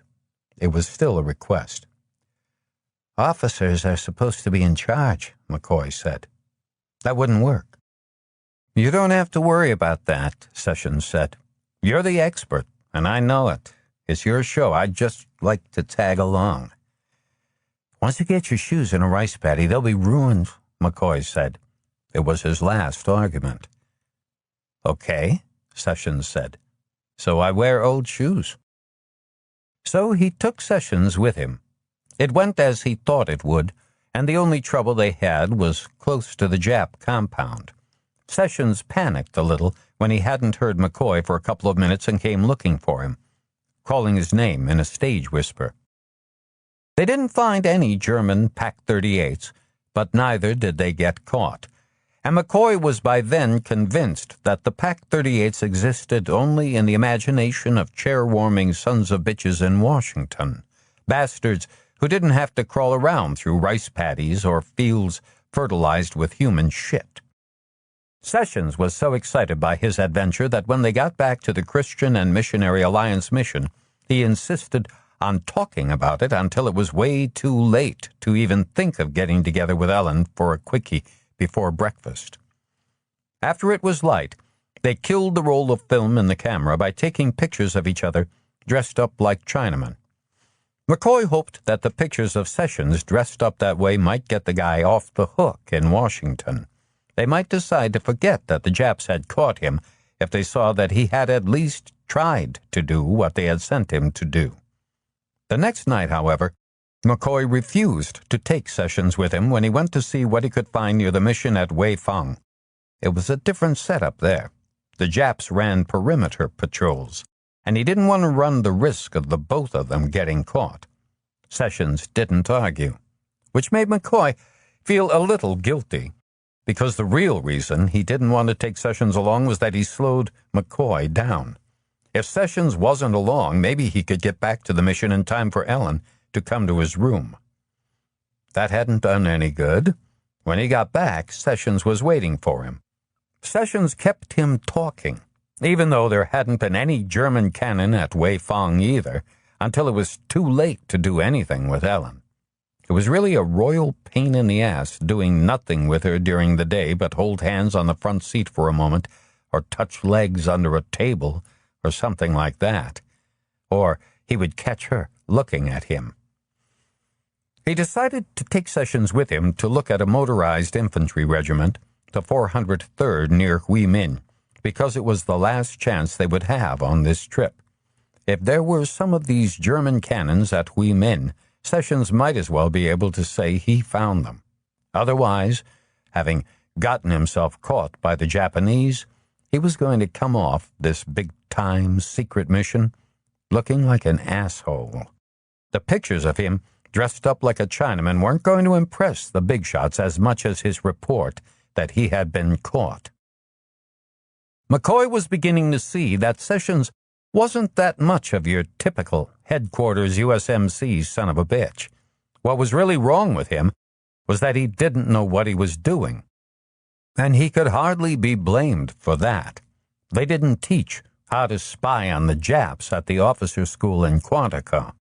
It was a really dumb fucking thing for the Corps to do, sending him over here the way they had. But to be fair, that was the Corps' fault, not his. And at Huimin, they found Pak-38s. The 403rd Motorized Infantry Regiment, separate of His Imperial Majesty's Imperial fucking Army, had 8 of them, and the 8 had the wrong canvas covers, so they had taken covers from the Model 94s and put them over the Pak-38s. They didn't fit. The muzzle of the Pak-38s, with its distinctive and unmistakable muzzle brake, stuck 3 feet outside the 2 small canvas covers, and with the Model 94s parked right beside them, looking very small compared to the Pak-38s. There was absolutely no question about what they were. McCoy shot two 36-exposure rolls of 35mm black and white film in the Leica, and then a 20-exposure roll of Kodacolor, although he suspected that one wouldn't turn out. Kodacolor had a tendency to fuck up when you used it at first light. McCoy had no idea why. Sessions was naturally all excited and had a hard time keeping himself under control. But he didn't order McCoy. He asked him whether it would be a good idea to send somebody, maybe him, maybe Zimmerman, right off to Tientsin with the film, or to take the whole convoy to Tientsin instead of making the other stops. And Sessions just accepted it when McCoy told him that if he or Zimmerman took off alone with the film, the Kempe Tai, who had been following them around since they crossed the Yangtze River, would figure there was something special up, and that would be the last time he or Zimmerman would ever be seen. "Chinese bandits, Lieutenant," McCoy said. "Since there really aren't any, the Japs have organized their own." "And similarly, taking the whole convoy to Tientsin right away would make them think something was out of the ordinary?" "Yes, it would. They probably would leave the whole thing alone, but you couldn't be sure. If we do what we told them we're going to do, that would be best. Obviously," Sessions concluded the sentence for him. Aye, sir. "And it will give us another night on the road, maybe more if I get lucky and one of the trucks breaks down, and maybe that will mean maybe more than one other night with Ellen. Christ knows, I've done all the crawling through rice paddies I'm going to do on this trip." He had no such luck. They spent the next night in a Christian and Missionary Alliance mission where he was given a small room to share with Sergeant Zimmerman. Since he was in a different building from the officers and missionaries, there was nothing he could do about getting together with Ellen. He wondered if he might get lucky in Tientsin. He hoped so. It would probably be the last time in his life he would ever have a woman like that. It was about 200 miles from Huimin to Tientsin. About halfway there was another ferry. This one crossed a branch of the Yunho River. It wasn't much of a river, maybe 200 yards across, and the ferry was built to fit. He thought for a minute that he and Ellen were going to get to cross first, which meant they would be alone for a little while.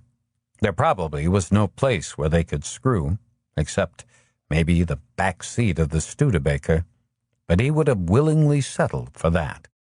At the last minute, though, Sessions decided to go too and climbed in the back seat. And then, as McCoy was about to drive down the bank onto the ferry, Sessions had another officer inspiration. "Sergeant Zimmerman," he called, "would you come with us, please?" A moment later he leaned forward. "I don't think it's a good idea for us to be all alone over there," he said significantly. "Do you?" "No, sir," McCoy said. "I guess not." What does he think is going to happen over there? I shouldn't have told him about the Chinese-Japanese bandits. If I hadn't, he would have stayed behind and I could have had 15-20 minutes alone with Ellen.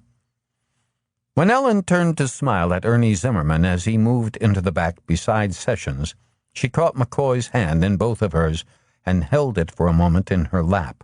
He could feel the heat of her belly.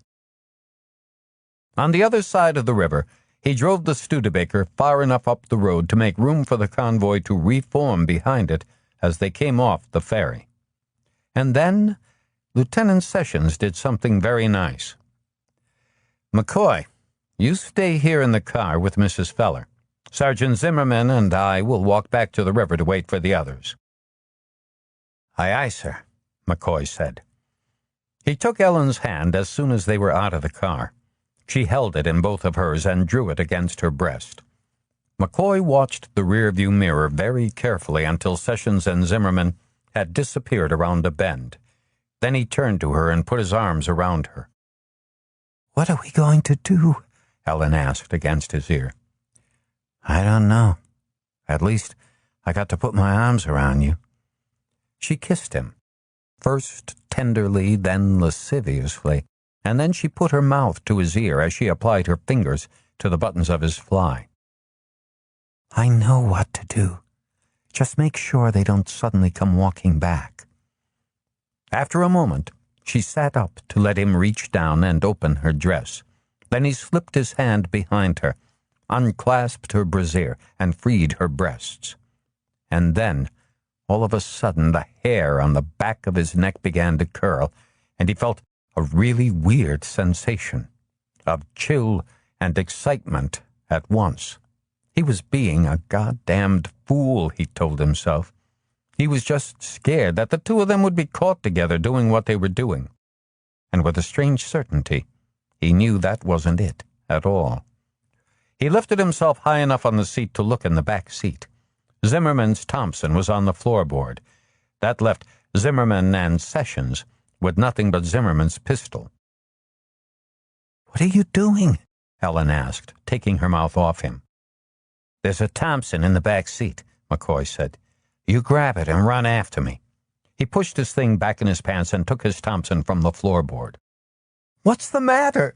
Ellen asked. God damn it, just do what I tell you, he snapped, and sprang out of the car.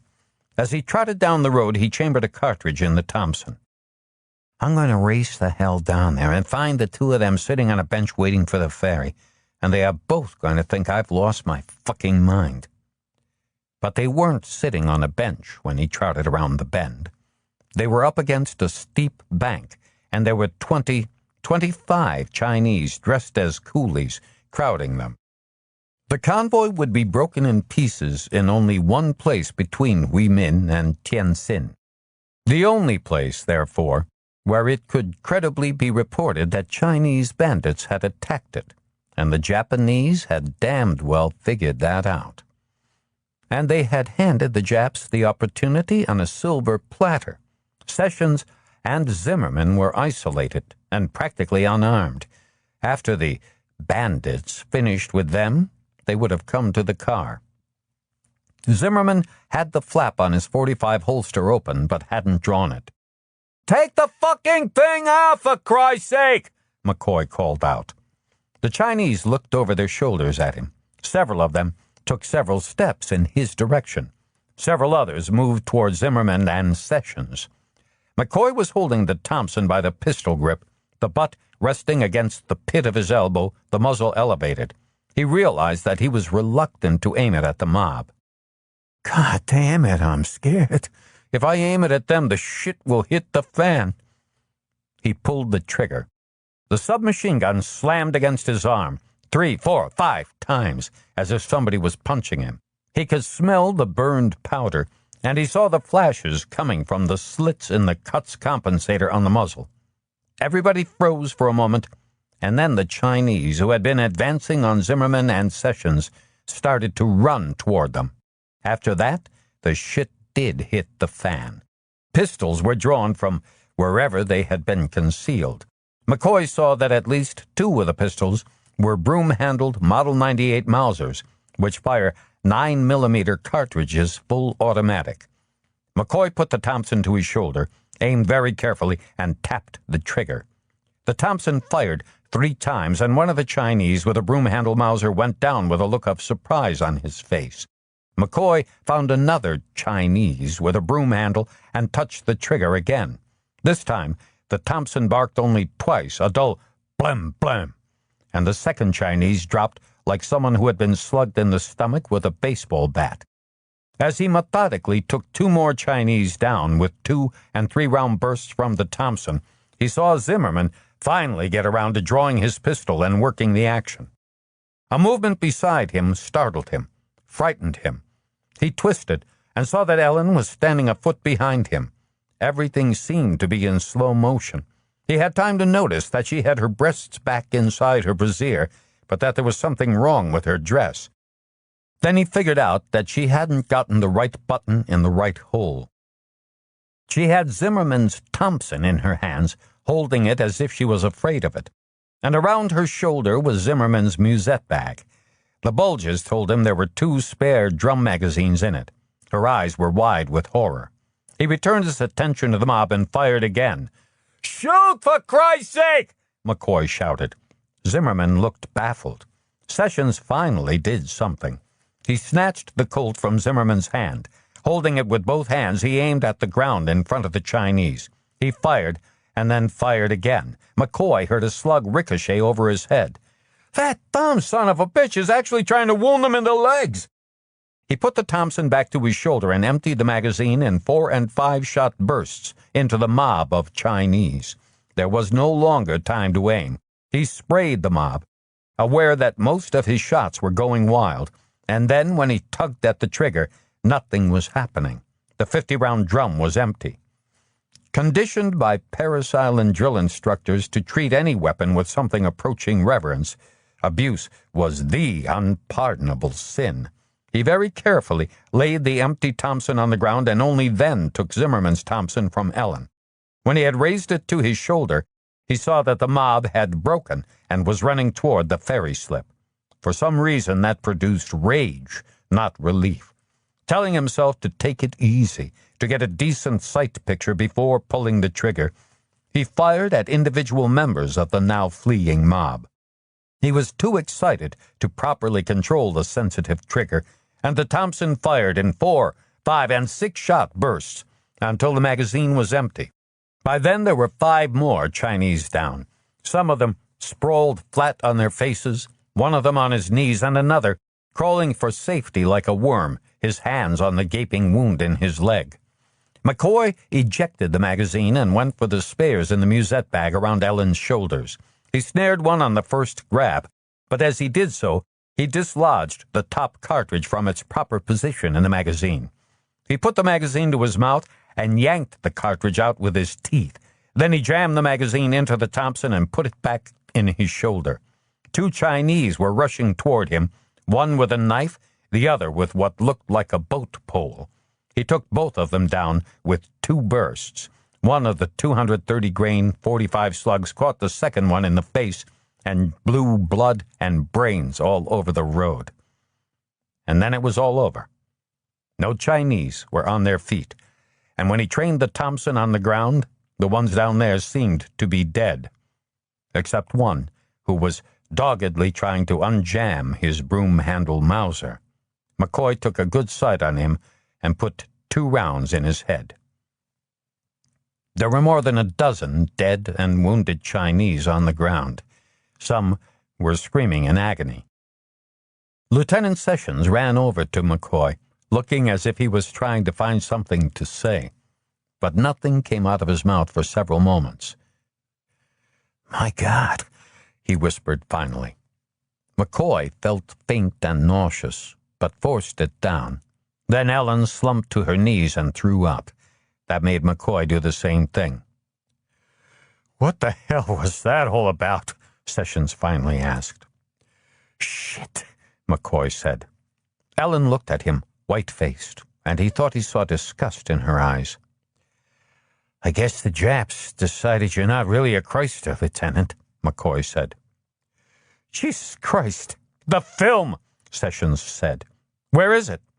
"God damn it!" McCoy said, and started to run back to the car. He was halfway to the car when he heard shots and then a scream. He spun around. Zimmerman had finally got his shit together. He had put a fresh magazine in McCoy's Thompson and was walking among the downed Chinese, methodically firing a couple of rounds into each of them to make sure they were dead.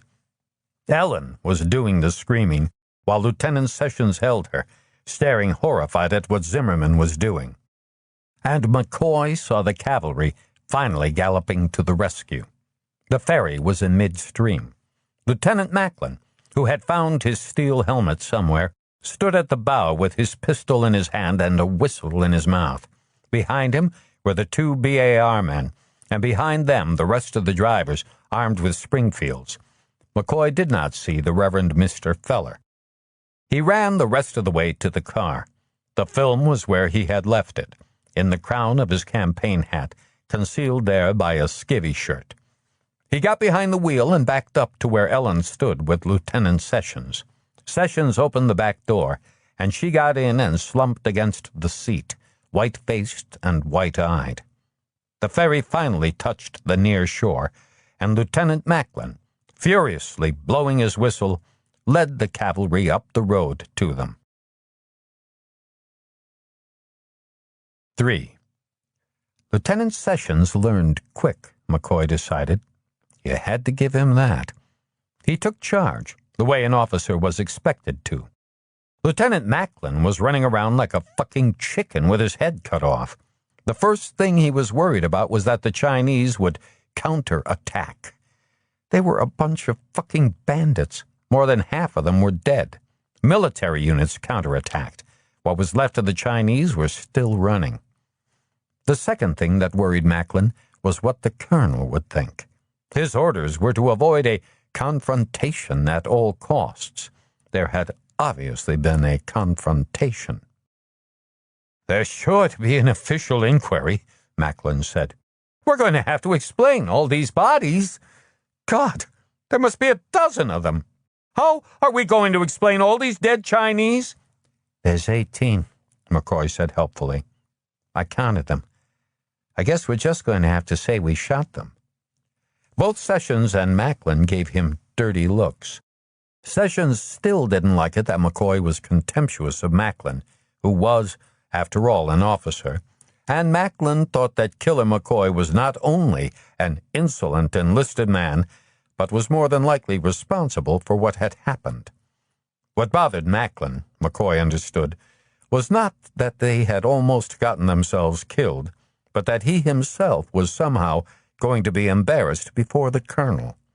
He was, when it came down to it, the officer in command. Corporal, Macklin snapped, I don't expect you to understand this, but what we have here is an international incident. You weren't even involved, Lieutenant, McCoy said. You were on the other side of the river. By the time you got here, it was all over. That's enough, McCoy, Sessions snapped. I'm the officer in charge, Macklin flared. Of course I'm involved. Aye, aye, sir, McCoy said. Macklin sucked in his breath in preparation, McCoy sensed, to really putting him in his place. Sessions stopped him by speaking first. The important thing, Macklin, he said, while Lieutenant Macklin paused to draw in a breath, is to place the rolls of film McCoy took into the proper hands at Tientsin. That's the primary objective of this whole operation. Yes, of course, Macklin said impatiently, itching to launch into McCoy. But Sessions cut him off again. Next in importance is the physical safety of the Reverend and Mrs. Feller. Yes, of course, Macklin repeated. And as you point out, there is the problem of the bodies, Sessions said. Obviously, Macklin said. McCoy's latest contribution to the death rate in China. Sessions smiled at that. We can't just drive off and leave 18 bodies in the road, Sessions said. And I think McCoy and I should separate, in case something should happen to one or the other of us. Now Macklin interrupted him. You do think there's a chance of a counterattack, then? I think it's very unlikely, Sessions said, but not impossible. He's humoring the son of a bitch, McCoy thought. As I was saying, Sessions went on, I think we should do whatever we have to make sure that either McCoy or I make it to Tientsin to be a witness to the fact that there are German PaK-38s in Japanese hands. I take your point, Macklin said solemnly. What do you propose? Just as solemnly, Sessions proposed that McCoy, 2 Marine trucks, and all the extra drivers be left behind in a detachment commanded by Lieutenant Macklin, while he and Sergeant Zimmerman and everybody and everything else immediately left for Tientsin. I think that's the thing to do, Macklin solemnly judged. McCoy was almost positive the Japanese would not try anything else. They would think the Americans had something else in mind, like an ambush when they stay behind with the bodies. The Japanese would have left the bodies where they fell, he knew, unless they felt ambitious enough to throw them into the river. But just to be sure, he set up as good a perimeter guard as he could with the few men he had. Meanwhile, Lieutenant Macklin relieved him of the Thompson submachine gun. He kept it with him where he spent the night in the cab of one of the trucks. Early the next morning, a mixed detachment of French Foreign Legionnaires, Italian Marines, and Tien-Tsin Marines showed up. McCoy was a little uncomfortable when he saw the Italians, but if they knew who he was, there was no sign. Somewhat reluctantly, they set about loading the bodies on the trucks they had brought with them. It was dark before they got to the international settlement in Tien-Tsin, and there was no way McCoy could get away to try to go see Ellen Feller in the Christian and Missionary Alliance mission. The Tien-Tsin officers kept him up all night writing down what had happened at the ferry. Some of their questions made him more than uncomfortable. First, they went out of their way to persuade him to admit that he had been more than a little excited. If he hadn't been a little excited, "We're not suggesting you were afraid, McCoy. Nobody's saying that, but weren't you really nervous?" The confrontation could have been avoided. "Sir, there was no way what happened could have been avoided.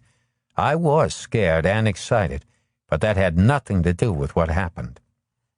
When they realized they weren't going to get him to acknowledge, even obliquely, that the incident was his fault, they dropped another, more uncomfortable accusation on him. "Mrs. Feller tells us that you and Sergeant Zimmerman went around shooting the wounded, McCoy," one of them asked. "Was that necessary?" McCoy had been around officers long enough to know when they were up to something. They were trying to stick it in Zimmerman. Zimmerman had a Chinese wife and kids. He couldn't afford to be busted. "Nobody shot any wounded, Captain. Not the way you make it sound." "Then why do you suppose both Mrs. Feller and Lieutenant Macklin both say that's what happened?" "I don't know," McCoy said. "Lieutenant Macklin didn't even show up there until it was all over. So far as I know, Sergeant Zimmerman didn't fire his weapon. Lieutenant Sessions and I had to shoot a couple of them after they were down." "Why did you feel you had to do that?" "Because there was 3 of us and 50 of them, and the rest of the convoy was still across the river. Those guys that were down were still trying to fire their weapons." "You don't say 'sir' very often, do you, Corporal?" "Sir, no disrespect intended, sir," McCoy said. "You say both you and Lieutenant Sessions found it necessary to shoot wounded men again?" "Yes, sir." "Mrs. Feller obviously confused you with Sergeant Zimmerman," the officer said, and McCoy knew that was the last anybody was going to hear about making sure the Chinese were really dead. The next morning, a runner came after him while he was having breakfast in the mess. Lieutenant Sessions was waiting for him in the orderly room. Sessions told him there that since the Japanese would by now suspect he was not a missionary, he had decided there was no point to his staying in China for the several months he had originally planned. So he was now going to take the President Wilson home with the Fellers. "I'd like to say goodbye to her, Lieutenant," McCoy said. "I'm not sure that's wise," Sessions said then. But in the end, Sessions changed his mind and decided to be a good guy, and told the Tien-Tsin officers he wanted to speak to McCoy aboard the ship before he left. On the way, he handed McCoy a thick envelope. "This is for Captain Banning," he said. "I want you to deliver it personally."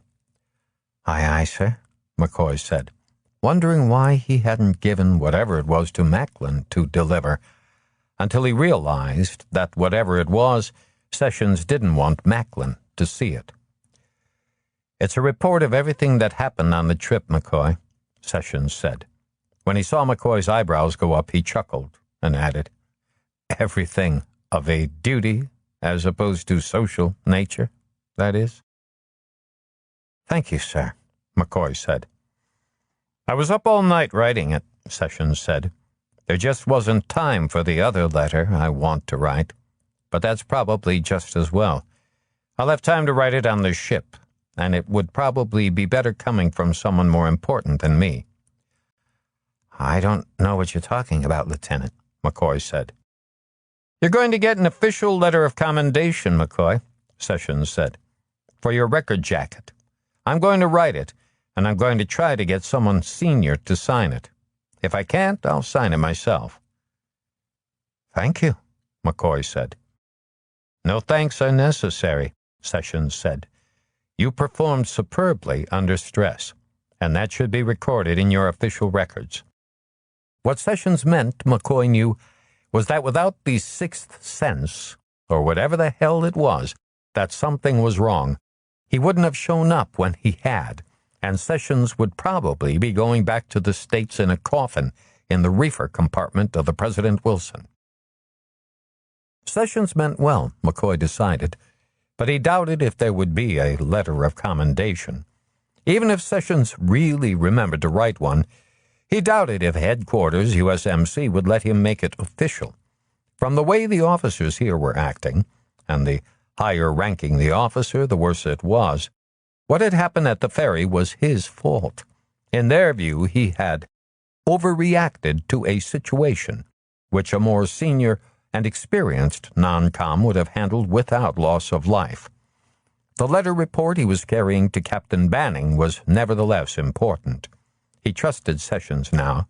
The report would tell it like it happened, and Banning would understand why he had done what he had. At the gangplank of the President Wilson, Sessions got him a visitor's boarding pass, and then asked the steward at the gangplank for the number of the feller's cabin.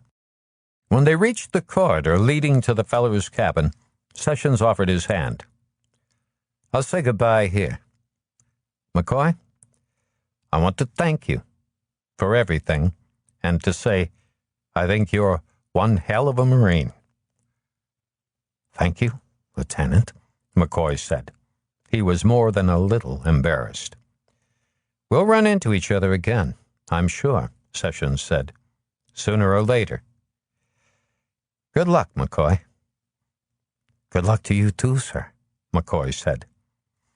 As he looked for the feller cabin, he felt pretty good. He was beginning to believe now that there might be a letter of commendation. It would be nice to have something like that in the official records when his name came up before the sergeant's promotion board. The good feeling vanished the moment Ellen answered his knock at her cabin door. The look on her face instantly showed she had hoped she'd seen the last of him. Being the fucking fool he was, though, he didn't want to believe what he saw on her face and in her eyes. He told himself that what it was surprise. He started out by asking her if maybe she would write him. "Maybe, you never can tell, we'll be able to see each other again sometime." He ended up telling her he loved her. "I think it's still possible for me to buy my way out of the Corps," he went on. "I'll look into it. I have the money. And I do really love you." She got stiff when he started talking, the way she did when he talked crude to her. And by the time he was telling her he loved her, her face was rigid and her eyes cold. "How dare you talk to me like that?" she said when he had finished, with a voice like a dagger. So what she wanted after all was nothing but the stiff prick her fairy husband couldn't give her. The funny thing about it was that he wasn't mad. He was damned close to crying. He turned and walked out of her cabin, vowing that he would never make a fucking mistake like that again. He'd never mistake some old bitch with hot pants for the real thing. He didn't give a shit if she fucked Lieutenant Sessions 8 times a day all the way across the Pacific. If she couldn't get Sessions, she'd grab some other dumb fucker, and failing that, she'd get herself a broom handle. 4. Headquarters, 4th Marines, Shanghai, China, 11 June, 1941. Once given permission to enter the office of Captain Edward Banning, Lieutenant John Macklin marched in erectly, came to attention before Banning's desk, and said, "Reporting as directed, sir." The formalities over, he stepped to the chair in front of Banning's desk, sat down in it, and crossed his legs. "Getting hot already, isn't it?" he asked. "I don't recall giving you permission to sit down, Lieutenant," Captain Banning said, almost conversationally, but with a touch of anger in his voice. Macklin, surprised, took a quick look at Banning's face and then scrambled to his feet. When he was again at the position of attention, he said, "I beg your pardon, Captain."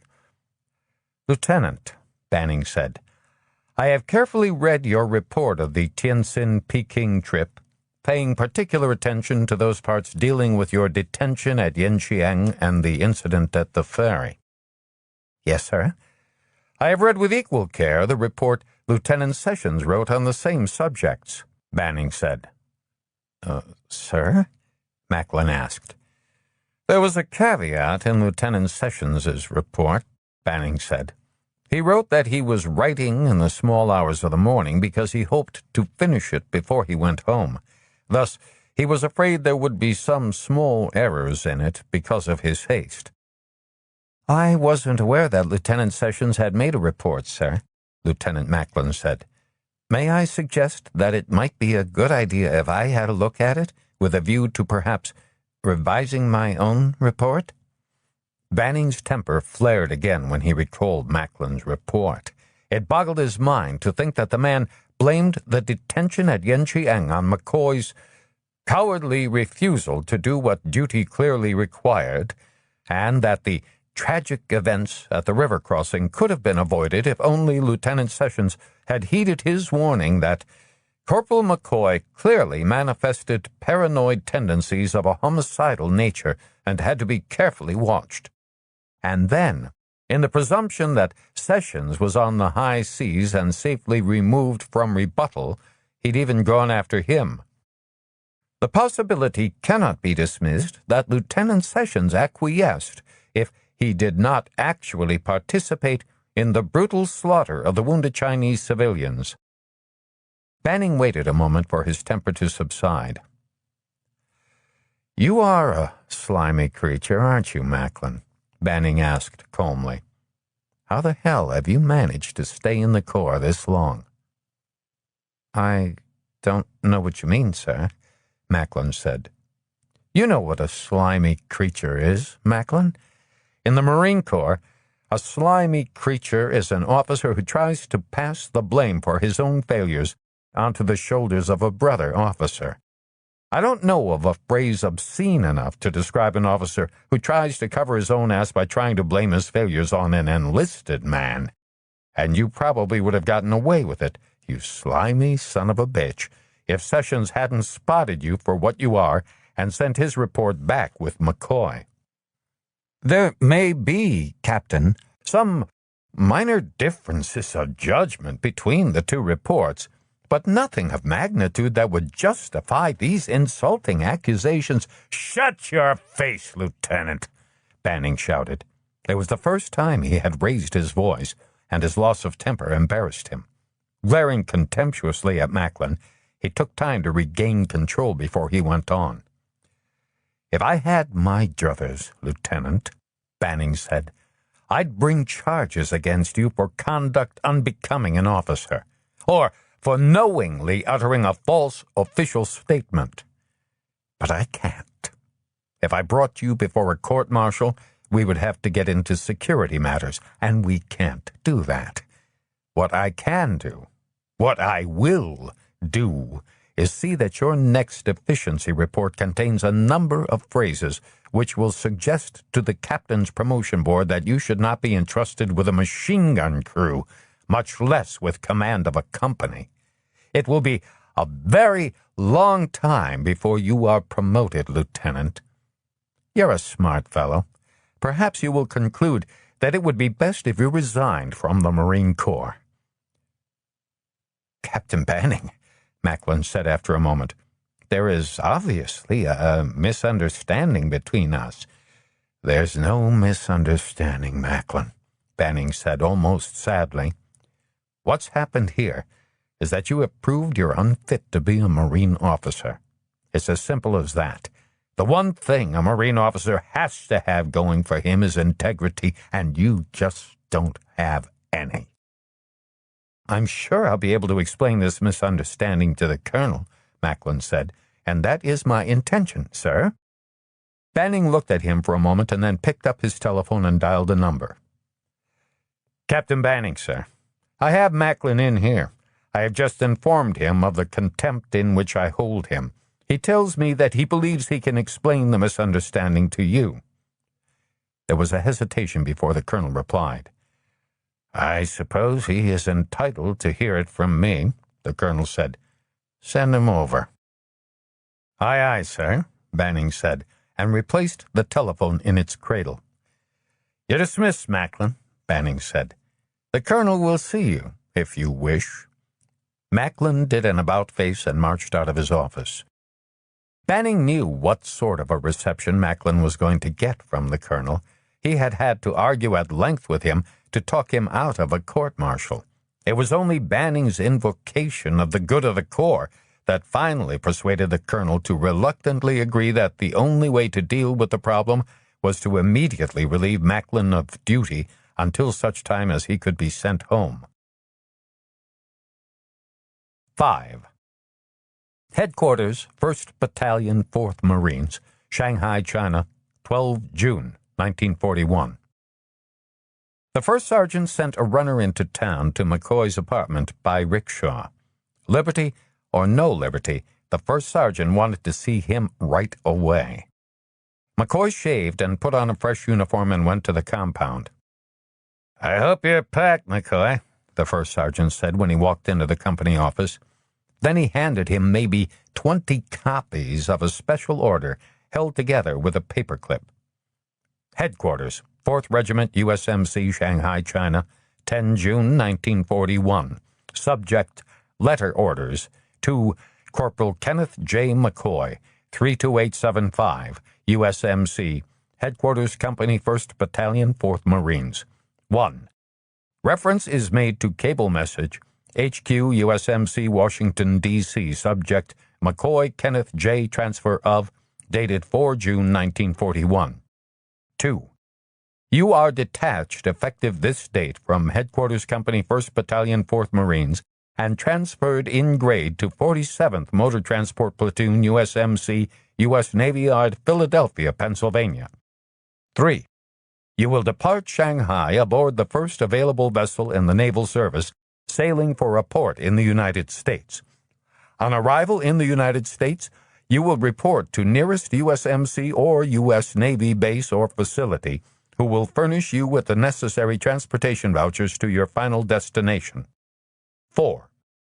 You are authorized the shipment of 300 pounds of personal belongings. You are not authorized the shipment of household goods.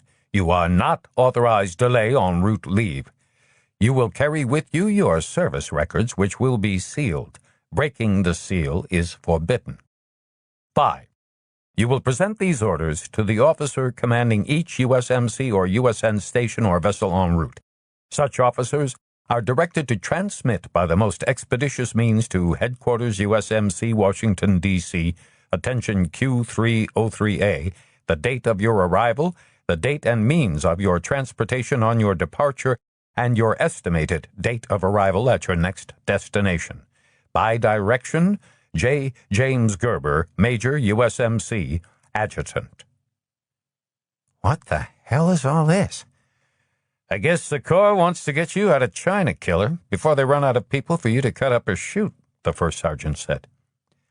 Jesus Christ, McCoy said.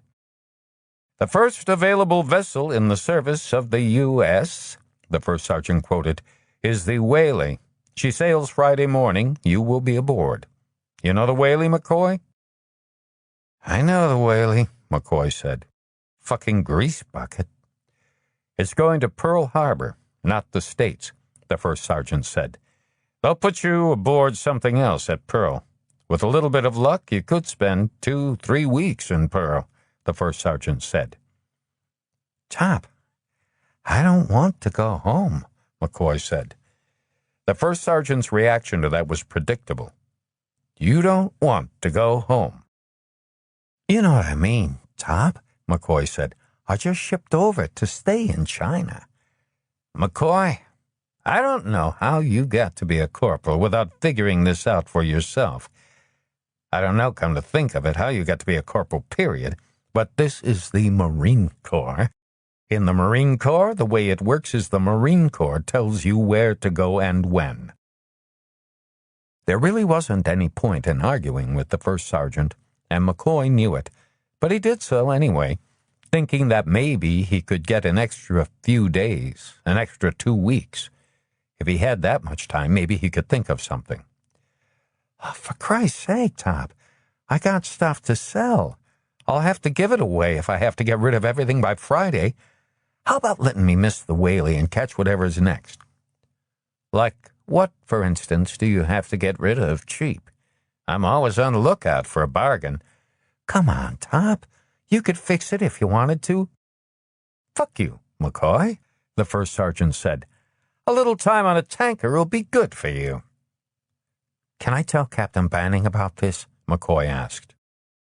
You go tell him, if you think it'll do you any good, the first sergeant said.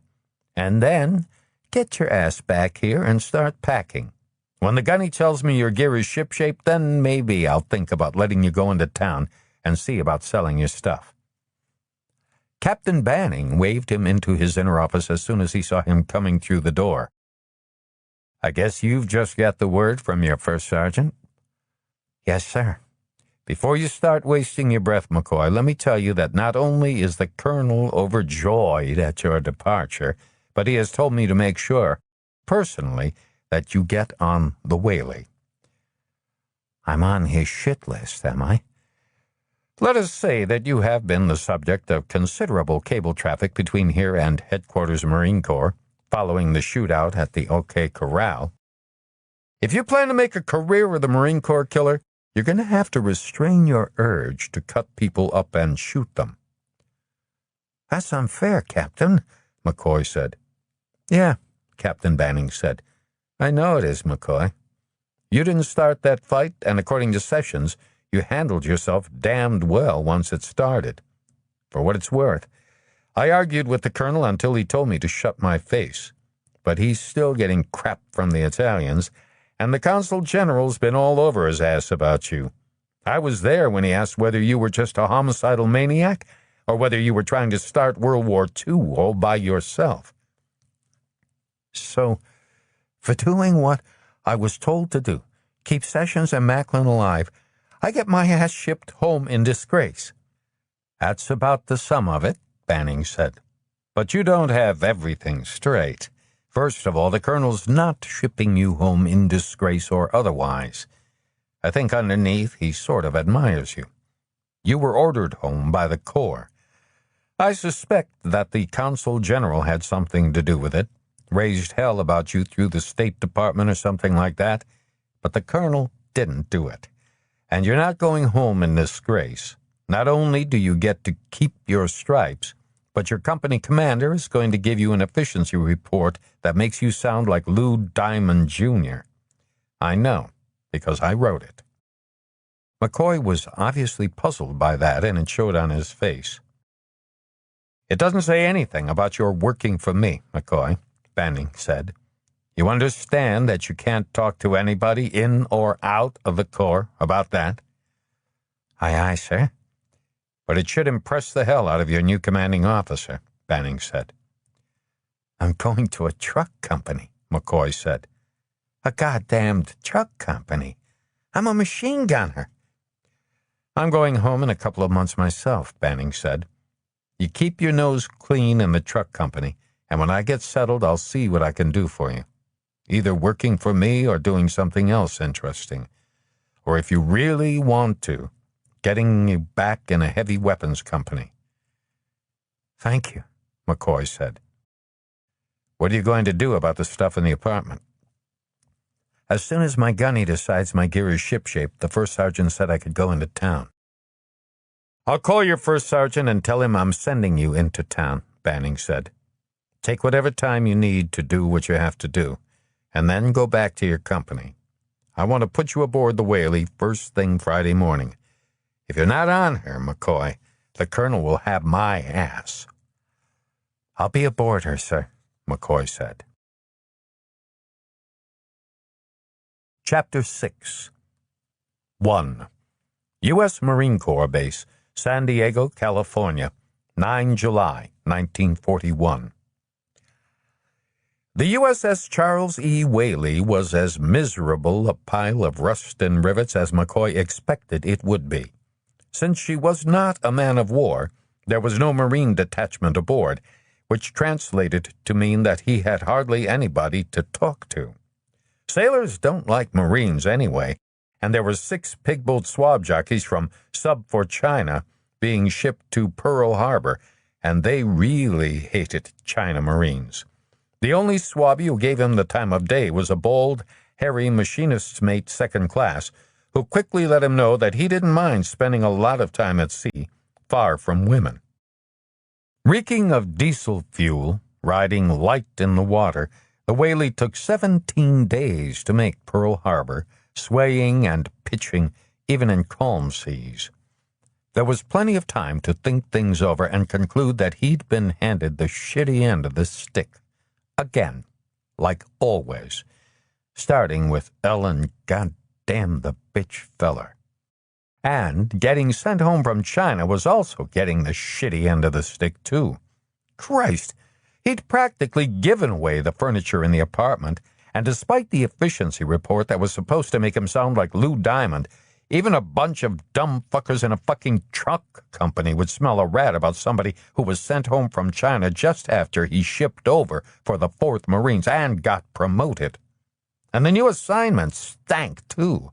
A goddamn truck company at the Navy Yard in Philly. Philly was the last fucking place he wanted to go. It was too close to Norristown, and he never wanted to go there again, period. And there was no question in his mind that he was going to walk into this fucking truck company in Philly and immediately be on everybody's shit list. There weren't that many corporals' billets in a motor transport platoon, and sure as Christ made little apples, the people in Philly had planned to give this billet to some deserving asshole of a PFC with hash marks halfway to his elbow. McCoy had been in the Corps long enough to know that stateside Marines didn't like China Marines, and here would be a China Marine, a corporal 3 months into his second hitch, showing up to fuck good old PFC what's-his-name out of his promotion. When the USS Charles E. Whaley finally tied up at Pearl Harbor, there was a master-at-arms and 2 shore patrol guys waiting for him at the foot of the gangplank. He wasn't under arrest or anything, the master-at-arms told him, although he really should write him up for his illegal embroidered-to-the-sleeve chevrons. It was just that the USS Fenton was about to sail for Diego, and they didn't want him to miss it. The USS Fenton turned out to be an old 4-stacker destroyer that was tied up the other side of Pearl. 10 minutes after he was shown his bunk in the forecastle, a loudspeaker 6 inches from where he was supposed to sleep came to life. "Now hear this, now hear this. Off-duty watch, stand to in undress whites to man the rail." That fucking loudspeaker went off on the average of once every 10 minutes, all the way across the Pacific to Diego. The only kind thing McCoy could think of to say about the USS Fenton, DD-133, was that it made San Diego 6 days out of Pearl. She was carrying a rear admiral who didn't like to fly and knew that with his flag aboard, nobody was going to ask questions about fuel consumed making 22 knots. It must have been great on the bridge, turning the tin can into a speedboat, but where he was, McCoy thought, he had trouble staying in his bunk, and his body was bruised black in half a dozen places from bumping into bulkheads and ladder rails when he misjudged where the tin can was going to bounce. But Diego was next, and he would soon be on land again, and there was no reason he couldn't get a nice berth on the train from San Diego to Philly. The Corps probably wouldn't pay for it, but he could do that himself. In his money belt, he had a little over $300 in cash, the 100 he had started with, plus the 190 he had won, $10 and $20 at a time, from the pigboat sailors on the Charles E. Whaley, and the 10 he'd won in the only game there had been on the tin can. Plus, an ornately engraved Officer's Guaranteed check on Barclays Bank Limited, Shanghai, for $5,102.40. That came from the last crazy thing that had happened in Shanghai. When he'd gone to the apartment to sell his stuff, the general said he'd make it easy for him. He'd take everything off his hands for $500 American. McCoy had jumped at that. Then the general pushed a deck of cards at him and demanded, double or nothing. McCoy cut the deck for the jack of clubs to the general's 8 of hearts. Once more, the general demanded. Just so long as it's once more, McCoy said. I'm not going to keep cutting the deck until you win and quit. He got a dirty look for that. Once more, the general said. That's it. McCoy cut the 5 of clubs. The general smiled, showing his gold teeth, until he cut the 3 of hearts. But he paid up, even though he had to go to the bank to get that kind of cash.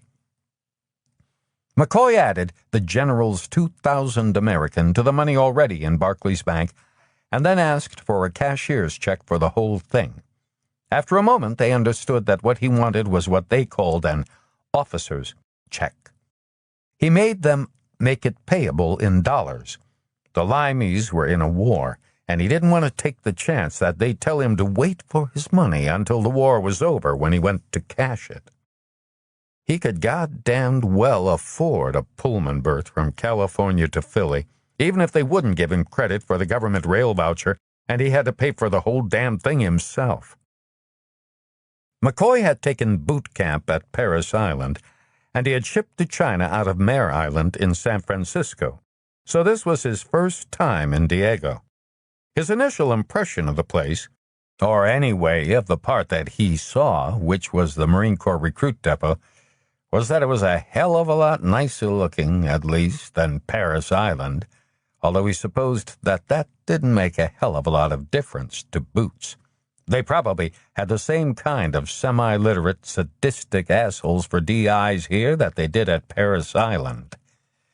There was a bullshit legend in the Corps that after you finished boot camp, you would understand why the DIs treated you like they did, how it had been necessary to make a Marine out of you, and how you'd now respect them for it.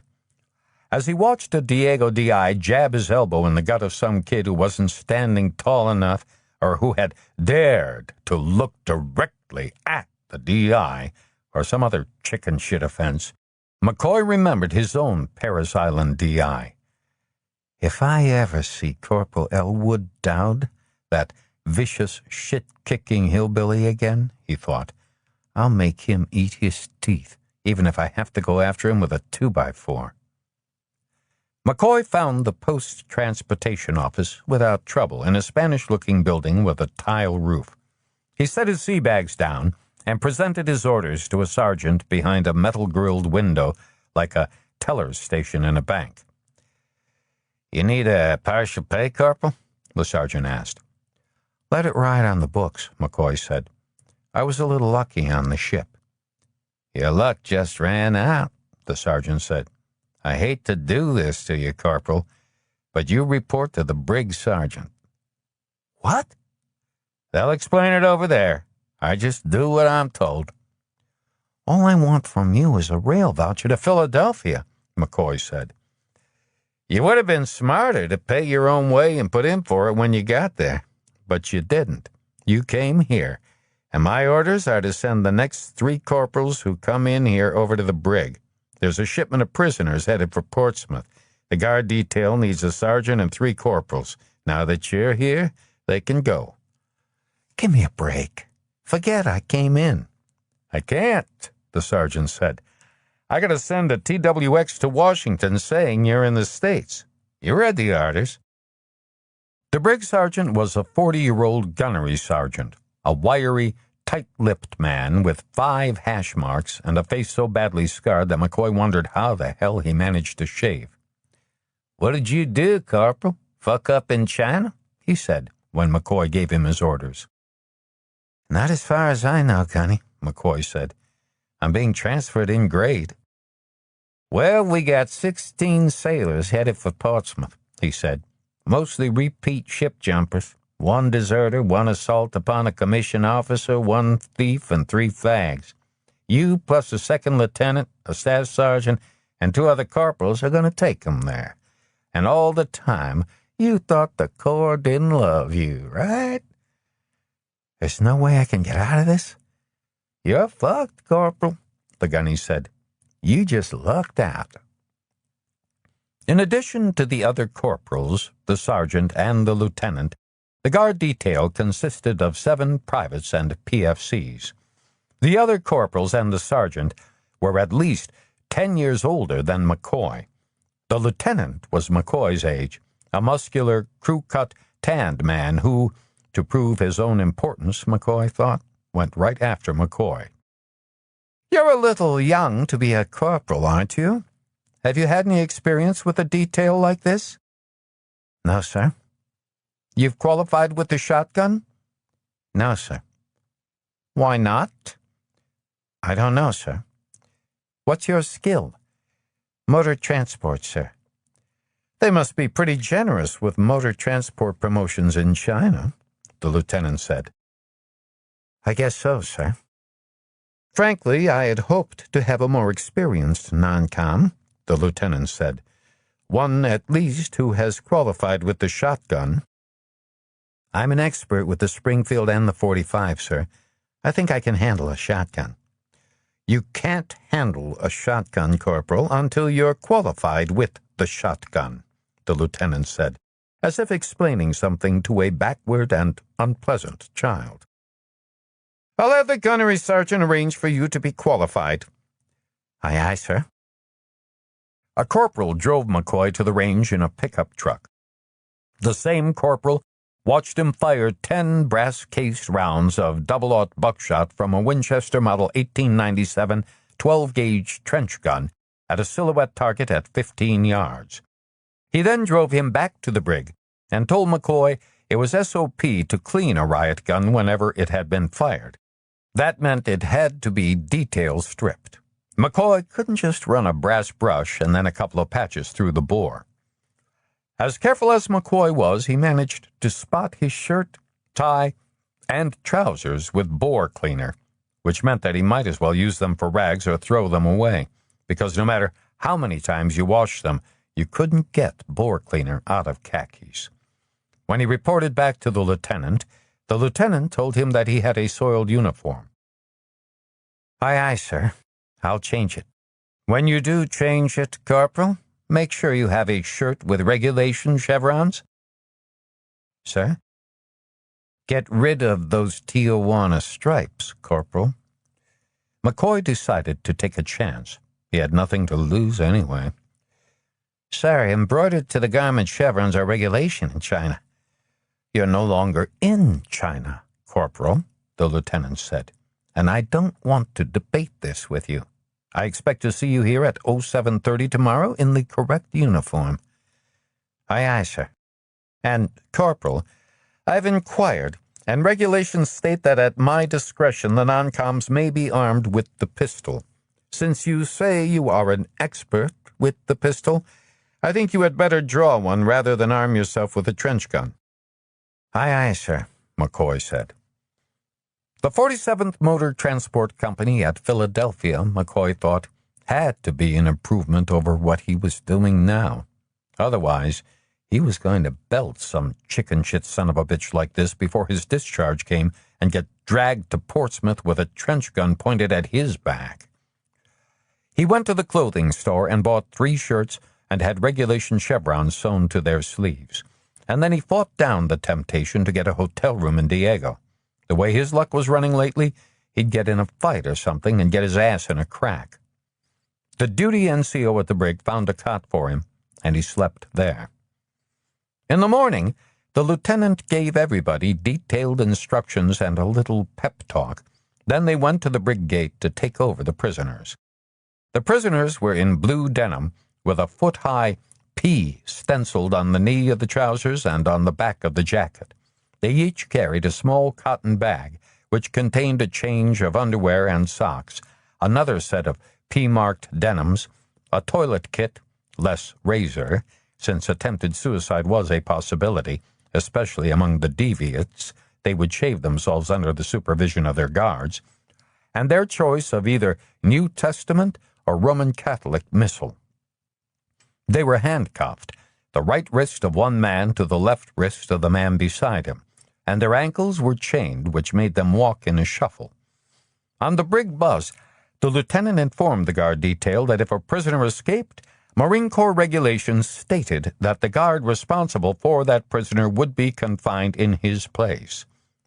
McCoy knew that was bullshit, but he wondered if the lieutenant really believed it, or whether it was just one more instance of an officer believing the troops in line were so stupid he could tell them anything he wanted. The brig bus delivered them to the San Diego Railroad Station. A U.S. Army troop car had been made available to the Marine Corps for the trip. It was attached to the train immediately behind the locomotive. McCoy marched his guard detail, their riot guns at port arms, and the 14 handcuffed and shackled prisoners through the crowded concourse and down the platform to the Army troop car. He tried to tell himself that all he was doing was his duty, that these guys had fucked themselves up, that they had no one to blame but themselves for the mess they were in. But it didn't work. None of the 14 prisoners was old enough to vote.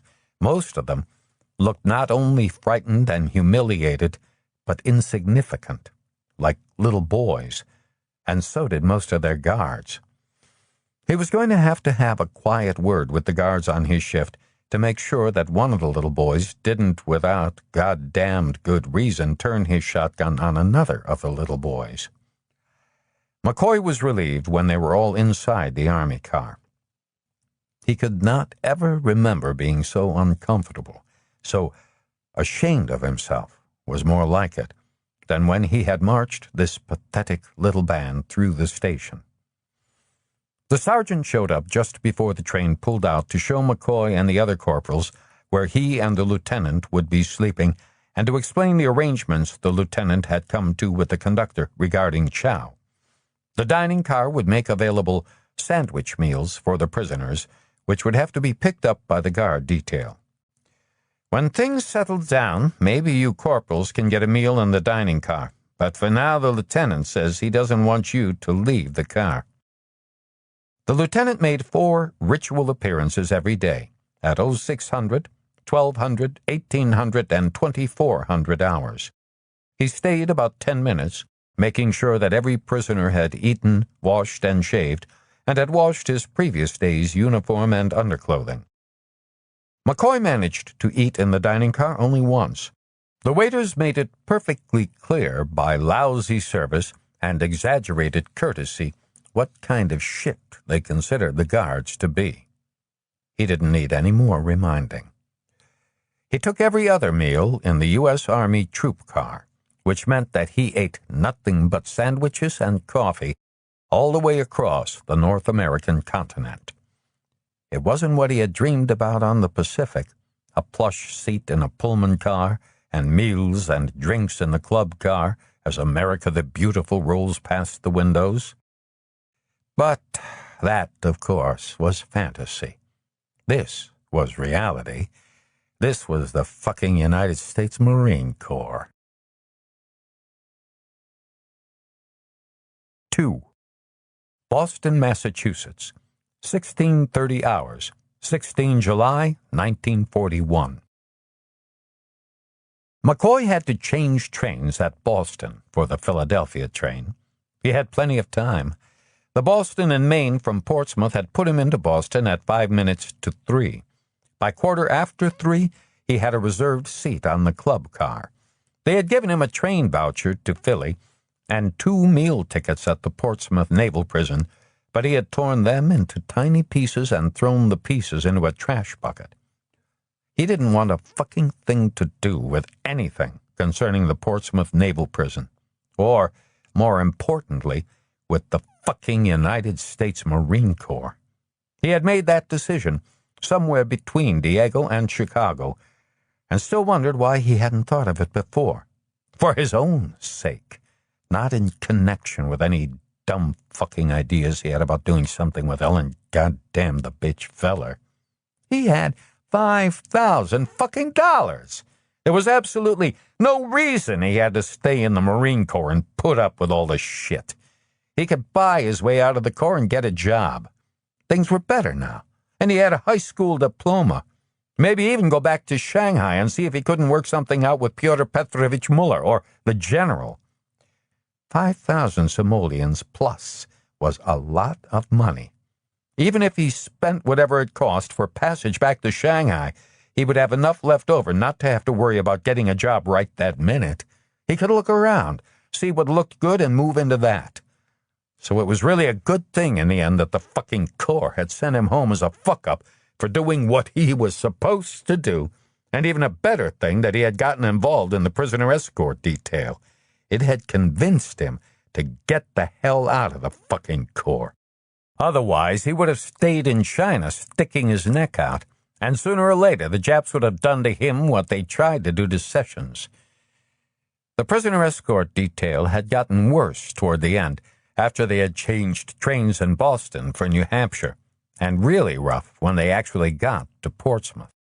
There had been another bus with bars over the windows waiting for them, along with 3 Marines carrying pistols and white web gear and 3-foot-long billy clubs they kept slapping in the palms of their hands. All the prisoners were scared shitless, and 2 of them, one of the fairies and the great big guy who was going to do 10 years before he was dishonorably discharged for slugging an officer, had actually cried. There was a little ceremony when the prison signed for the prisoners. Then one of them tried to ask a question and got the end of a billy club in his gut for it, hard enough to knock the wind out of him and knock him down. And that fucking lieutenant just stood there and made believe nothing had happened. He knew goddamn well it was a violation of Rocks and Shoals to hit somebody with a billy club like that, but the chicken shit son of a bitch didn't do a thing about it. He was more concerned with important things like taking McCoy aside and telling him he was willing to admit a mistake about him and that he had probably been put off by McCoy's Tijuana chevrons. Anyhow, the lieutenant went on, he wanted to tell McCoy his deportment during the trip was all and more that could be expected of a good Marine non-com, and that when he got back to San Diego, he was going to write his commanding officer a letter of commendation. What that was going to mean after he got to this fucking truck company in Philly, and McCoy believed the chicken shit son of a bitch was serious about writing the letter, was that whenever some poor son of a bitch had to be transported to Portsmouth, that shitty detail would go to Corporal McCoy, since he was so good at it. But fuck that. The first thing he was going to do when he got to the 47th Motor Transport Platoon was ask the first sergeant for the forms to buy himself out of the Corps. There was a bar in the station in Boston, and McCoy walked by it 6 times waiting for the Philly train without going in. He wanted a drink. He wanted lots of drinks, but he was going to wait until he was safe on the train, had left Portsmouth Naval Prison behind him for good, before he took one. The first time he noticed the guy looking at him was on the platform. He was a regular candy-ass, about his age, wearing a regular candy-ass seersucker suit, and McCoy thought he was probably a kid going home from college, except that it was now the middle of July, and colleges were closed for the summer. The candy-ass wasn't just looking at him, he was sort of smiling at him as if goosing up his courage to talk to him. Christ, there were fairies all over. God damn the bitch Ellen Feller's husband wasn't the only one. And he never would have guessed that Harry Machinist's mate second on the Whaley was a cocksucker. And now, here was this kid making eyes at him who looked like an Arrow Shirt Company advertisement for a choir boy Boy Scout. On the train, the club car steward put McCoy in a velvet plush chair by a little table and handed him a menu. 50 cents, not counting tip, was a hell of a lot of money for one lousy drink of Scotch whiskey. But he didn't give a fuck what it cost. He was entitled. He'd been thinking about this drink practically from the moment he went aboard that fucking fleet oiler in Shanghai. Just as the waiter was about to take his order, the guy who had been making eyes at him on the platform walked up. "This free?" he asked, putting his hand on the back of the velvet plush armchair on the other side of the table. "Help yourself," McCoy said. "How am I going to get rid of this pansy without belting him?" "Scotch," McCoy said to the waiter. "Johnny Walker, soda on the side." "Same for me, please," the pansy said. McCoy gave him a dirty look. "I'm about to be a Marine myself," the pansy said. "You what?" McCoy asked incredulously. "I'm about to join the Marine Corps," the pansy repeated. "I'm about to get out of the Marine Corps," McCoy said. "You are?" the pansy who said he was about to enlist asked, surprised.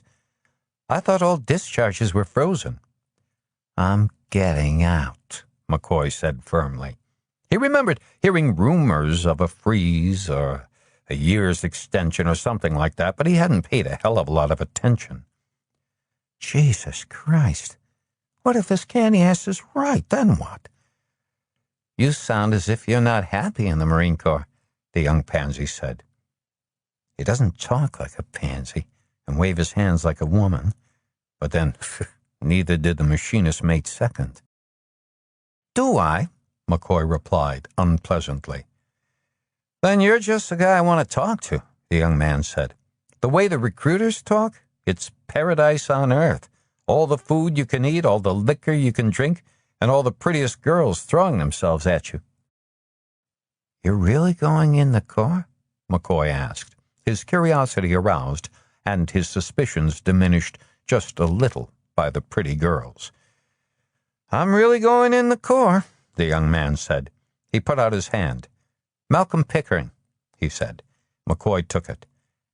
"Ken McCoy," he said. Pickering's grip was firm, not like a pansy's. The steward set their drinks on the table. "Put that on my tab," Pickering said. "I can buy my own drink," McCoy said. "Put the next round on your tab," Pickering said reasonably. McCoy nodded.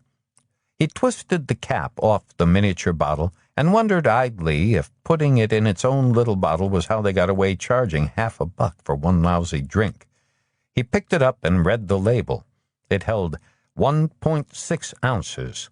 That brought it down to 37.5 cents an ounce, which was still a hell of a lot more than he was used to paying for liquor. "Can I ask you a question, Corporal McCoy?" Malcolm Pickering asked. McCoy looked at him and nodded. "I saw you in Chicago on the track with some strange-looking guys," Pickering said. "What was that all about?" "Chicago? What the hell does he mean by that?" And then he understood. There had been an hour's wait while the railroad switched locomotives. The lieutenant had the bright idea that the prisoners should exercise. Since they couldn't do calisthenics or close-order drill handcuffed and with their feet shackled, what the lieutenant had done was send them shuffling up and back down the track for half a mile or so. This Pickering guy had obviously seen that. "We were exercising the prisoners," he said. "That what you mean?" "What did they do?" Pickering asked. 3 of them were fags," McCoy said. "One of them slugged an officer. The rest of them found out the hard way that once you enlist, you're in until they let you out." "They were Marines?" "Sailors," McCoy said. "The Marine Corps does the Navy's dirty work, like guarding and transporting prisoners." "What happened to them?" "We took them to the naval prison at Portsmouth, New Hampshire to serve their sentences." "Is that what you do in the Marine Corps?" Pickering asked. "No," McCoy said. "I just got to San Diego when they needed a couple of corporals for the guard detail." "What do you do?" Pickering asked. I'm a motor transport corporal, McCoy said, though he didn't like the sound of it. That's what he was on paper. I work in the motor pool. You like it? No. I told you, I'm just waiting to get out of the Marine Corps. Then what will you do? McCoy didn't want to tell this nosy guy that he was going back to China. That would trigger a whole new line of questions. And aside from going back to China, he couldn't think of a thing he was likely to do. He had been in the Marine Corps since he was 17. It was the only thing he had ever done. What made you join the Corps? McCoy asked. My father was a Marine, Pickering said, in the World War. And he didn't warn you off? McCoy said. He was a corporal, Pickering said. What he warned me to do was get a commission. Then he realized what he had said. I didn't mean to offend, he began. Your father was right, McCoy said. So, with war coming, I figured I had better get one, Pickering said. A commission, I mean. You seem sure that we're going to get into this war, McCoy said. You don't? Christ, I hope not. We're probably going to have to do something about the Japanese, Pickering argued. The Japs are probably thinking the same thing about us, McCoy said. And you wouldn't believe how many of the bastards there are. But they're not like Americans, are they? Pickering asked. The ones I've seen are first-class soldiers, McCoy said. He saw the surprise on Pickering's face. The ones you've seen. I just came from China, McCoy said. I was with the 4th Marines in Shanghai. Now, why the fuck did I start in on that? I'd like to hear about that, Pickering said. I'd rather talk about something else, McCoy said. Like what? Pickering said agreeably. I'm going to be stationed in Philly, McCoy said. For a while, I mean, say, a month or 6 weeks until I can get my discharge. If you know anything about it, why don't we talk about the best way to get laid in Philadelphia? The best way, I've found, Pickering said, is to use a bed. But there is a school of thought that says that turning them upside down in a shower is the way to go. McCoy looked at him for a moment and then laughed out loud. You tell me about the Marines in China, McCoy, Pickering said, and then I will tell you about getting laid in Philadelphia. Maybe with a little luck, when we get there, that's where I'm going to the Navy Yard to give them my college records, we could conduct what they call a practical experiment. If I keep drinking with this guy and then start chasing whores with him, I am probably going to get my ass in deep trouble. But right now, I don't give a fuck. He raised his hand above his head, snapped his fingers at the steward for another drink, and turned to Malcolm Pickering. You can buy a 14-year-old virgin in Shanghai for $3, he said. What's the going rate these days in Philly? There are no 14-year-old virgins in Philadelphia, Malcolm Pickering said solemnly.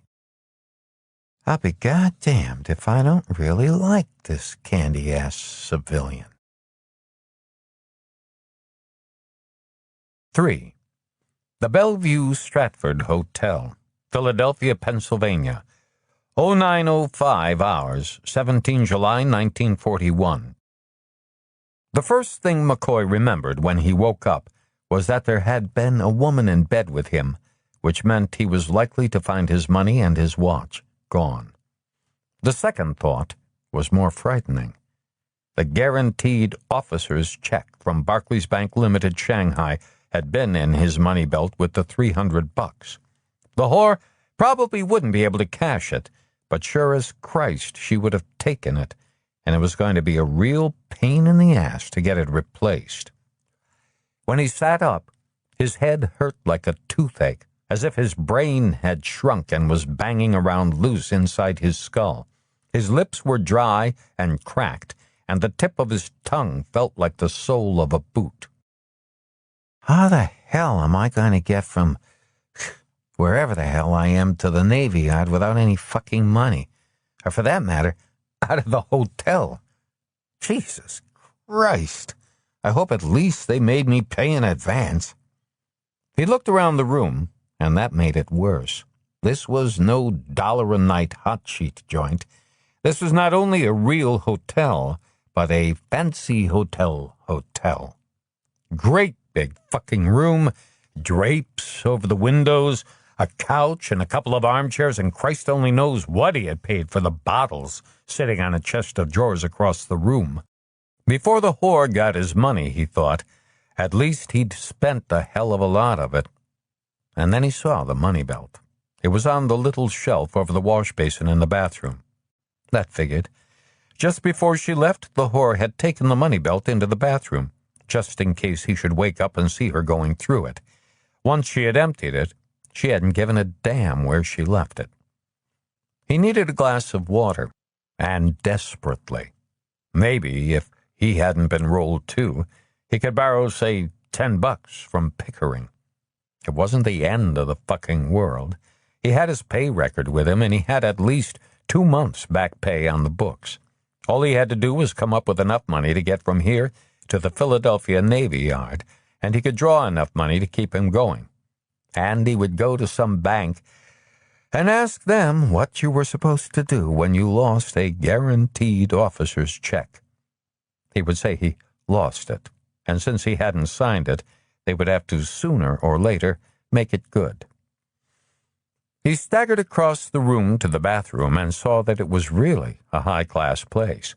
There was a little button marked ice water that operated a tiny little chrome water pipe, and when you pushed the button, it really produced ice water. He drank 1 glass of ice water so quickly it made his teeth ache. He drank a second glass more slowly, from time to time looking at his reflection in the mirror over the sink. His eyes were bloodshot, and he had to check twice to make sure what it was. His ears were red with lipstick. He looked down at other parts of his body. Well, I apparently had a very good time, even if I can't remember the details. There was something under the empty money belt, making a bulge. Idly curious, he pushed the money belt off it. It was his watch. I'll be goddamned, McCoy said, then told himself that just because the whore hadn't stolen the watch, it didn't mean she hadn't helped herself to the cash and the check. It wasn't that good a watch, he knew. He had bought it primarily because it had a lot of radium paint on the hands, so that he could see them at night. He picked up the money belt and worked the zipper. There was money in it, $250, and the check. I'll be goddamned, he said again. Now he had a cramp in his bladder, so he went to the toilet and relieved himself. He saw that the bathroom had 2 doors. One led in from his fancy bedroom, and one went out into some other room. When he was finished taking a leak, an incredibly long leak, he tried the knob. It was unlocked, and he pushed it open. Malcolm Pickering. McCoy remembered at that moment that sometime during last night, Pickering had told him to call him Pick, was on his back on a double bed, stark naked. His arms and legs were spread, and he was awake. Please, piss a little more quietly, Pickering said. I woke up thinking our ship was going down. Shit, McCoy laughed. I have come to the conclusion, Corporal McCoy, Pickering said, that you are an evil character who rides on railroads leading innocent youth such as myself into sin. It looks like we had a good time, McCoy said. Yeah, doesn't it? Pickering said. What time is it? A little after 9, McCoy said. I treat my hangovers with large breakfasts and a beer, Pickering said. That sound all right to you? I don't want to report smelling of beer, McCoy said. They have sen, Pickering said, and suddenly sat up. Jesus, he said, and then he swung his feet to the floor and reached for the telephone. Room service, he ordered, and then, This is Malcolm Pickering in 907. Large orange juice, breakfast steak medium, corned beef hash, eggs up, toast, 2 pots of coffee, and 2 bottles of Feigenspan ale. Do that twice, please, and the sooner the better." Very classy, McCoy thought. That'll probably cost $3, $4, maybe $5. But what the hell? I still got most of my money. "What's this place costing us?" McCoy asked. "I probably shouldn't tell you this, Killer," Pickering said. "It is only because I am an upstanding Christian that I do. We flipped for it last night and you won. It's not costing you a dime, and I don't want to think about what it's costing me." McCoy was surprised that Pickering called him Killer. The only way he could have known that was if he had told him, and the only way he would have told him, as if he needed another proof, was that he was pretty drunk. "I want to pay my share," McCoy said. "Don't be a damned fool. If that quarter had landed on the other side, you would have paid," Pickering said. He got to his feet and walked across the room. "But since I am paying, I get first shot at the shower." If anything, McCoy decided, Pickering's room was larger than his, and then he noticed that a door and not just the bathroom connected both rooms. He went back to his own room, found his sea bags in a closet, and took out a clean uniform. It was clean, but must. He hated to report in a must uniform, even if the first thing he was going to do when he reported in was ask for the buyout papers. "What the hell?" he said aloud, and picked up the telephone. He didn't give a damn what it cost. He was going to have it pressed. So far, he hadn't spent much money at all. A waiter and a bellboy delivered the breakfast on a rolling table. By the time he had eaten everything and put down both bottles of ale, he felt almost human again. When he was dressed, Pickering lifted up the telephone and told them to send up a boy for the luggage and to have a cab waiting. The MP at the gate to the Navy Yard took one look at McCoy's campaign hat and went back in the guard shack for his pad of violation reports. "Get it right up, Corporal. Sorry," the MP said. "Maybe they'll let it ride because you just got back." The Officer Procurement Board was in a 3-story red brick building near the gate, and McCoy said goodbye to Pickering there. "Well, maybe we'll bump into each other again," Pickering said. "I hope by then I'm a civilian. Otherwise, I'll be standing at attention and calling you sir," McCoy said. "So what?" Pickering said. "It doesn't work that way, Pick," McCoy said, giving him his hand. "As you are about to find out, this is the U-fucking-S fucking Marine Corps. But it was fun, and I'm glad the quarter landed the way it did." "Good luck," Pickering said, and squeezed McCoy's hand a little harder, then got out of the cab and walked up the sidewalk to the big red brick building. The 47th Motor Transport Platoon was in a red brick barracks building not far from the river. 2 Marines were very slowly raking the small patch of carefully tended lawn between the sidewalk and the building. McCoy paid the cab driver and then stood by the open truck. "You guys want to give me a hand with my gear?" he called to the guys with the rakes. He was still a corporal, a non-commissioned officer. Non-commissioned officers don't carry things if there are privates around to carry things. They looked at him curiously, not missing the out-of-uniform campaign hat and the illegal chevrons. Then they stepped over the chain guarding the lawn and shouldered his sea bags and followed him into the barracks building. The linoleum deck inside glistened, and the brass doorknobs and push plates were highly polished.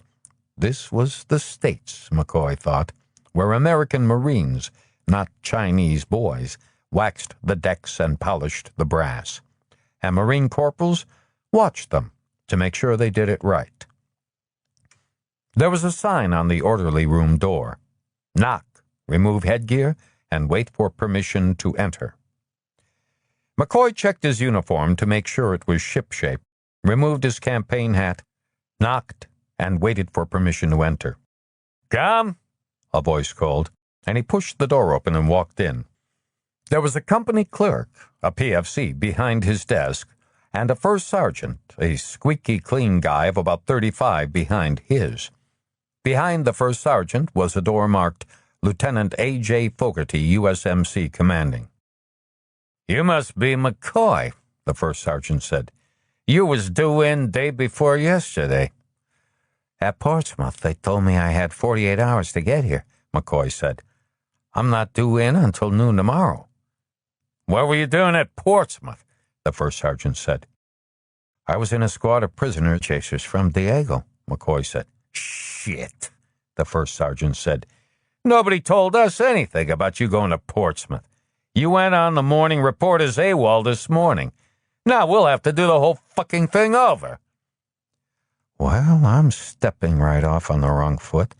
Not only did I have to take those poor bastards to Portsmouth, but it put me right on the first sergeant's shit list." "We can submit an amended report," the company clerk said. "When I want your advice, I'll ask for it," the first sergeant said. He looked at McCoy. "Sit," he said. "You know that campaign hat's non-regulation?" "No, I didn't," McCoy said. "Well, it is," the first sergeant said. "And so are them chevrons." "I just got a violation written by the MP at the main gate," McCoy said, "for the hat. He didn't say anything about the stripes." "It'll take a week, 10 days to come down through channels," the first sergeant said. "I don't know nothing about violations until the message center delivers them. And sometimes they get lost. You want a cup of coffee?" "I'll be a son of a bitch. He's not entirely a prick." "Yes, please, thank you." The first sergeant picked up the telephone on his desk and dialed a number. Then, while it was ringing, he covered the mouthpiece with his hand and spoke to the PFC. "You heard the corporal," he said. "Get him a cup of coffee, and if they got any, a donut." The PFC scurried from the orderly room. "Sergeant Major, this is Quinn," the first sergeant said to the telephone. "Corporal McCoy wasn't AWOL. They stuck him with a prisoner chaser detail to Portsmouth. He just reported in a day early. I got him on the morning report as AWOL. How do you want me to handle it?" Whatever the sergeant major replied, it didn't take long, for the first sergeant broke the connection with his finger and dialed another number. "First Sergeant Quinn," he announced. "Is Lieutenant Fogarty there?" A moment later, Lieutenant Fogarty apparently came on the line, for Quinn delivered the report that McCoy had arrived, that he wasn't AWOL, and that he'd caught the morning report before it left for Washington and was going to make out a new one. "The old man says wait," First Sergeant Quinn said when he hung up. "You want to read the newspaper?" He pushed a neatly folded Philadelphia Bulletin across his desk toward McCoy. Top," McCoy said. "What I'd really like is to get buyout papers filled out." "What?" "No offense, but I've had enough of the Corps." The first sergeant laughed, not unpleasantly. "All discharges have been frozen," he said. "Nobody's getting out of the Corps except on a medical discharge. Didn't they know that in China?" "Shit," McCoy said. "There's some people thinks there's going to be war," the first sergeant said. "I didn't know discharges have been frozen," McCoy said lamely. Half an hour later, a young PFC came into the orderly room without knocking, McCoy noticed. "If you're Corporal McCoy," he said, "the old man's outside in the staff car." McCoy looked at the first sergeant, who jerked his thumb in a signal for him to go with the driver. The old man was about 24, McCoy judged, a well-set-up ex-football player type. He returned McCoy's salute, motioned him into the back seat of the staff car, and then, as it moved off, turned to face McCoy. "I'm glad it turned out you weren't AWOL, Corporal McCoy," he said. "That really would have disappointed a lot of people." "Sir, I didn't volunteer to go to Portsmouth," McCoy said. "I didn't think you did," Lieutenant Fogarty laughed. They went back to the building where Pickering had gone to deliver his college records to the Officer Procurement Board. That seemed a lot longer ago than an hour before, McCoy thought. He followed Fogarty into the building and up 2 flights of stairs to the 3rd floor. Fogarty pushed open a door and went into an office, holding the door open for McCoy. Then he spoke to a staff sergeant behind a desk. "The not really AWOL, Corporal McCoy," he said. "You go right in and report to the captain, Corporal," the staff sergeant said. "He's been waiting for you." "Since I'm not going to be able to get out of the Corps, I better do what Captain Banning told me to do. Keep my nose clean in this truck platoon and hope that when he comes home from Shanghai, he'll remember his promise to see about getting me out of it." That meant reporting according to the book. McCoy went to the closed door, knocked, was told to enter, and marched erectly in, carefully staring 6 inches above the back of the chair that was facing him, so that whenever the captain spun around in it, he would be looking, as custom required, 6 inches over the captain's head. He came to attention and barked, "Corporal McCoy, reporting to the captain as directed, sir." The chair slowly spun around until the captain was facing him. "With that China Marine hat, Killer," Captain Edward Sessions, USMC, said, "I'm surprised they didn't keep you in Portsmouth. Aside from that, how was the trip?"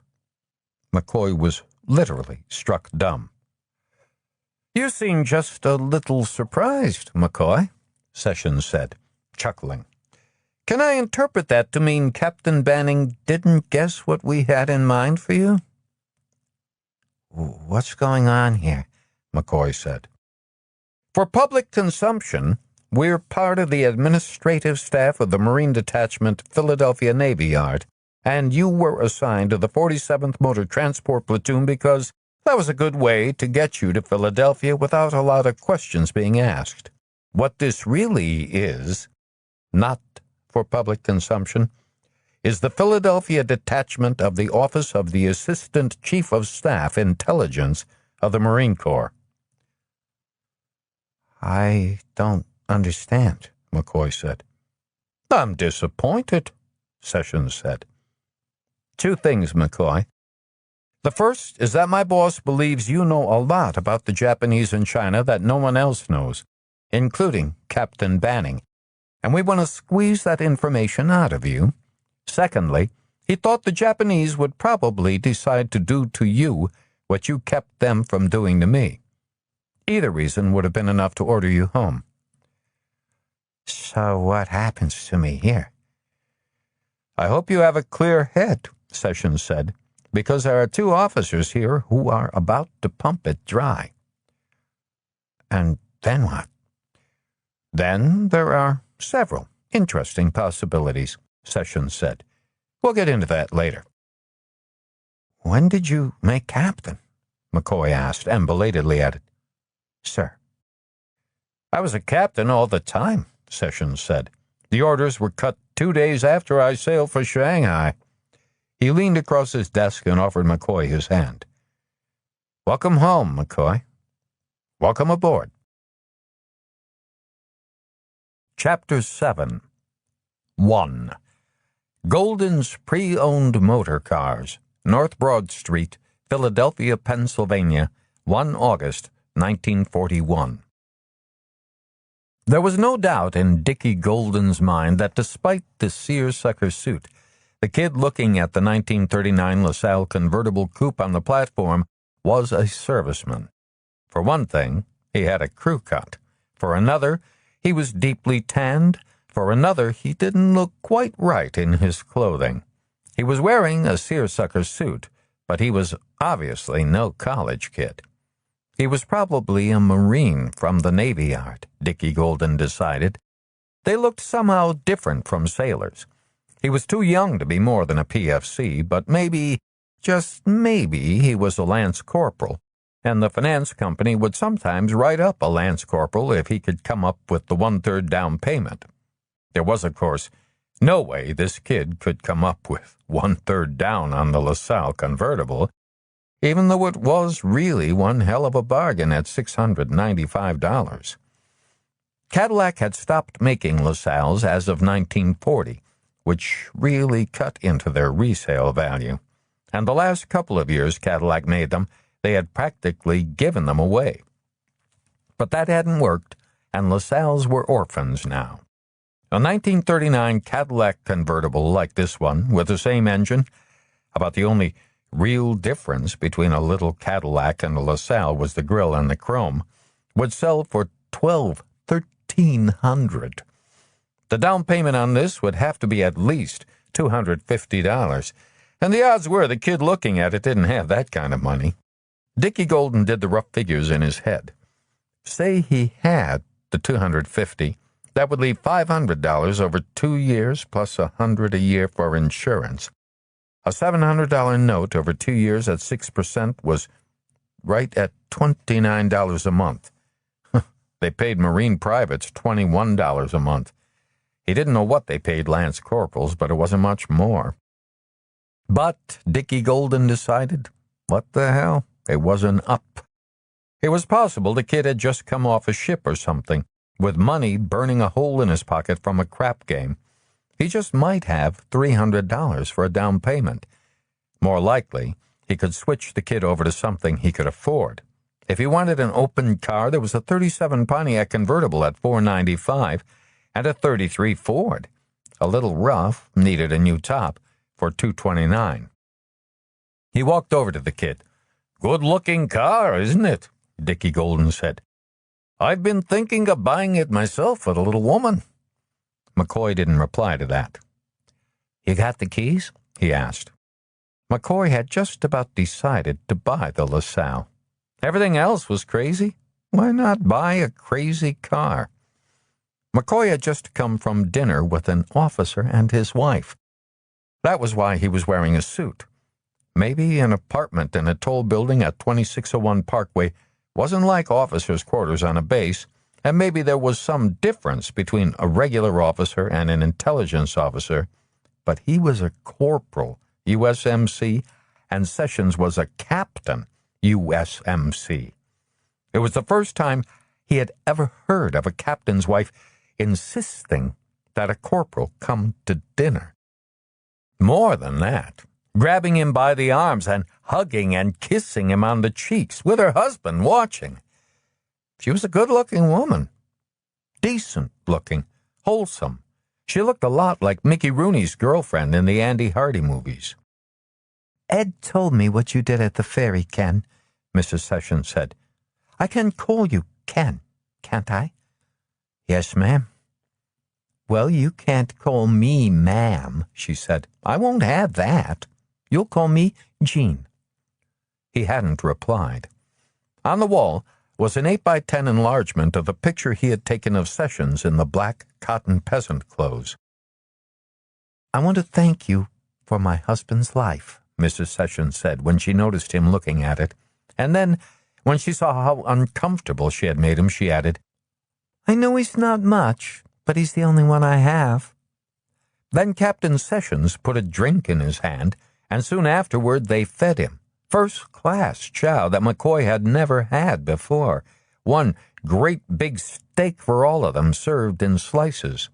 Mrs. Sessions, he was unable to bring himself to call a captain's wife by her first name, told him they called it a London broil. Since they were both being so nice to him, he had been very careful not to say or do anything out of line. He watched his table manners and went easy on the booze. There was wine with the London broil and cognac afterward, and as soon as he thought he could politely get out of there, he left.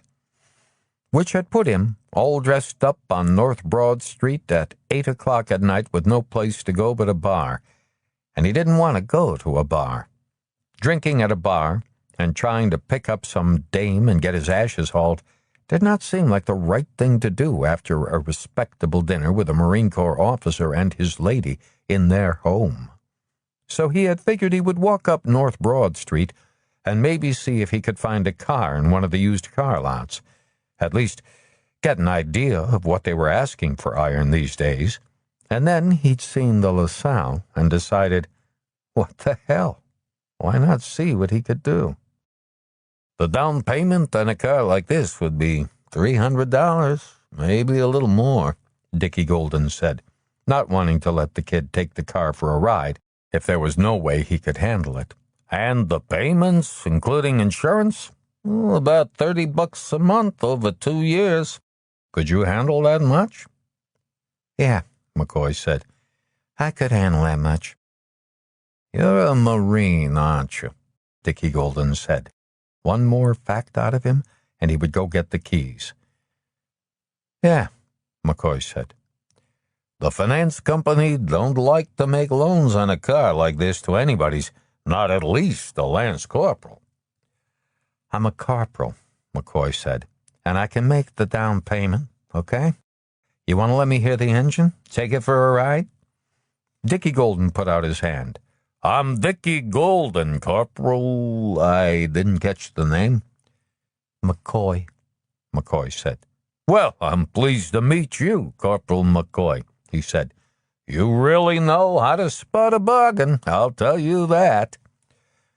"You bet your candy ass I do, you son of a bitch. I grew up on a goddamn used car lot. You're about to be had, Buster, presuming the engine isn't shot in this thing." $700 seems like a lot of money for an orphan like this, McCoy said. "Well, maybe we can shave that little if you don't have a trade," Dickie Golden said.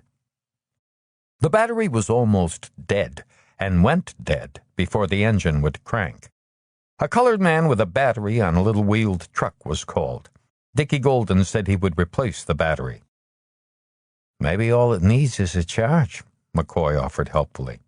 "You dumb son of a bitch. If you knew what you were doing, you'd not only make sure there was a hot battery in here, but you'd start it up every couple of days. These flathead 322 cubic inch V8s are always hard to start." "No," Dickie Golden said grandly. "I want this car to be right." He told the colored man to replace the battery. And then, while they were waiting, he suggested they take the information for the finance company down on paper. He was obviously pleased with the facts McCoy gave him, that he was a corporal, unmarried, and had no other installment loans outstanding. McCoy decided he was going to come down $100 from the $695 and make it back by slipping the paper to some finance company who would give him half of the $50 back and make it up by charging 8%, maybe 10%. That would make the car $595. Then he would sell him insurance through some shyster outfit that would charge twice what it was worth, making it part of the easy payments, and slip Dickie Golden another $25 back under the table. Then there would be a credit check charge and Christ only knew what else. After McCoy's first look at the LaSalle, he went to another used car lot and gave the wash boy there $1 to go in the office and borrow the Blue Book for him. The Blue Book told him the LaSalle was worth $475 wholesale. The average retail was $650, and the average loan value was $400. McCoy decided he would pay $525 for the car. Dickie Golden wanted to ride along with him, of course, when he took the test drive. McCoy handled that by passing the salesman $300 in cash, enough for the down payment to hold. And when Dickie Golden said he still thought he'd better go along, McCoy turned indignant and asked if Dickie Golden didn't think he could drive, and Dickie Golden backed down. McCoy drove up Broad Street until the engine was warm, and then pulled in a gas station on a side street and gave the guy running it $1 to let him put it up on the grease rack and lend him some tools. He could find nothing wrong with the car, and would have been surprised if he had. It needed points and a condenser and an oil change, and the wheels aligned, but there was nothing seriously wrong with it. The heads had never been off, and the engine was just as dirty as it ought to be. If it had required work, it would have showed. He drove back to Golden's pre-owned motor cars. Dickie Golden told him he had been getting worried. McCoy told him he thought the clutch was going. Dickie Golden said, well, he didn't think so, but that it was not much to worry about anyway, since they had a 30-day 50-50 fix-anything policy. That meant They would pay half of the cost of anything that needed fixing or replacing in the next 30 days. And besides, he was going to knock $100 off the price because Corporal McCoy didn't have a trade-in. He showed McCoy the papers, already made out. With everything included after a $300 down payment, the payments would come out to $27.80 over 30 months. I talked them into going 30 months, Dickie Golden said, to keep your payments down. You just hung yourself, Buster. You must really get kickbacks from every son of a bitch and his brother. So much that you won't mind going down another $70 on the basic price. I'll give you $500 for it, McCoy said. You got to be kidding, Dickie Golden said. That's all I can afford, McCoy said. Then I guess we don't have a deal. I guess not, McCoy said. You want to give me my $300 back? Well, I guess I could ask my partner, Dickie Golden said.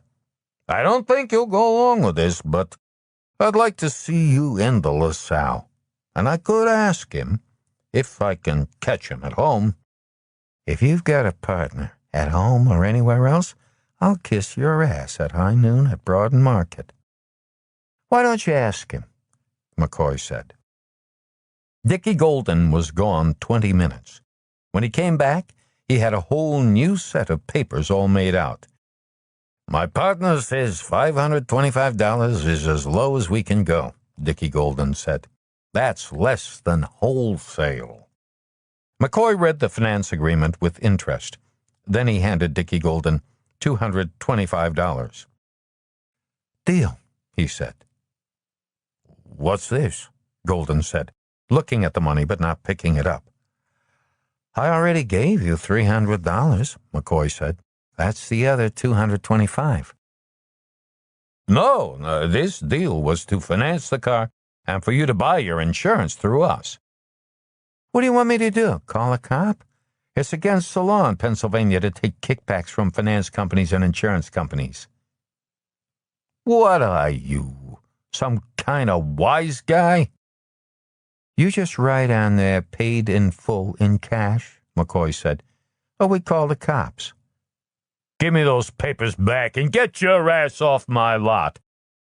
I'll walk just as far as the payphone booth down the block, McCoy said, with the papers. I ought to kick your ass, Dickie Golden said. But when McCoy handed him the papers, he wrote, paid in full on the conditions of sale. McCoy was pleased with himself when he drove the LaSalle off the lot and onto North Broad Street. Not only was the LaSalle a nice car, but he had just screwed a used car dealer. McCoy hated used car dealers. Patrick J. McCoy of Norristown, Pennsylvania, past grand exalted commander of the Knights of Columbus, good old Pat, everybody's pal at the bar of the 12th Street Bar and Grill. Corporal Kenneth J. Killer McCoy's father was a used car dealer. 2. The next morning was a Saturday, but there was no reveille bugle, at least not one the enlisted members of the Philadelphia detachment of the Office of the Assistant Chief of Staff for Intelligence had to pay any attention to. Reveille sounded, and 10 minutes later, first call, and the truck drivers and mechanics of the 47th Motor Transport Platoon went down and out on the street and lined up for roll call. But the 7 enlisted men in the 3 rooms on the attic floor set aside for the special detachment didn't even get out of bed until the bugler sounded mess call. In addition to McCoy, there were 2 gunnery sergeants, a staff sergeant, and 3 PFCs. The PFCs were clerks. The staff sergeant worked for Captain Sessions. McCoy didn't know where the gunnery sergeants worked. The only time one of the gunnery sergeants spoke to him since he reported in was when one of them told him he didn't have to stand any formations, but that he had to be in the red brick office building every morning at 0800. What happened there was that from the very first day, they sat him down in an upholstered chair he suspected had been stolen from a day room. and talked to him about what he knew about the Imperial Japanese Army in China. There were usually 4 of them: Captain Sessions, another captain, and 2 lieutenants. The other captain was pretty old, and an old Marine, because the first thing he asked McCoy was whether he had known Major W.E.B. Chesty Puller in Shanghai. "He commanded the 2nd Battalion, sir," McCoy said. "I knew who he was." Puller was a real hard-ass. Fair, but a hard-ass. He acted as if he thought the 2nd Battalion was going to war the next day and trained them that way. "He's pretty good with a Thompson himself," the old captain said. "I thought maybe you two had got together and compared techniques." Aside from recognizing it as a reference to the incident at the ferry, McCoy didn't know what the old captain was driving at. "No, sir," he said. Sometimes it was all the officers at once, sometimes it was a couple of them, and sometimes it was just one of the young lieutenants by himself. Always there was one of the PFCs to take care of changing the tubular records on a dictaphone. However many of them there were, the interrogation went generally the same every day. They came with folders, notebooks, and pencils, and they had thumbtacked maps of Jiangsu, Shantung, Honan, and Hopei provinces to a corkboard. The locations of Japanese units were marked on each map. The wall beside the corkboard was painted white, and they used that as a screen for a slide projector.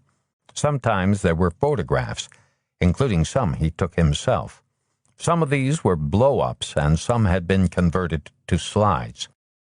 And they asked question after question about the Japanese forces. McCoy was surprised at how wrong their information was about the Jap order of battle, and he could tell they didn't like some of his answers about the Japanese. It was as if they hoped he was going to tell them the Japs were nothing but a bunch of fuck-ups who had done so well against the Chinese because the Chinese were fucked up even worse. But he told them what he knew and what he thought. The Chinese were not lousy soldiers, but they just didn't give a damn because they knew they were getting screwed by their officers, who would sell the day's ration if they could find a buyer. The Jap officers, on the other hand, were generally honest. Mean as hell, they thought nothing of belting the enlisted men, sergeants too, in the mouth. But they didn't sell the troops rations, and the rest of the Jap system seemed to work well. If a Jap soldier was told to do something, he did it. Period.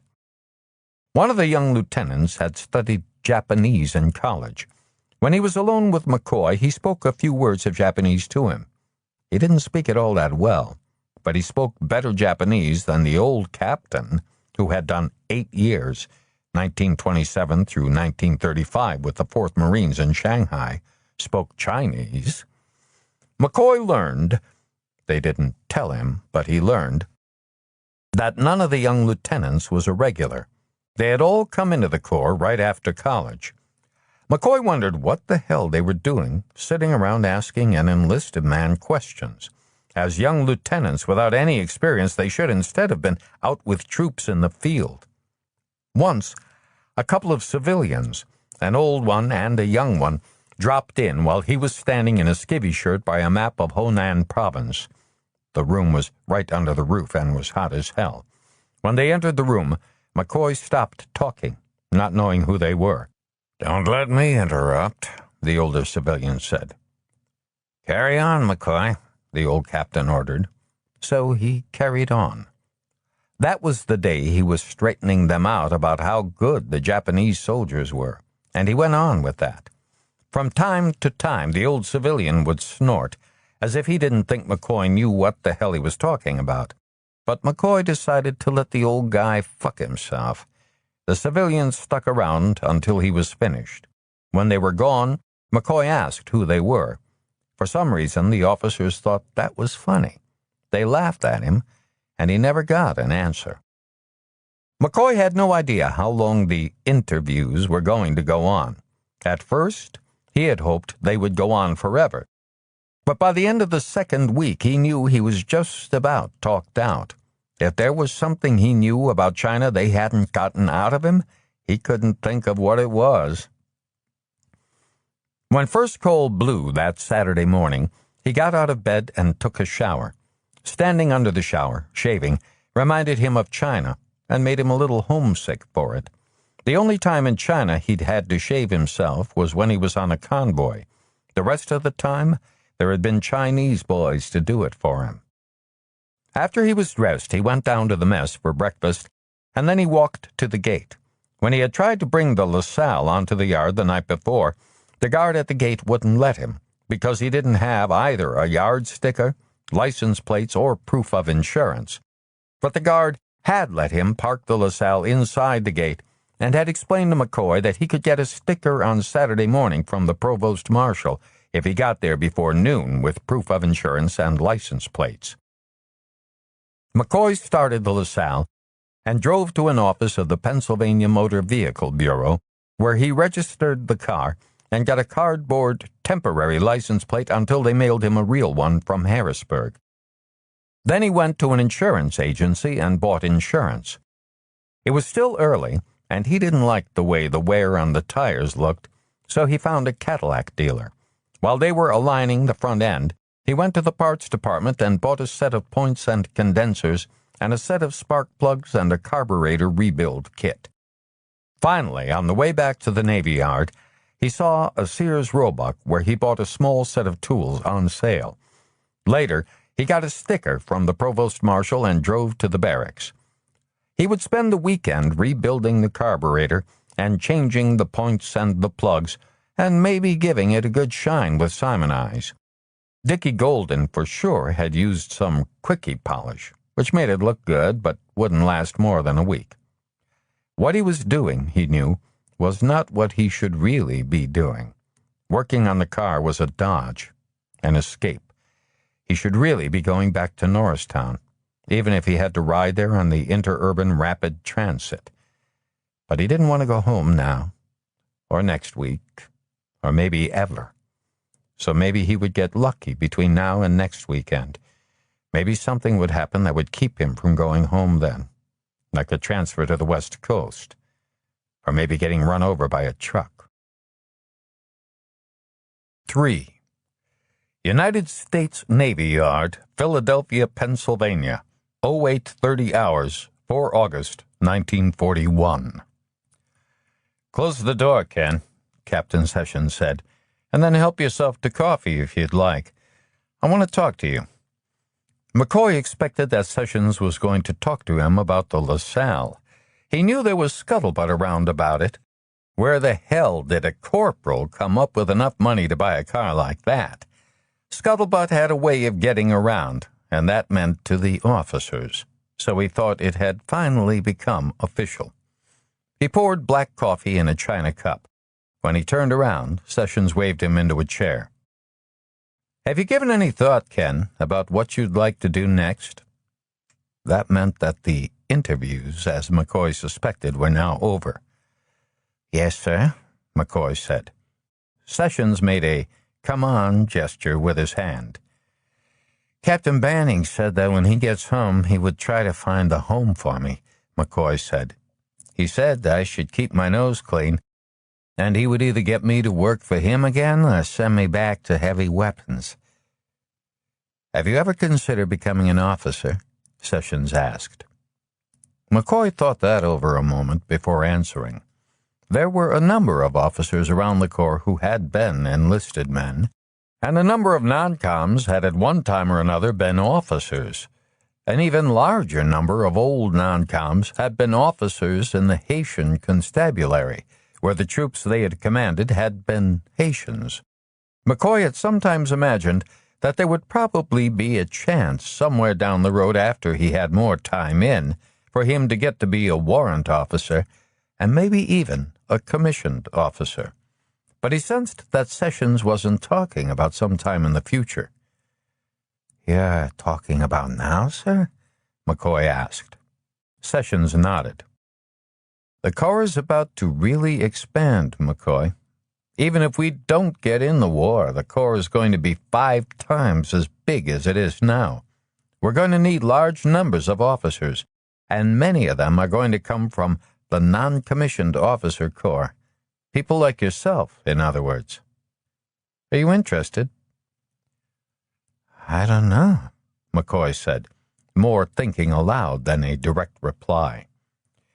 "There are a number of people, myself included, Ken, who believe that you have what it takes." "I hadn't even thought about now," McCoy said. "Maybe later." "The process is simple," Sessions said. "You apply. Sergeant Davis has your application all typed up. All you have to do is sign it. Then you appear before a board of officers. The purpose of that is to give them a chance to see how well you can think under pressure. The board then votes on you, and if they approve, you'll be ordered to Marine Corps schools in Quantico and run through the final phase of the platoon leader's course. If you get through that, you'd be commissioned a second lieutenant." "I never heard of the platoon leader's course," McCoy said. "The primary source of officers will be young men who have spent their college summer vacations going through officer training courses. The first summer they go through what amounts to boot camp, and the rest of the time we give them everything from customs of the service to the platoon in the assault. If you went to Quantico, you would be sent through the final phase with a group of them." "College boys?" McCoy said, thinking of Pickering. That's how Pickering was going to become an officer.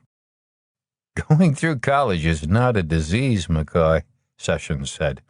"You'd be surprised how many people have gone to college. Nice people. Jean went to college. I met her there."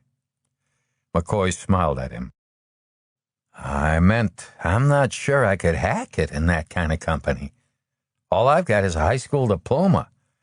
And 4 years in the Corps," Sessions said, "which I think would give you a hell of an advantage at Quantico." "You think I could make it through?" "I do," Sessions said. "But the only way to find out for sure is for you to apply, pass the board, and go."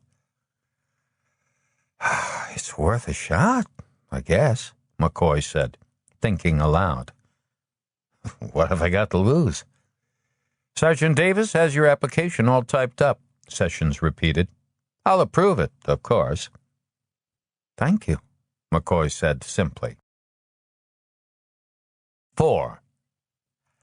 After he signed his name to the applications Staff Sergeant Davis had typed up for him, he put the whole business from his mind, convinced that, like all other paperwork he'd seen in the Corps, it would take forever and a day to work its way through the system. He had more important things on his mind than the possibility that the application might, some months down the pike, be favorably acted upon, or that some further months down the pike he would be facing a board of officers, which probably wouldn't approve him anyway. After a while, in fact, he had come to the conclusion that the incident at the ferry had a lot more to do with the whole business than Sessions's brilliant insight that he would make an officer. Sessions was being nice to him. The officers he would face on the board, when and if he got to face it, wouldn't think they owed him a thing. And besides, he had 3 much more immediate problems to face, all of them connected. The first was what was going to happen to him now that the interviews were over. He didn't want to go to the motor transport platoon, but on the other hand, that would be a good place to keep his nose clean until Captain Banning came home from Shanghai, and he didn't really want to go to a heavy weapons platoon as a machine gunner either. Since he'd be transferring in grade, they would try to bust him on general principles, and that would fuck up going back to work for Captain Banning. He could also ask Captain Sessions to keep him around the detachment. Sessions would probably do it, as a favor. But that would mean he'd have to work as a clerk and push a typewriter, and he was still not anxious to do that. And more important, if he stayed in Philadelphia, he'd have to deal with his 2 other problems. He had made up his mind to go home and face that and get it the hell over with, once and for all. But going home once was not the same thing as having home so close to where he was stationed. Christ, Norristown was only an hour away in the LaSalle. These were the thoughts that were occupying his mind, not the remote, way down the pike possibility of being called before a board of officers who would make up their minds whether or not he stood a chance of keeping up with a bunch of college boys at Quantico. On Monday morning, he signed the application papers. On Wednesday morning, Staff Sergeant Davis came to the barracks and told him to put on his best uniform and report to the board at 13:30. "Sit down, Corporal," a major, who was the president of the board, said. The 5 officers of the board were sitting behind 2 issue tables pushed together. One was a second lieutenant who was functioning as secretary. 2 of them were first lieutenants. Lieutenant Fogarty, the 47th Motor Transport Platoon commander, was one of them. Captain Sessions was the 4th, and the last was the Major McCoy was seeing for the first time. McCoy sat down at attention in a straight-backed wooden chair facing the tables. "We have before us what is apparently a well-turned-out corporal of the regular Marine Corps," the president of the board said, "who, with his shady reputation, his illegal chevrons, and his equally illegal campaign hat, is just about what we expected of a China Marine so highly recommended by Captain Sessions and others." "Come on, Major," Captain Sessions chuckled. "The lieutenant's going to write that all down." "Strike everything after, what did I say? Well-turned-out corporal of the regular Marine Corps, Lieutenant," the president ordered. "Aye, aye, sir," the lieutenant said, and smiled at McCoy. "Who comes to us not only recommended by Captain Sessions, but by another member of this board, Lieutenant Fogarty, whose recommendation is based on his long-time evaluation, it must be 3 weeks now, as the corporal's platoon leader. The corporal's qualifications having, after due evaluation, been judged to be more than adequate, we now turn to the real question. In your own words, Corporal, would you tell this board why you feel yourself qualified, after proper training, to serve your country and the Marine Corps as a commissioned officer?" "I'm not sure I do, sir," McCoy said. "That's the wrong answer, Corporal," the president of the board said. "You want to try again?" "Tell us why not, McCoy," Captain Sessions said. "This whole fucking thing is unreal. How am I supposed to answer that?" He paraphrased what was in his mind. "I'm not sure I know how to answer that question, sir." "You've known second lieutenants, McCoy," Sessions said. "Pick out any one of them, except this one, and tell us why you doubt your ability to do anything he can do." "Sir, all I've got is a high school education," McCoy said. "You speak Chinese, I have been told?" the president asked. "And Japanese? And several European languages?" "I don't speak Japanese as well as Chinese, sir, and I can hardly read it at all." "Well, here's a given for you, Corporal. So far as the Marine Corps is concerned, fluency in almost any foreign language is worth more than a bachelor's degree. Anything else?" "I wouldn't know how to behave as an officer, sir." "They'll teach you that at Quantico," the president said. "Anything else?" "Sir, Captain Sessions just sprung this whole idea on me." "Answer this question. Think it over first. Yes or no? No qualifications.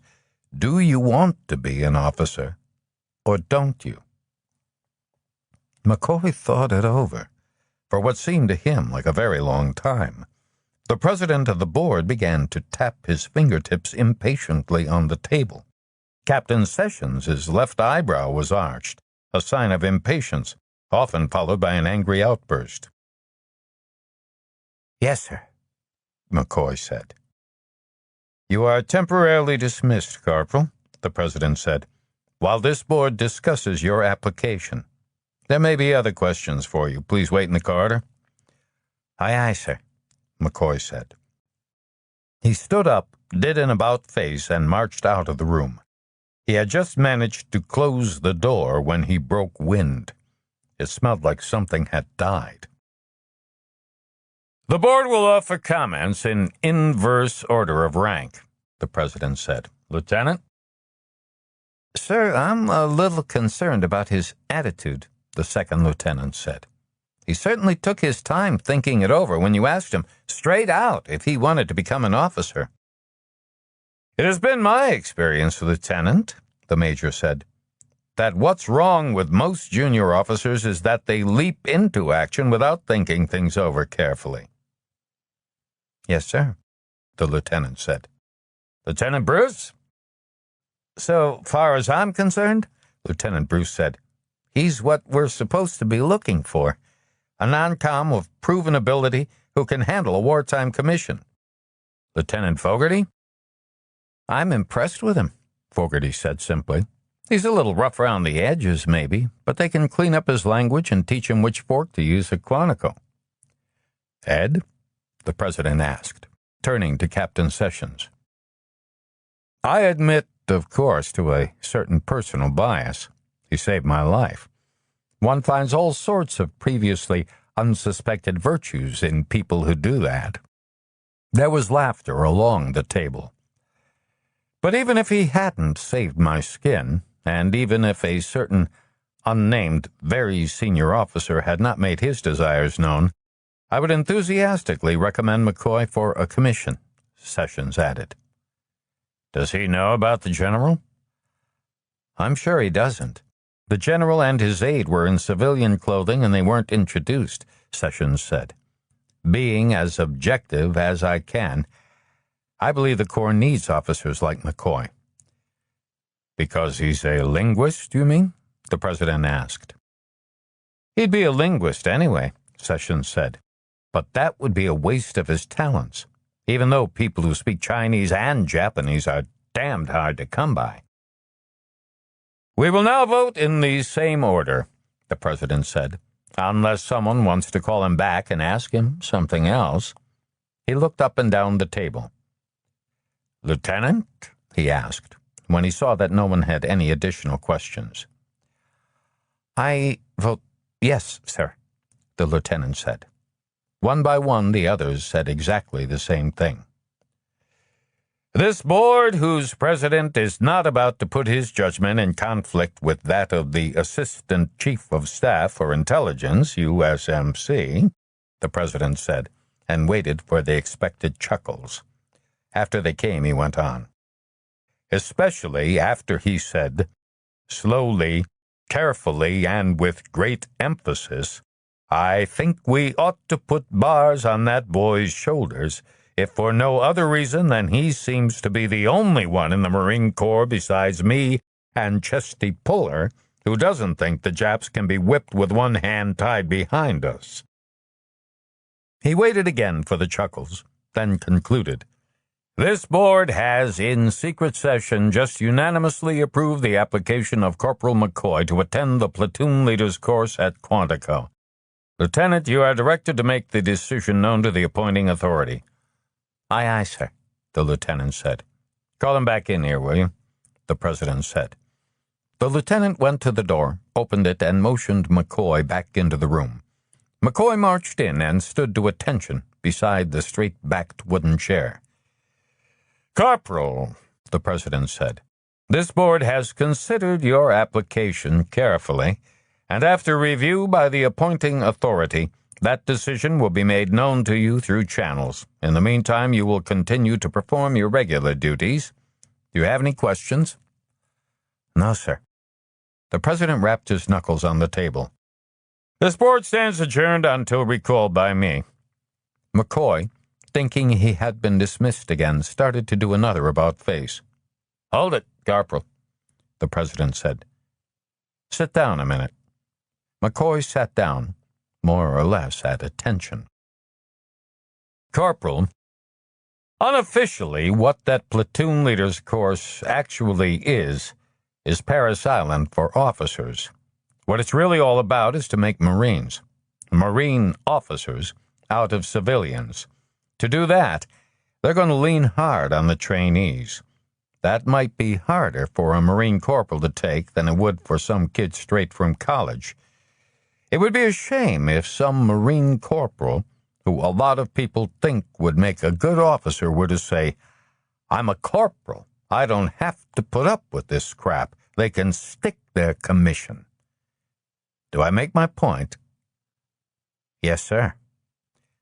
Now, while I cannot tell you how this board has acted on your application, or whether or not the appointing authority will concur with its recommendation, I can mention in passing that the next platoon leaders course begins at Quantico 1 September.